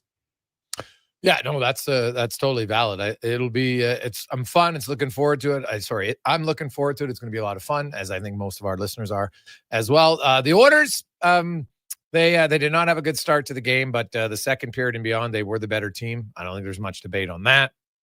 5-on-5, they scored 5 goals. They got 3 empty net goals this year. They haven't missed many shots on the empty net, so that's an improvement on their empty net finishing. But the lines where you have, Nugent Hopkins, McDavid, Mangiapane, is Mangiapane or Nugent Hopkins, one of them just, which one do you think is the placeholder when Hyman comes back? I think it might be Andrew Mangiapane. Just looking at the way the rest of the lineup is going as well. I kind of like that Ike Howard, Adam Henrique duo. I got a piece coming up at OilersNation.com where I looked into things a little bit. And when Henrique is on the ice without Howard, the Oilers are getting outscored. When Howard's on the ice without Henrique, the Oilers are getting outscored. But when they're together, they're outscoring the other team 2-1. And some of the fancy numbers maybe aren't all that encouraging with those two, but I kind of like the idea of Howard and Henrique having the third line and maybe just giving them some time to develop a little bit of chemistry. Maybe it can be like a lowercase version of Derek Roy and Nail Yakupov from way back in the day, the veteran centerman and the young winger who just loves to shoot pucks. So I kind of like that duo there, which means if Henrique can handle 3C, maybe you can keep Nuge up at the top left wing spot with McDavid. And then, when Hyman's back, I would knock Mangiapane down and see if you can get something going with him, maybe even on that third line, maybe with Leon Draisaitl, and add up Hyman right back next to McDavid when he's ready. Yeah, well, yeah, and we know he's not going to be ready this Saturday or for the road trip. So earliest will be the following Saturday against the Colorado Avalanche. So then Mangiapane, because I'm kind of torn. Nugent Hopkins is playing very well. I still think he's a better winger than he is a center iceman. I like him better as a center iceman than I do a winger. Now, playing with McDavid's a little bit different, but for 3 years, he's never produced a ton 5-on-5 long-term with McDavid. So I guess it's possible it could change. But to me, I think the team might be better if he's your third line center. I think if you were to ask me that question, on the eve of their first playoff game or something like that, I'd probably have a different answer. But for right now, with the Oilers 5-on-5 scoring being what it is, granted, 6 even strength goals yesterday, 5 of them were 5-on-5. Like, that is a very, very encouraging sign for this team and this offense. But with the scoring being what it is over the first 11 games of the season, I'm totally okay in the moment, ride the hot hand. Nuge is above a point per game. I'm fine keeping him there. And, the line combos we're talking about now, they're going to be different 3 weeks from now, 3 months from now. Like, they're going to keep changing as guys kind of go through the ebbs and flows of a regular season. But for now, I like riding the hot hand with RNH. Regula. Ty Emerson played pretty well last night, but when Regula's ready, and I know he's getting close, do you think that how much of a competition is that going to be between him and Emerson?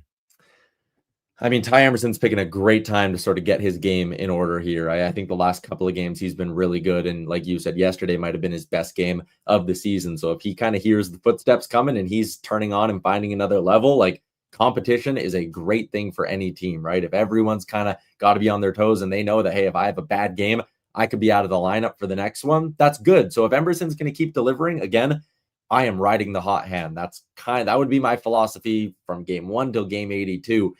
I kind of wonder a little bit about Troy Stecher as well. Like, is there a chance that they try to sneak him through waivers earlier in the season when teams aren't going through injury issues? Like, the thing with Stecher has always been, well, he's the nurse whisperer, right? You can put him next to Darnell Nurse and he calms him down and they give you good results. But so far this season, the two of them haven't had good results. And I know it's a small-ish sample size. They played about 60 minutes together at 5-on-5, but they've gotten absolutely caved in those 60 minutes. And I kind of look at it and go, if Stetcher's not going to be your nurse whisperer, like, why are you keeping him around? He's a bit more veteran, but does that come with limited upside? Do Regula and Emerson, are they maybe worth keeping around and not risking losing one of those guys? Not that they would waive Ty Emerson, obviously, but I don't know. I kind of think you can run with a 7 that is Emerson and Regula, and maybe it's Stecher that becomes the true odd man out going forward.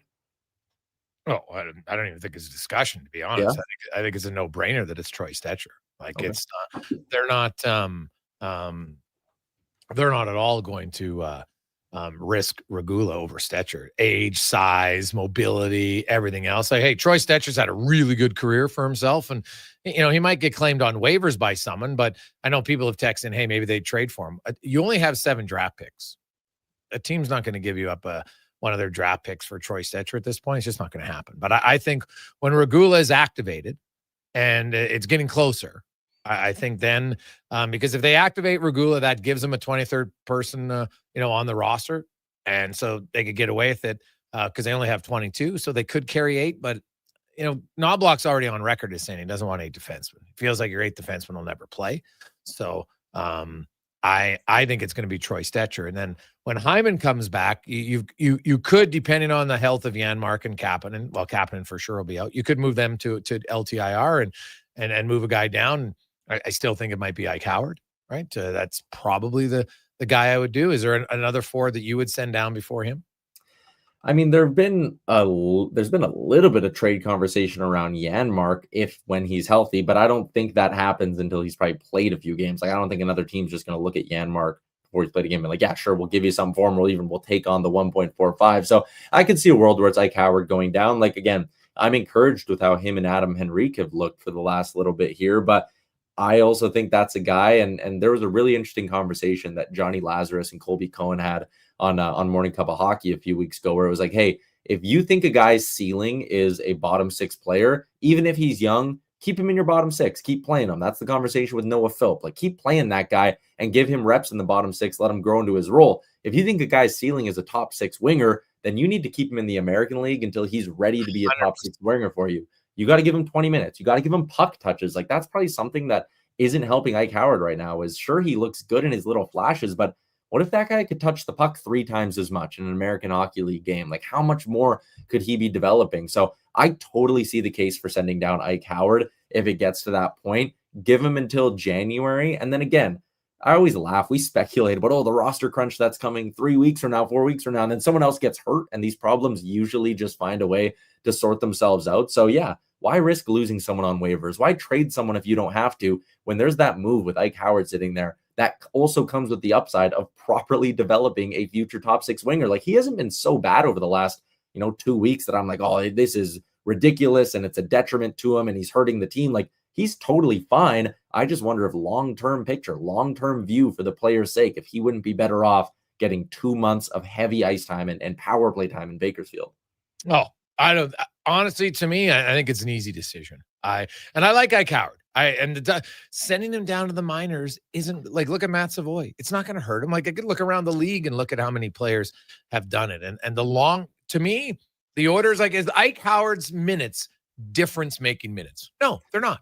And that's not a knock on him, because very few rookies, well, almost no rookies are difference makers, because the ones that are good on teams, those teams stink. So I look at Ike Howard and say, hey, what's your long-term plan? If your long-term plan is to develop a top 6 winger, then get him down there and play a lot. And who knows, maybe it's 30 games, maybe it's 40 games, maybe it's the rest of the year, and then it's next season for him. But Ike Howard is more of long-term. Well, I know they're trying to win this year.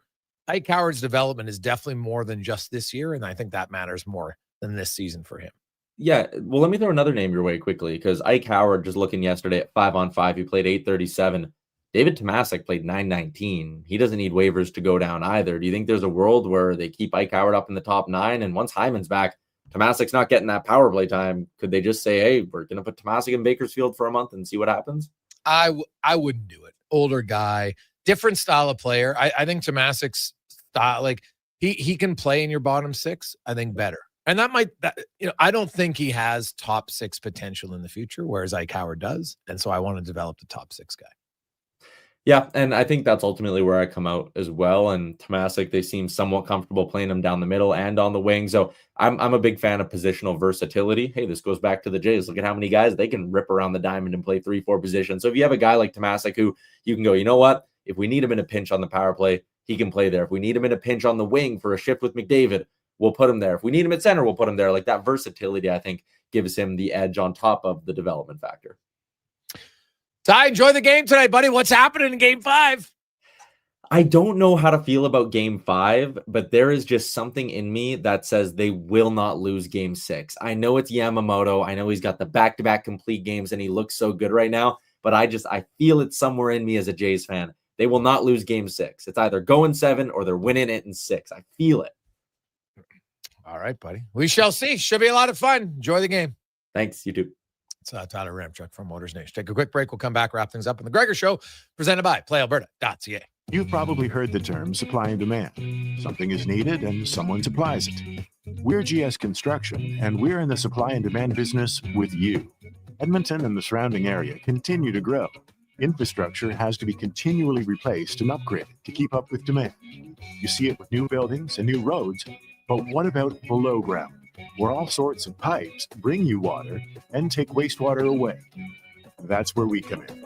For more on what we do, go to gsconstruction.ca. When pumpkins glow and night turns chill, there's one fall treat that fits the bill. A pizza shaped like a jack-o'-lantern with smiling pepperoni pattern. Thin golden crust, so cheesy and tasty. Get yours now, better be hasty. It's only around for a limited time for a spooktacular price, $17.99. Better ingredients, better pizza, yes, it's true.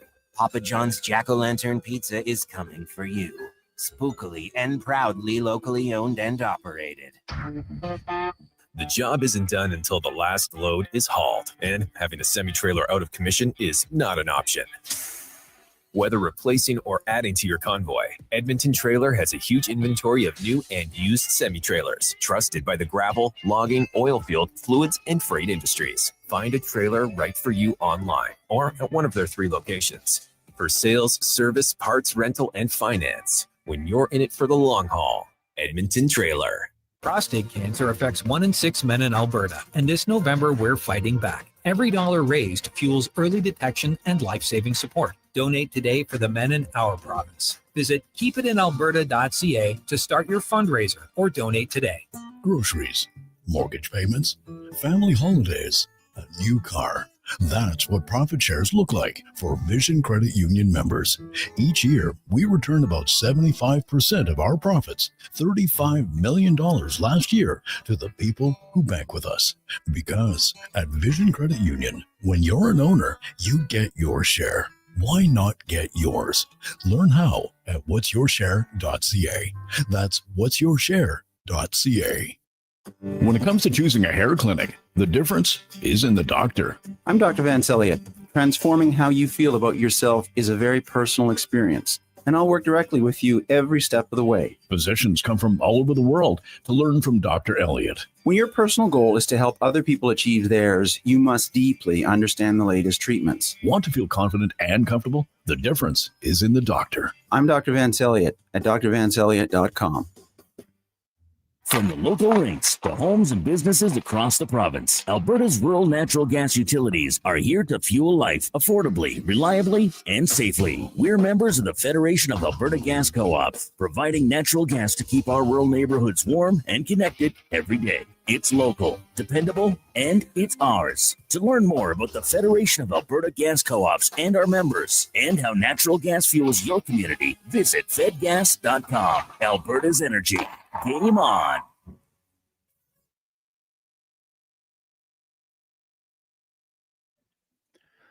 Portions of this hour brought to you by EUL. Get your power play amped up with EUL, supplying the City of Champions and Alberta with quality electrical gear since 1975. EUL.ca is your partner in power.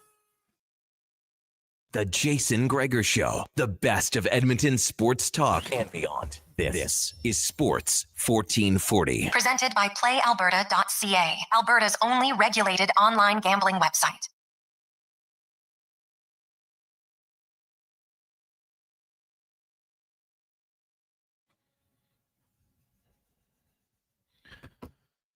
$5.49. So we get inch closer. Remember, at the conclusion of our show, we're going right to the Jays pregame as a first pitch around 6:08, 6:09, whenever they let you know, and it'll be good.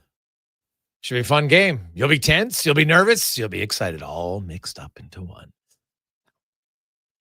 The one thing I can say confidently, this game will not go 18 innings. That's the one thing, Cons. You give me a line at playalberta.ca and I would put the house on that line. Ain't going to be an 18-inning game tonight. Captain Obvious. Hey, we can't let Magic Johnson control all of the Captain Obvious comments of the day, okay? If you missed it earlier, his tweet, he tweets out, really big game tonight. These teams are tied 2-2. Whoever wins will take control of the series. What? Didn't know that one. But yes. Big game for all the Dodger fans, all the Jays fans. Some of you who aren't even fans have probably find yourself that you're in fans. So that'll be good. So we'll see where it goes. Now, Gregor, he could be right, but he could be wrong too, because they might not be in control. Well, people might have thought the Mariners were in control last round. But I thought the Jays were in control going home. So, Yeah. Well, hey, do the Jays want to? I'm sure they'd be confident to say, hey, if we lose game 5, no big deal. We can come back and win game 6 and 7. We just did it. Mm-hmm. Right. So the one thing about this Jays team, you can't count them out. I think you've learned that all season long. And it goes back. Remember that game against the Dodgers when Fluharty came in as a rookie and he strikes out Ohtani and Betts? And you think about that game, that's the reason why they have home field advantage in a roundabout way, because that was the difference of one game.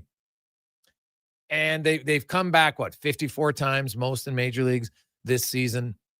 They came back in the series against Seattle, down 2-0, down 3-2, won both times. So, you know what? They've come back again. They were down they've trailed in every game, so they've come back in 2 of them. And they came back and tied the other one, just ended up losing it in the 18th inning. So the Jays are a resilient bunch. They're a fun team to watch. They can beat you in a lot of different ways. You listen to, I don't know if I totally agree with the comparison as far as the quality of the teams, but Roberts was on with A-Rod and Jeter and them on their baseball show there. And, he's talking about the Jays team. And he said, well, it goes, I don't want to bring up the past, but they remind me of the Marlins when they were against the Yankees, right? Like they can small ball you to death and they're a gritty team. And that is true. But that Marlins team, they didn't have Vladdy Guerrero. Like Vladdy Guerrero, look at his numbers overall in the series. and in major and in the postseason, he's right there with Ohtani, and actually is better overall. Ohtani has they have I think they each have 7 home runs now, correct? Right? So, and Ohtani's hit 5 of his home runs in Ohtani has 8. So he's hit 5 of his 8 in 2 games. You look, they each have the same amount of RBIs. Vladdy struck out 5 times. Ohtani struck out 21 times. Vladdy's average is 419. Ohtani's 268. On base percentage, 500 to 414. Slugging percentage is 806 to 768 in favor of Vladdy. And even the OPS is 1306, ridiculous, to 1182 for Ohtani. So if you look at Vladdy, he's got 11 more hits than Ohtani. Right? The different now, he obviously doesn't strike out as much, right? And he gets more hits, he gets more singles, he gets on base, keeps things going. So you can, is there anybody else? I guess depends what happens in the final 2, potentially 3 games. Is there anyone else you could see possibly as an MVP if it isn't those 2? I don't know who else. I guess Yamamoto, if he has another unreal performance in Game 6. But do you see anybody else that you could say, hey, they could be MVP of the World Series if it wasn't those 2, Cons? No, I don't think so. Like you said, if Yamamoto goes out there and has another complete game, obviously his name gets thrown into it. But yeah, I don't think so. And even him, it's 2 dominant games, but what do you do in the other 4 or 5? Right? That's just how it works. 5:53. Have yourselves a lovely Wednesday evening. Enjoy the game. We'll talk about it. We'll set up the orders and the Rangers. We'll be live on location tomorrow. Hey, any of you think you know how to drive a race car? We got the simulator. We'll be down at Cantork all day as they celebrate their 25th anniversary, and you can come down. We'll see who's the best driver of Sports 1440 listeners. We'll be doing that tomorrow afternoon as well. So have yourselves a great night. Let's get to the Con Man and a Sports 1440 update. Brought to you by Northgate Chevrolet Buick GMC. You got a few days left to help them. For every new vehicle sold, they will feed a family of 4. NorthgateGM.com. This is a Sports 1440 update. Bro, 10 minutes away from the World Series getting going. Game 5, Dodgers, Jays currently tied at 2 games apiece. Trey Savage gets the start for the Jays. The Dodgers countering with Blake Snell. We'll have that one for you here on Sports 1440 radio feed only. If you're listening online, you will have Fox Sports Radio in the NHL. 1 game tonight. Jackets up on the Leafs.